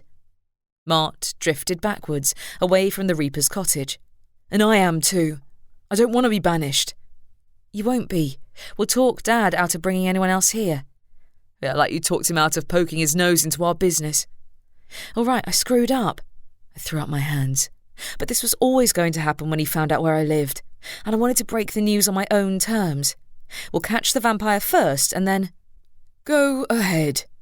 Mart's eyes widened as he looked at a spot just past my shoulder. He's right there. What? I spun on my heel in time to catch the blurred figure of the vampire vanishing from sight. Hey!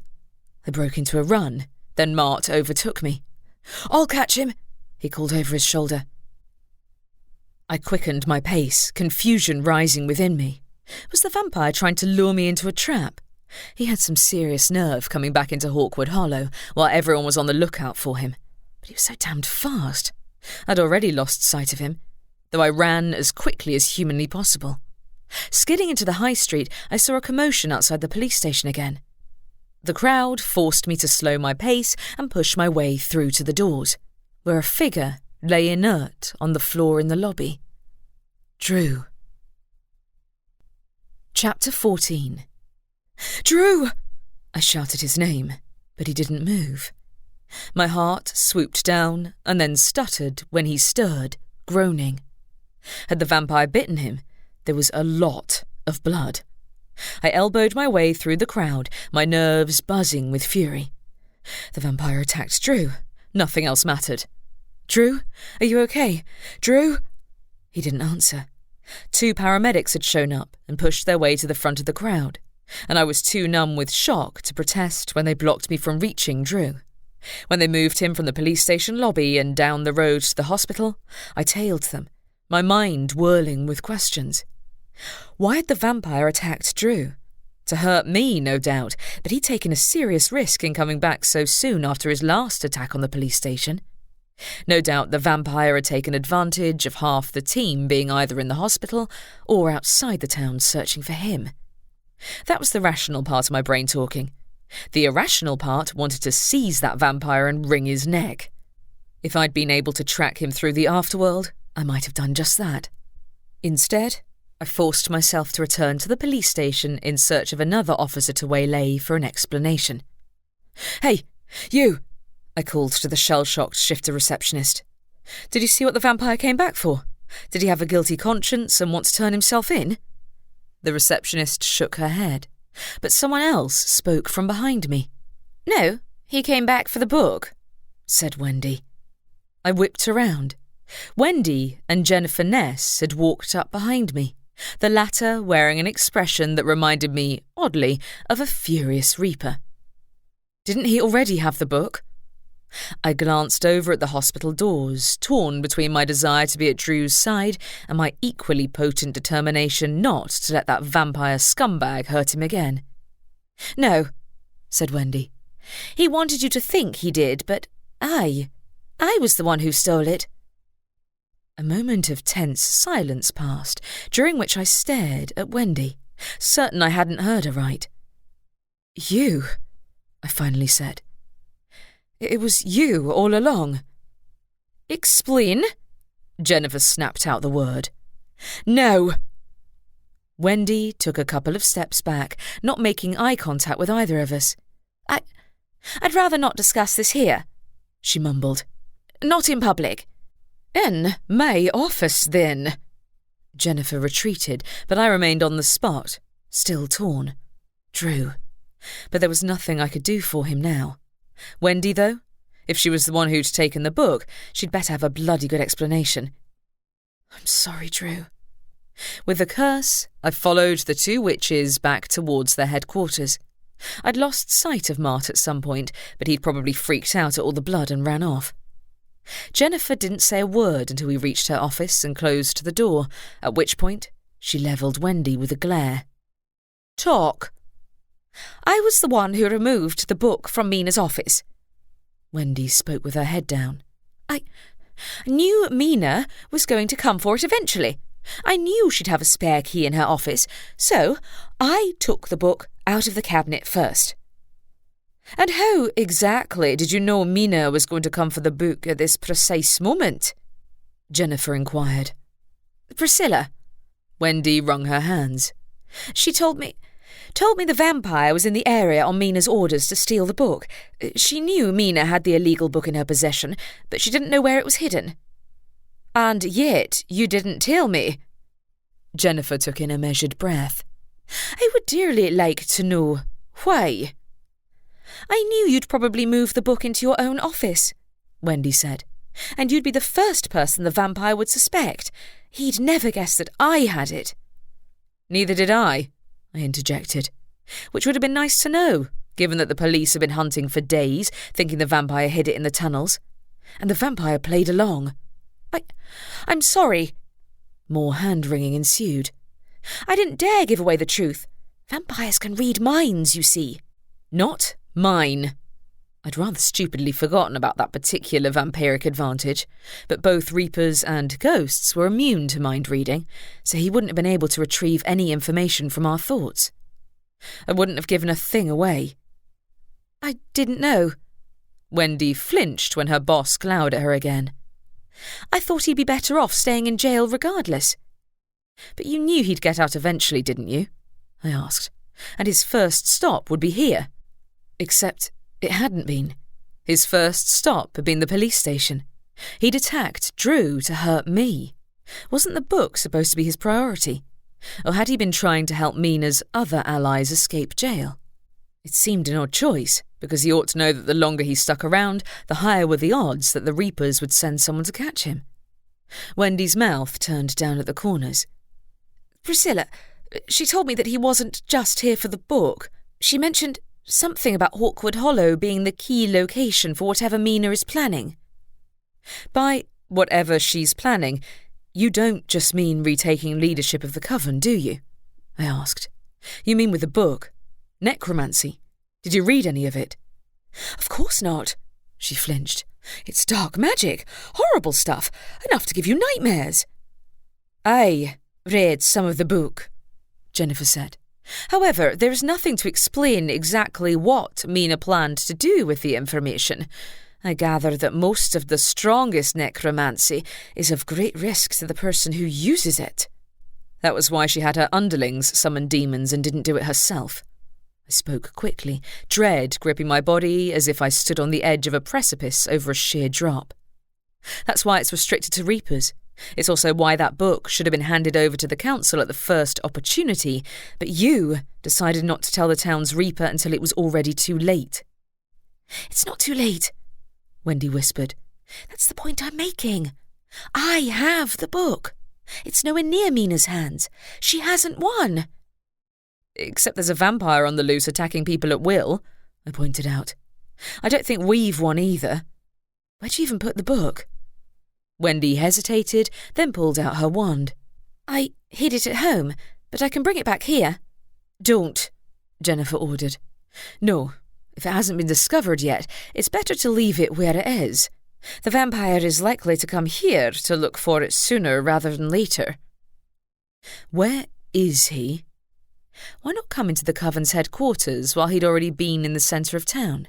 Had he guessed that someone else had taken the book? There aren't that many other obvious hiding places. Did he think the police had the book? He might have, Wendy said. If he couldn't read your thoughts, he'd have no idea where the book was and would have to guess. The only other people he spoke with were the police officers, right? And Mina's allies in jail, I assume. Disconcerted, I turned back to the coven leader. You read some of the book, did you? Yes, and little of it surprised me, she said. The majority of necromancy involves summoning from the afterworld, but I expect you're well aware of that already. Obviously. Except my own knowledge was limited by where I'd left off in my apprenticeship. She's already tried summoning demons, but that doesn't require her to be in a particular location. Wendy gave a violent shudder. Priscilla, she hinted that Hawkwood Hollow is particularly... places that have seen a lot of death are often used for rituals. I gathered, Jennifer said quietly.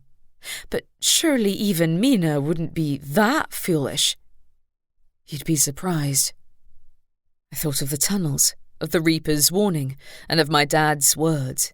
Mina Devlin might have destabilised the entire afterworld. How much do you know about the floods 20 years ago? My words hung in the air like a spirit conjured from beyond the grave, while Jennifer frowned at me. I didn't know her precise age, but at the time of the floods, she'd have been a teenager, certainly old enough to remember. What are you implying? She asked. Is this to do with those tunnels? Yes, probably, I said. I don't know all the details of what Mina was doing in there, but I find it suspicious that the tunnels are located directly underneath the river that flooded and killed over 100 people over 2 decades ago. Yet nobody has ever discovered them until now. You weren't here, Wendy said tremulously. Nobody went near the river for weeks after the floods. Really? I surveyed the coven leader. Wouldn't the authorities have wanted to search for survivors? Where was Mina? From what I remember, she led the evacuation of the coven, Jennifer said slowly, as if she was thinking hard. Really, I have my doubts that Mina was responsible for a natural disaster. She was. The words tangled in my throat. I'd told nobody my suspicions. I hadn't even told Drew. Maybe if I had, he wouldn't be fighting for his life right now. Old Harold told me. He lost his apprentice in the floods, so he'd know. Jennifer and Wendy both gaped at me. The Reaper told you that? Jennifer spoke first. He lost his apprentice. Yes, I'd forgotten that. And I expect that was traumatizing for him, but... It's true, I pressed. Mina was trying to... Honestly, I'm not sure what she and the coven were doing. He didn't give me the details, but we already know Mina used the floods to cover up murders, and most powerful forms of necromancy require sacrifices. Wendy let out a whimper and backed away towards the door. Jennifer, for her part, studied me for a moment and then took a measured breath. I'll ask the Reaper for clarification, but that'll have to wait until later. We need to find this vampire. Right. Focus on the present. I wrenched my thoughts back to our current dilemma. The vampire, if he was a wizard when he was alive, he might even have been directly involved with the coven's actions 20 years ago. He'll certainly know what Mina's planning. Nevertheless, Jennifer said, we have to be prepared for him to come here searching for the book. Wendy, you should go home and lie low. I'll deal with the vampire. How exactly do you plan to do that? I couldn't even track him with my Reaper skills. How was a witch supposed to find him? At that moment, a loud scream rang out from somewhere below our feet. The 3 of us all moved towards the door at the same time, and I took the lead as we ran downstairs and out into the lobby. There, Priscilla lay in a bloody heap in front of the door to Mina's office, unmoving. The vampire. I looked around wildly, but of course he'd disappeared. Jennifer stood rigid behind me while Wendy swayed on the spot and then fell into a dead faint. That's not good. A creaking noise drew my attention to Mina's office and the door swung open. Jennifer saw too, and we both ran towards the door. When we burst into the room, the vampire bared his teeth in a grin. He was seated behind Mina's old desk. I believe I have the upper hand. I don't suppose you'd like to hand over the book? We don't have it. I didn't dare take my eyes off the vampire to look at Jennifer, but my hand crept towards my pocket for my wand. Jennifer whipped out her own wand and cast a spell that knocked Mina's desk askew, but failed to make contact with its target. The vampire moved fast, darting out and into the lobby like smoke, and he appeared at the foot of the stairs with a smirk on his face. Is it upstairs, I wonder? You're welcome to look, Jennifer took aim, but once again her spell missed as the vampire sprang out of sight. "You're wasting your time here." "Oh, I don't think so."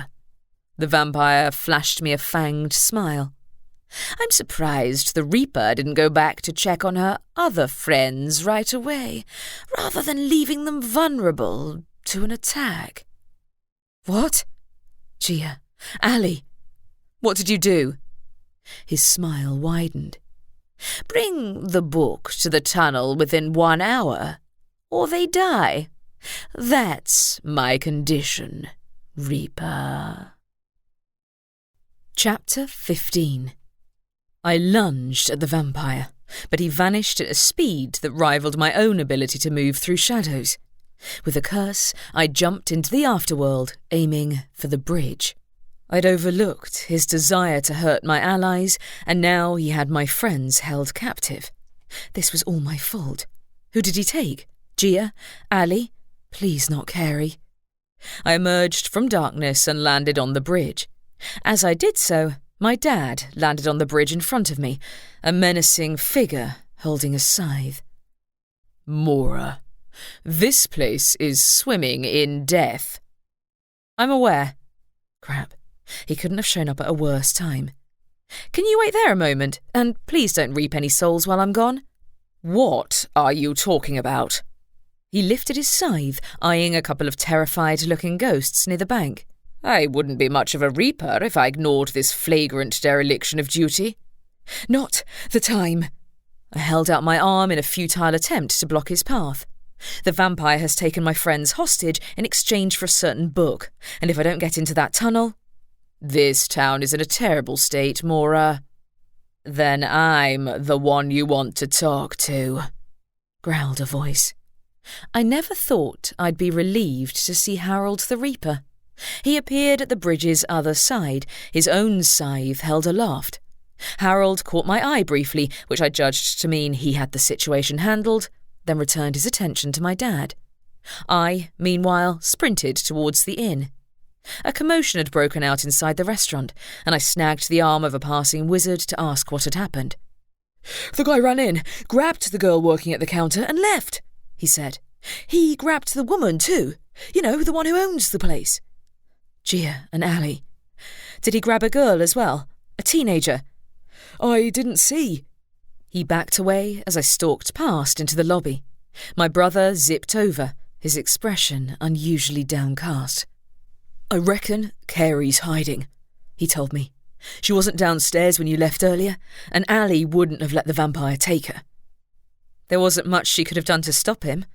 Damn, I sure hoped Harold would be able to keep my dad from massacring the local ghosts, because I had no choice but to turn my back on the two Reapers if I wanted to help my friends. But to do so, I needed that book. "You aren't seriously thinking of giving that guy what he wants?" Mart asked. You know I don't have a choice. Even if the vampire was bluffing, it wasn't a risk I could afford to take. Can you do me a favour and go warn the other ghosts to hide? If Harold can't stop Dad from getting at them, I don't want them paying the price for my mistake. Mart scowled. "Fine." He vanished into the games room while I took a deep breath and leapt through the shadows, this time landing in the witch's headquarters again. Wendy exclaimed at the sight of me and shrank back when I stalked towards her. The vampire wants the real book in exchange for sparing Gia and Ali, I said. He has them held hostage in the tunnels. I can't give it to you, Wendy said tremulously. It's the only way. I looked at Jennifer, who shook her head. He's not willing to negotiate. I won't let him actually take the book. It's too risky. Jennifer glanced behind her at the door to Mina's office. Besides, Wendy hid the book at home. Did you have an alternative? A cursory scan of the lobby told me that someone had removed Priscilla and cleaned up the bloodstains she'd left on the floor. But Mina's office door remained ajar. If Gia and Ali die because of your decision to withhold the truth from me, you won't get any support from me when Mina returns to take over the coven. That I can promise you. Wendy flinched. I can get the book. She pulled out her wand and gave it a wave, casting a transportation spell. As she disappeared in a swirl of light, Jennifer and I were left facing one another across the lobby. "Did Priscilla survive?" I finally asked. "Barely." Jennifer's lip compressed. "This is a terrible plan, Maura. It's not even a plan at all. Sorry for not coming up with something better when two of my friends are being held hostage and there's a reaper waiting to skewer every single ghost in town with his scythe the instant I turn my back on him." Her brows rose. "A reaper?" "The bloody council sent one of their reapers to hunt the vampire." I decided not to mention he was a relation. If we'd known the vampire didn't have the book, we could have delivered him to the council in person without any need for this. Wendy reappeared in another flash, clutching a worn leather-bound volume to her chest. Here it is." "Thanks for that." I tried to grab the book from her, but she held fast, refusing to let go. "Oh, for God's sake, do you want to come and fight the vampire yourself, is that it?" "Wendy," Jennifer spoke in a firm but gentle tone. "Give Maura the book." I tugged again and managed to get the book free from Wendy's limp arms. "The vampire is in the tunnels. He's likely to make an escape through the other exit. So if you want to do something to help, be ready to ambush him." I didn't wait for a reply. Holding the book tight to my chest, I jumped into the shadows of the afterworld. Brightness pierced my vision, and I squinted, realizing the dazzling light shone from the book itself. What the hell is that? A glow-in-the-dark spell? No time to stop and investigate. I pictured the interior of the tunnel's main chamber, and a moment later, my feet touched down on damp stone.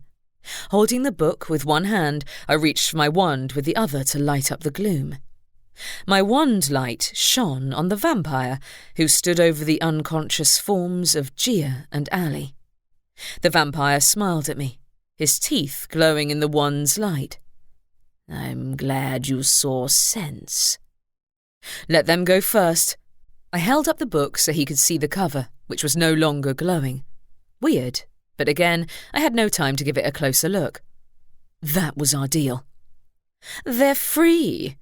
He took a gliding step to the side, gesturing to Gia and Ali with one hand and extending the other to take the book. Nice try. I didn't budge. "I want them out of here first." "That wasn't part of the deal." He stepped forward in a blur, and before I could blink, he'd seized the leather-bound volume from my hand. "Thank you for this." "No, you don't." The shadows answered my unvoiced command, and before I'd quite figured out my plan, I'd pulled both him and the book into the afterworld. As darkness folded around us, the vampire stood rigid with shock. Wrenching the book out of his grip, I gave him a firm shove, picturing the first place that came into my head. The vampire bared his teeth with a snarl of fury, but I'd pushed him out of the shadows and into the rushing current of the river. Have fun in there. I turned my back and stepped through the afterworld, emerging back into the chamber where I'd left the others. The darkness receded as I crouched down beside Gia and Ali. "Are you okay?" "Yes," Gia groaned. "Please tell me you didn't give him the book." I didn't. I held up the leather-bound tome in demonstration. It'd be tricky to get the two of them out of here through the afterworld while holding the book at the same time, but I didn't want to leave them in the tunnel a moment longer. I tucked the book under my arm and extinguished my wand's light before taking Gia's hand in mine and grabbing Ali's with my other. Shadows coiled around the three of us, and I pictured the inn's lobby in my mind's eye. When we emerged into the light, Ali stirred, while Gia blinked in surprise. "Thanks, Maura. But where's the vampire?" "I may have dropped him in the river." There was a notable weight missing from under my arm. Crap. And dropped the book in the afterworld. I'll be right back. Shadows folded around me again, and I scanned the afterworld for the worn leather cover of the book.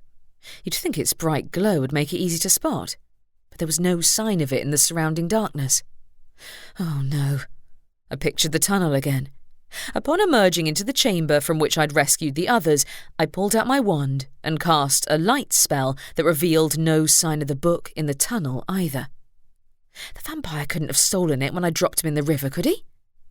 Heart sinking, I stepped back into the shadows and emerged on the bridge beside the two reapers. Neither Harold nor my dad seemed to have moved an inch in the time it had taken me to rescue Gia and Ali from the vampire. "Maura," Dad said through gritted teeth, "do you make a habit of using your powers so casually?"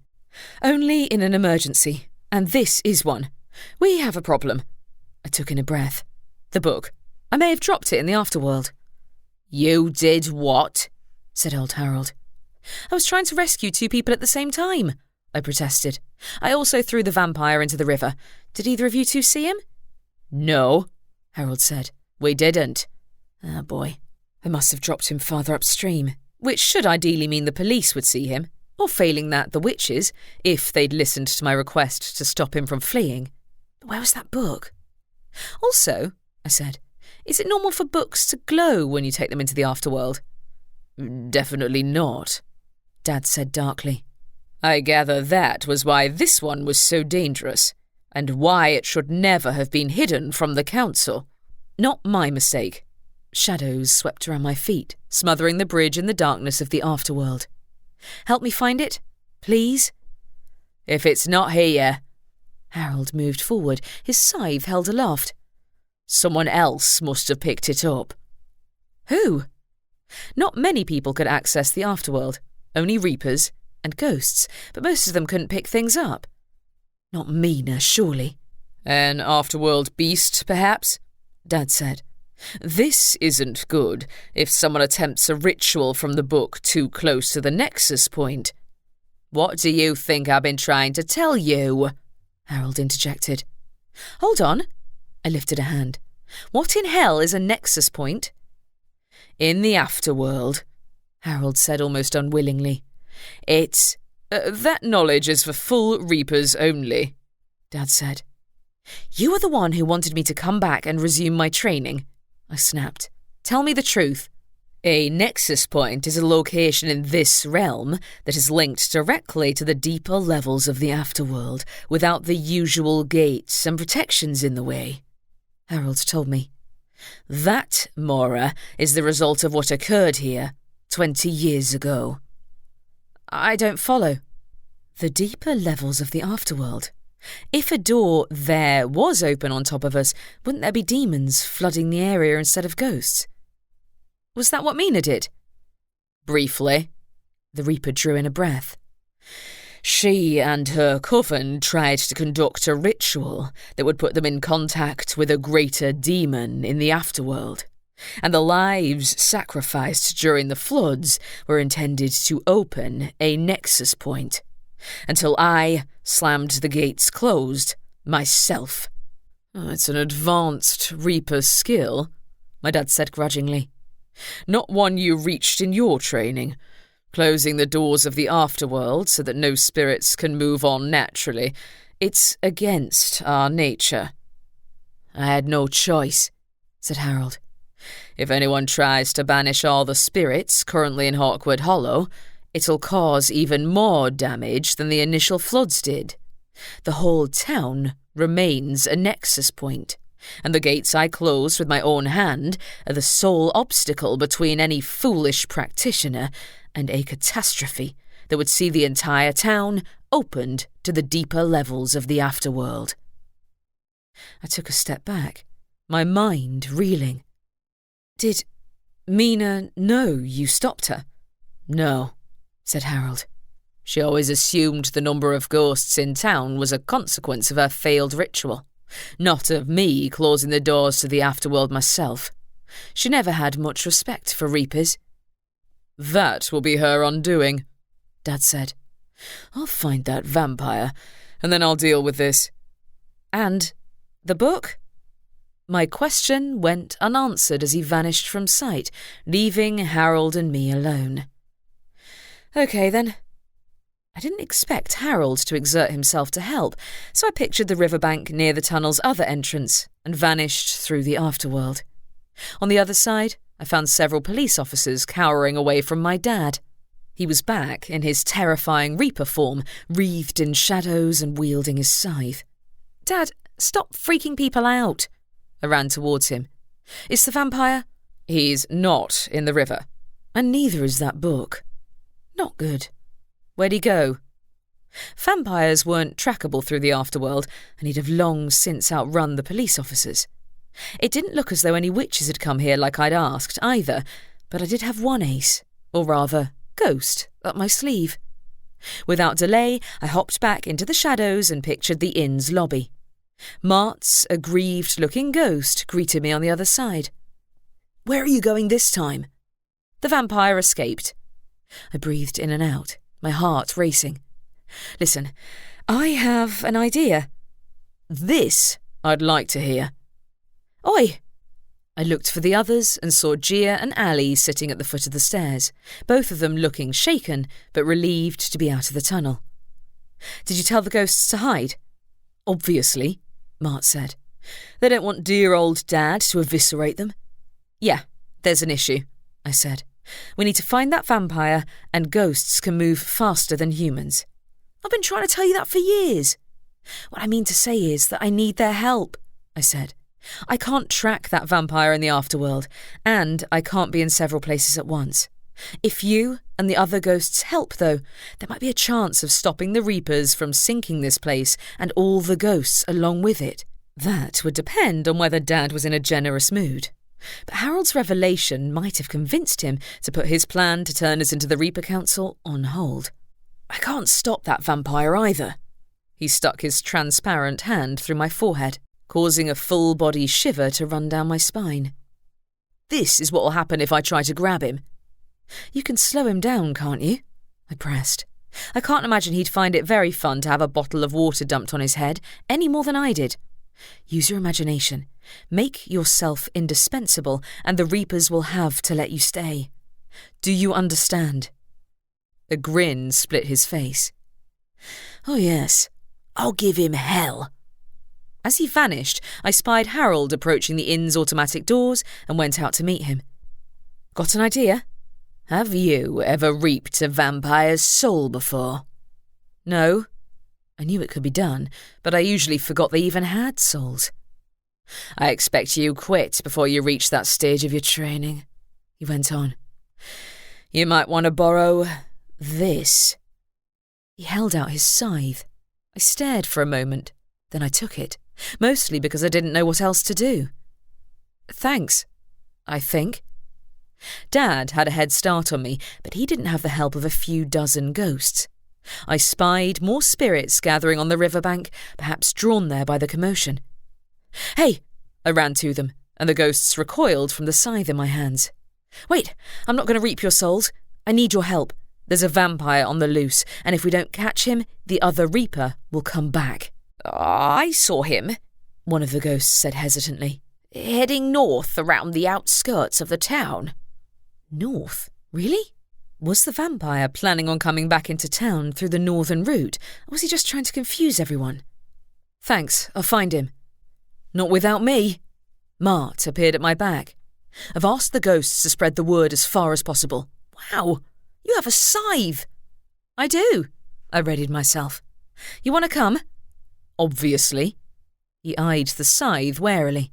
I'll catch you up. I don't want you to accidentally decapitate me. I'm going north. I stepped into shadow, picturing the road leading around the eastern edge of town. When I emerged, I didn't see the vampire, but Mart was already waiting with a smug smile on his face. Ghosts really could move fast, and they weren't restricted by having to constantly jump in and out of the afterworld like I was. I thought you'd take all day. He zoomed ahead of me while I took another step through the shadow.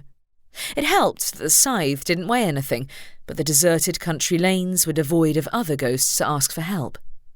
The next time I emerged, Mart waited on the other side, and he pointed north. He went up there. I tried to get in his way, but he laughed at me. Scumbag. I hopped into the shadow and out, once again finding no vampire on the other side. Mart was there, wearing a scowl on his face. He's toying with us. He keeps changing directions. Looking for the book? About that, he cut off with a yelp. Incoming!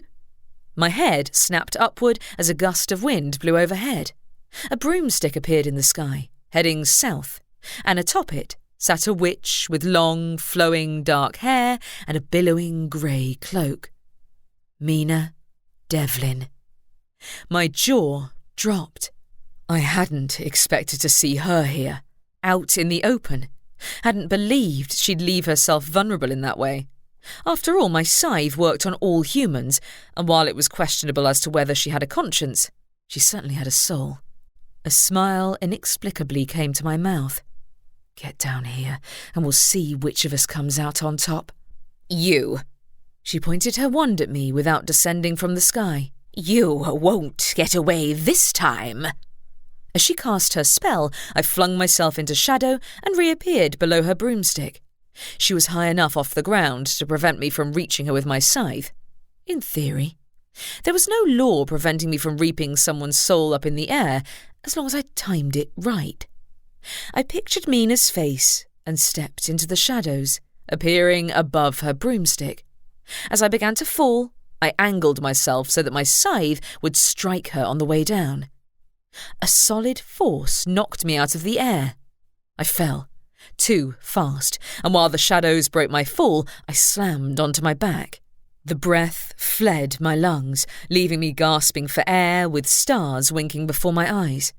Through blurred vision, I saw Mina's broomstick circle overhead and her wand move as she took aim again. But her spell fizzled out. A second broomstick had appeared from the direction of Hawkwood Hollow, and its rider was Jennifer Ness.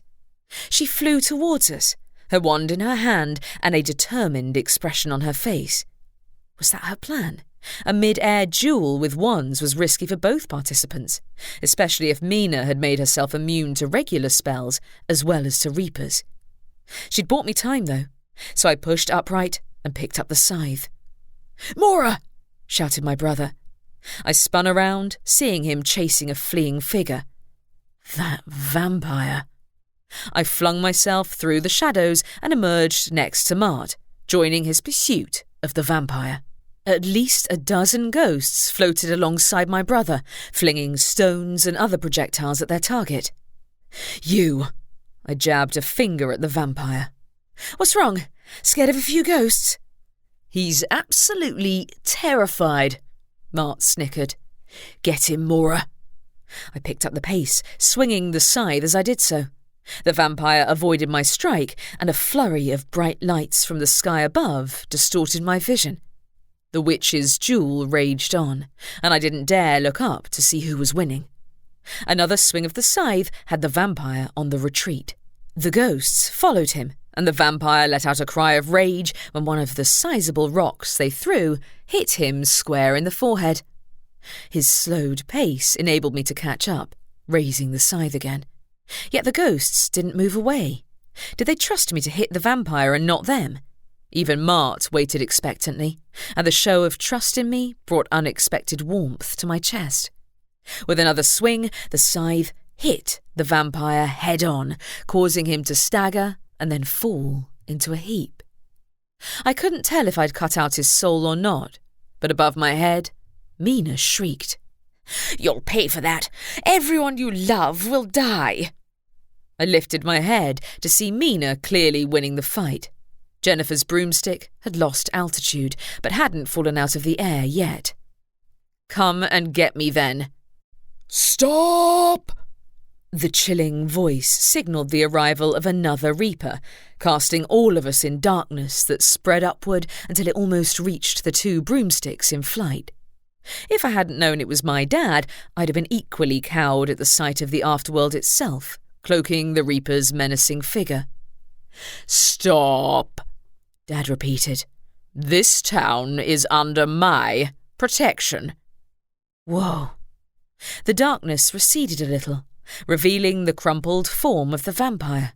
Dad stepped up, lifted his scythe, and brought it down with precision. The vampire fell apart. That was the only way I could describe the sight of his body dissolving on the spot, as if it were nothing more than an illusion. His unoccupied clothes fell into a heap as he turned to ashes, and I could have sworn I saw something ghost-like emerge and drift away into the afterworld, fading from sight. "Damn it!" Mart said from behind me. "She's gone." I lifted my head as the darkness ebbed a little more, revealing a sky that was notably empty of broomsticks. I spied Jennifer a short distance away, where she'd landed on the hillside, but Mina had disappeared. She knew she was outnumbered, I guessed. I hope it wasn't one of her allies who took that book. You still haven't found the book? Dad sounded more like himself again, having lowered his scythe and pulled back a bit on the scary Grim Reaper vibes. Actually, with a flourish, Mart produced the book from behind him and dropped it at Dad's feet. You're welcome. Chapter 16. I'd never seen Dad as speechless as I did when Mart threw the missing book down before him. He was still for a moment, while Mart smirked. What? Don't tell me you thought a ghost couldn't pick up a book. You should know better. Recovering, my dad bent to retrieve the leather-bound book and then glanced over at Jennifer, who was approaching us with her broomstick held in one hand. Was that your former coven leader? I can see why you drove her out. Glad we're finally on the same page, I said. To Jennifer, I added, did you really expect to beat Mina in an outright duel? I hoped she'd let down her guard, she replied, or give away her weakness. What's she done to make herself Reaper-proof, do you know? The scythe had bounced clean off her. That shouldn't be possible, Dad told me. Clearly it is. The scythe had no effect on her. I studied the book in his hand, recalling its glow in the afterworld. Are you going to give that to the Reaper Council? That's the intention. I tensed. Then, are you going to tell them about Hawkwood Hollow? It's my responsibility. Did you not hear what old Harold said? My grip on the scythe he'd given me tightened. I'm inclined to believe he's telling the truth about this place being on top of a massive potential disaster, and the ghosts aren't doing any harm. Potential disaster? Jennifer echoed. Is this to do with what you mentioned, your theory about the cause of the floods? It's no theory, it's fact, I replied. Old Harold was there, so he should know. He's right, Dad said slowly. But I'd also be risking disaster if I were to ignore such a major risk. I'm not ignoring the risk, but it's even riskier to try a major banishment on top of, what did you call it? A nexus point. His jaw twitched. I didn't plan to try a mass banishment, but it's possible to deal with the situation using a more subtle approach.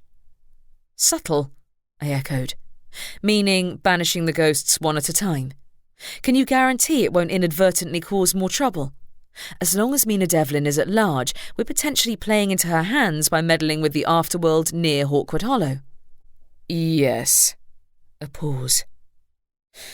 I'll talk to the council and report this witch as a danger to all of us.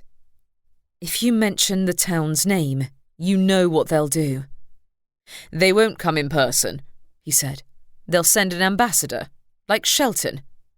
At least ask Harold first, before you risk all our lives, I said. He and Shelton both understand the situation. But please, for everyone's sakes, don't bring the council into this. What if the council could help you find your runaway witch? He inquired. No, I shook my head. I don't need to find her. She'll find me. Of that, I had no doubt. She's right, Jennifer said, having maintained a baffled silence throughout this part of our conversation. Mina has a personal grudge against Maura that will no doubt have worsened now that her vampire ally is dead. She does.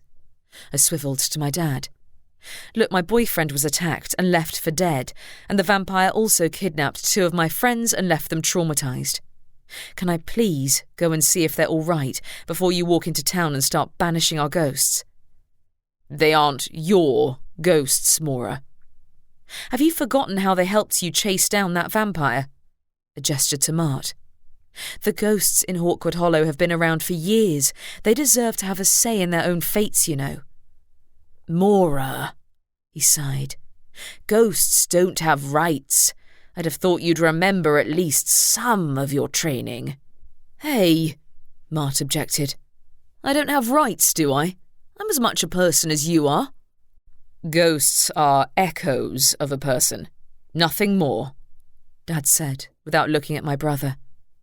He saved my life, I told him. Mart did. When the witches had trapped me down in that tunnel and turned off my Reaper skills, leaving me for dead, my bond with Mart let me contact him so he could let me out.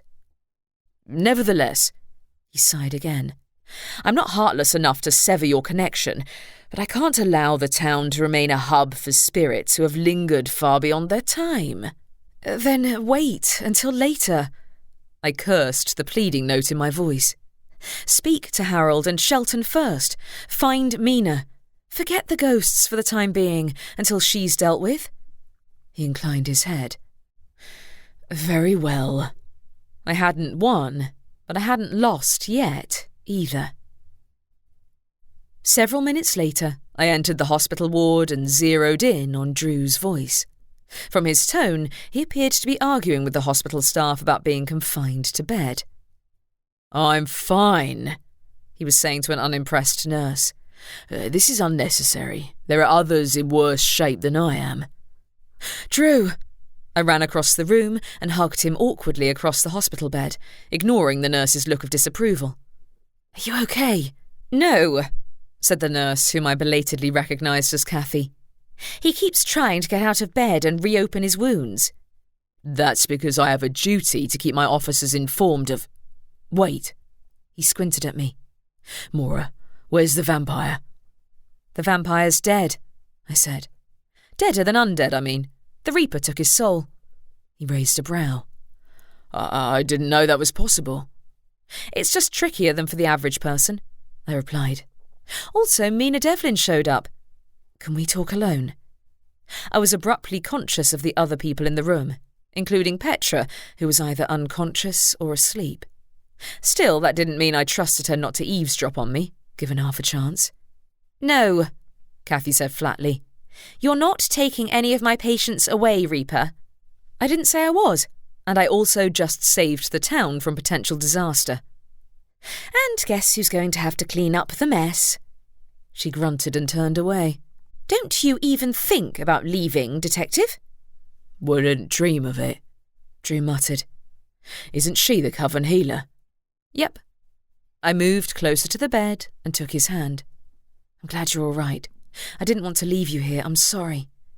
Taking out the vampire was more important. That was my dad, not me, I said. And Mart was the one who swiped the book before Mina could steal it back. My brother had gone back to the inn. He didn't like hospitals any more than he liked morgues or graveyards. Good. He shifted position on the pillows, and I glimpsed the distinct bite marks on his arms and neck. Oh, this is embarrassing. I thought I could take a vampire. He was relying on the element of surprise. A lump grew in my throat, and he targeted you to get at me. He captured Gia and Ali too. I should have known he wouldn't just go for the book without getting in a few hits first. Don't blame yourself for this. It's my job to apprehend criminals. He tightened his grip on my hand. Also, I'm hearing rumours. Did Jennifer and Mina really duel on broomsticks? That rumour spread fast, I remarked. They did, but it ended at a stalemate. Mina got away. And your father? I managed to convince him to prioritise catching Mina over our ghostly situation. I spoke in a low voice. For now. I'm hoping Shelton and Harold will work their powers of persuasion on him and convince him to find another solution. I imagine that would depend on whether Mina tries anything else that draws the Reaper's attention. Yeah, that was what I was afraid of, but I kept my misgivings to myself and then looked closer at Drew. Despite his determination to sit upright, his exhaustion was obvious. It's over for now. You should rest. I will, he said. Once I've told the other officers the vampire is dead. Someone else can tell them that, I insisted. If anyone comes in here to pester you, tell them to direct all questions to old Harold. He deserves being hassled more than you do, even if he did loan me his scythe. He did? Yeah, I know. I moved closer and hugged him again. Seriously, I thought you were dead when I saw you. Sorry. He hugged me back, wincing a little. I'll definitely think twice before taking on a vampire in my human form again. With luck, he was Mina's only undead ally. I reluctantly let him go. I have to go back to the inn and tell the others I'm okay, but I'll be back. I won't be in here much longer, he said. They want to keep me overnight, but that's out of the question. Oh, is it? I frowned at him. Listen to the hospital staff. You're not invincible. He grinned. Speak for yourself. What's so funny? I'm usually the one who's panicking over your half-dead body, he said. It's a refreshing change. Oi. I swatted him on his uninjured arm, careful not to hit too hard. If you stay put overnight, I'll ask my dad to include you in his meeting with the Reapers tomorrow. That's not the most persuasive argument, Maura, he said. You're supposed to promise me a date, not a meeting with angels of death. Oh, we can do that too. I took in a breath. There's something important I have to tell you, but I'd rather not do it publicly. We can discuss everything with the Reapers. That sounds ominous. It is. No point in underplaying the issue. I have your curiosity now, right? Now stay put, or else I'll jump through the afterworld and return you to your hospital bed myself. Understood. His smile was back, though tinged with weariness. I'll see you later, and please don't get into any more fights while I can't help you. I won't. And for once, I meant it. Back at the inn, I found that Gia and Ali had mostly recovered from their ordeal at the vampire's hands, while Carey had emerged unscathed from where she'd been hiding in her room. I was intensely relieved that the vampire had spared her from his attempt to blackmail me, though it turned out the ghosts had been guarding her room diligently even before Mart had told them to help out. By the time I'd finished telling them all everything, my voice was raw, and I hadn't even reached the part about the floods yet. In truth, I wanted to wait until after I'd told Drew and discussed it with the Reapers before deciding how much to tell the others about the reasons for the town's overabundance of ghosts. Is someone going to banish us? Vicky asked tremulously. She and the other ghosts had gathered around the table in the restaurant where I sat with Gia and the others, equally entranced by my story. No. For Ali and Carey's benefit, I added, the Reapers aren't going to banish any of the ghosts. They've decided to prioritise hunting down Mina Devlin. Glad they've seen sense, Gia said. And there are no more vampires hiding in the tunnels. As far as I know, I said. They're loners, so it's unlikely that Mina would have recruited more than one. She'd have other allies, but Priscilla was still in critical condition at the hospital and unable to give us more information about the events that had her put on the vampire's tail. For now, we'd have to assume Jacob Reed had been the sole undead interloper in town. Good, Carey shuddered. I'm glad you're all okay, but Drew, he's hurt, right? My chest tightened. Yes, but he's going to be fine, if he stays put like I told him to and doesn't keep trying to leave the hospital ward, that is. What about the other officers? Ali asked. That Petra. Oh, the vampire got her too. I had considerably more trouble feeling sorry for her. She was responsible for his escape, so it serves her right. Yeah, it does, said Gia. Oh yeah, where'd Mina's evil book of necromancy end up? With the Reaper Council, I said. They'll keep it secure, so there won't be any more unexpected break-ins. And the coven leader will keep her word? Ali queried. She mentioned switching locations for the coven meetings. I'll have to ask her about that, I said. I was going to persuade her to spare us from the coven's karaoke nights. Gia snorted. Yeah, I can live without those, thanks. Me too. I surveyed the others, my attention lingering on the ghosts. We'll be fine. Dad will come to realise that the town wouldn't be the same without its ghosts, and he already understands that finding Mina is more important. Good, Mart said. I wouldn't want to miss out on our Halloween special. Right. We had just over a week until the big night, which also happened to be the one night of the year when the boundaries between the waking world and the afterworld were thinnest. Could we bring down Mina before then? Debatable, but I was willing to give it a try. True, luckily, kept to his word. He was discharged from the hospital the following morning, after I'd had a surprisingly restful night's sleep on the heels of a movie night consisting of everyone's favourites back to back. At least nobody complained, and as a bonus, I'd successfully distracted the ghosts from the looming threat of the Reaper Council for the time being. I didn't believe Dad would intentionally bring the council here, but I still worried that the Reapers might ask unwanted questions when he handed over Mina's book. It was with some trepidation that I went to meet the Reapers at Old Harold's cottage, walking hand in hand with Drew. This wasn't exactly how I'd planned to introduce my boyfriend to my dad, mostly because I hadn't wanted him to meet my parents in the first place. But it had to be done. "So romantic," I commented as we walked through the cemetery gates. "We'll have a proper date later. Promise?" "Of course." Drew squeezed my hand. "I behaved myself last night and didn't leave the hospital. What about you?" "I fell asleep in the middle of a marathon of My Little Pony followed by Star Wars." "Whose idea was that?" "The ghost's idea." I dropped my voice when we reached Harold's cottage. Better not mention that in front of my dad. He's still a little touchy about me befriending the dead. I knocked on old Harold's door. The old Reaper answered, beckoning me through into the cramped living room. The scythe had returned to its old position as a coat rack, while in the living room, the two other Reapers sat in chairs amid the piles of old junk. "Hey," I nodded to Shelton. "It's been a while." "So it has." Drew eyed the tall Reaper suspiciously and then tensed when my dad pushed his hood down to reveal his face. "You look just like Maura." "That's my dad," I said as we took the two remaining seats in the crowded room. "Dad, meet Drew. He's the head of police here, so I figured he ought to listen in on this." "He's not the head of the coven," Shelton objected. "Good," Harold growled. "I don't trust the witches with anything, but we could use someone in authority as a witness, someone with influence." Drew shifted in his seat next to me.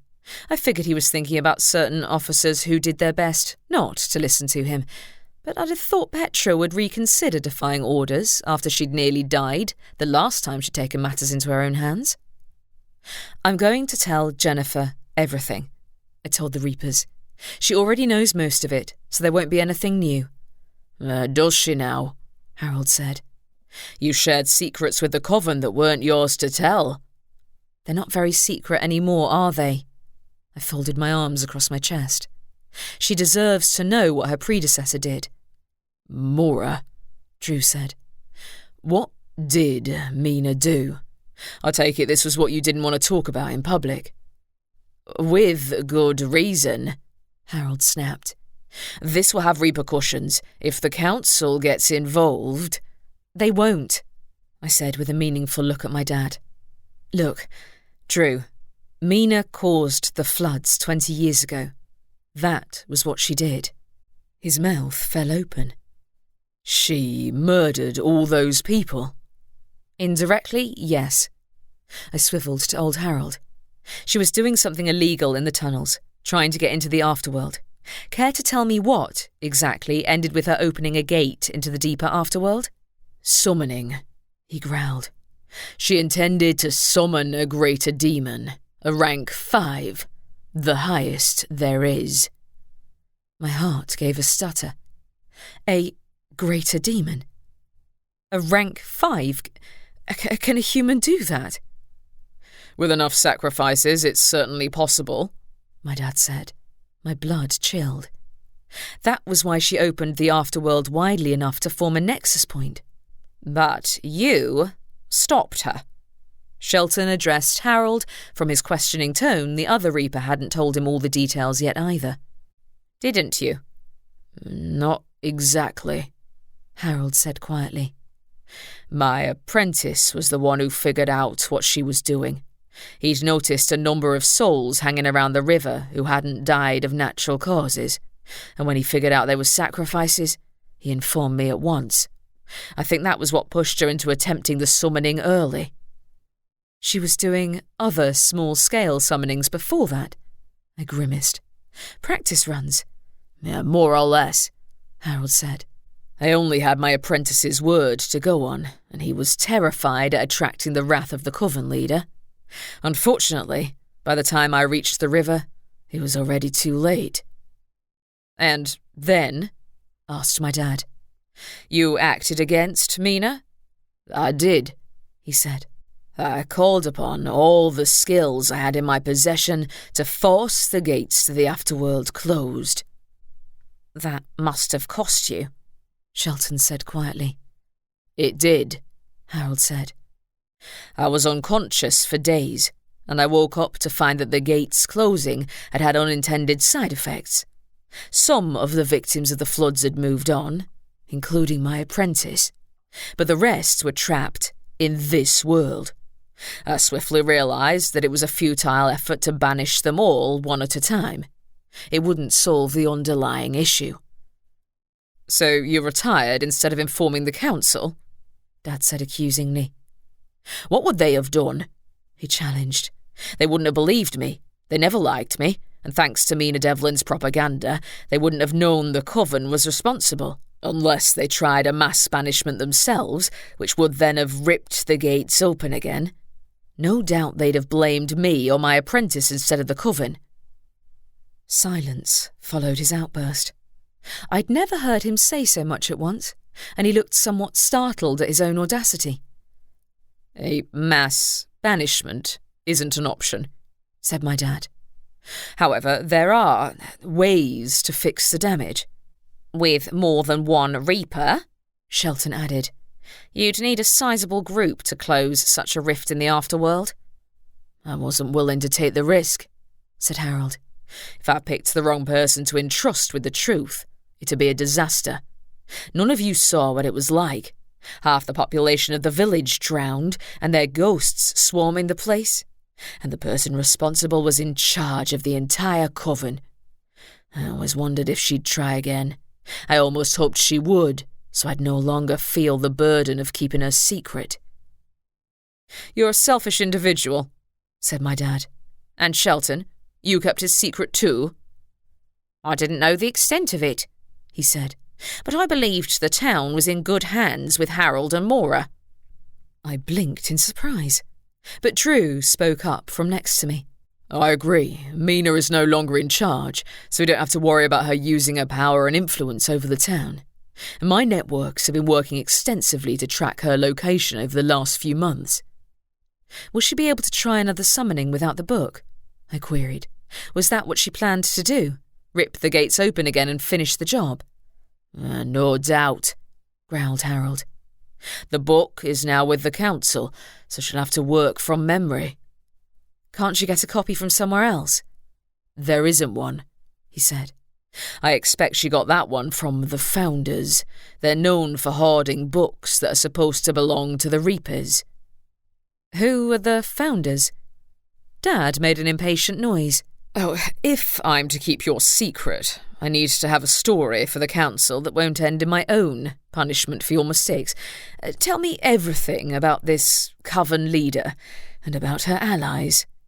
And don't leave me out of this either, I added. I'd like to know how she repelled your scythe, Harold. That's not something a human should be able to do. As he opened his mouth to speak, a scream rang out from somewhere in the distance, shrill and horrified. What was that? I jumped to my feet and overtook Drew on the way to the door, though he was close on my heels when we emerged from the Reaper's cottage. A second scream sounded when we reached the gates. What's going on over there? I took off at a run, tracking the noise as having come from the coven's headquarters. The doors slid open to let me inside as a third scream came echoing upstairs. Now I recognised its owner. Wendy. I took the stairs 2 at a time and skidded to a halt at Jennifer's office. Inside, Wendy crouched on the floor, clutching a piece of paper in her hands. Wendy? I asked. What? She's gone, she whimpered. She's gone. Jennifer? My heart lurched. When? She didn't show up here this morning, she mumbled. And I found this. Look. I took the paper from her and read the words. Thank you for the help, Maura. I'll trade your coven leader back if you give me the book. You have until Sown night. Not this again. I looked to Drew, whose expression was as grim as my own. I guess Mina has played her hand. And she'd taken the coven leader as a hostage for a reason, to send a message to the other witches. You're next. Why Sown? Drew asked. My throat went dry. Because it's the night when the veil between this world and the afterworld is thinnest. If I were Mina, I'd pick that date to attempt the ritual. That was why she wanted the book. After a short pause, Drew said, We can't placate her. The book is gone. Good luck to her if she thinks she can pry it out of the Reaper Council's hands. If we didn't trade the book for Jennifer, would Mina still be able to attempt the ritual? She might, and I didn't believe for an instant she intended to let Jennifer go. She wanted leadership of the coven back, and she wanted me gone too. Too bad for her, I wasn't going anywhere, and I'd fight to my last breath to defend Hawkwood Hollow and the people there. It's on, Mina. The end. This has been Anything Ghost, a Reaper Witch Mystery, Book 8. Written by L. Adams, narrated by Sarah Kempton. Copyright 2023 by L. Adams, production copyright by L. Adams.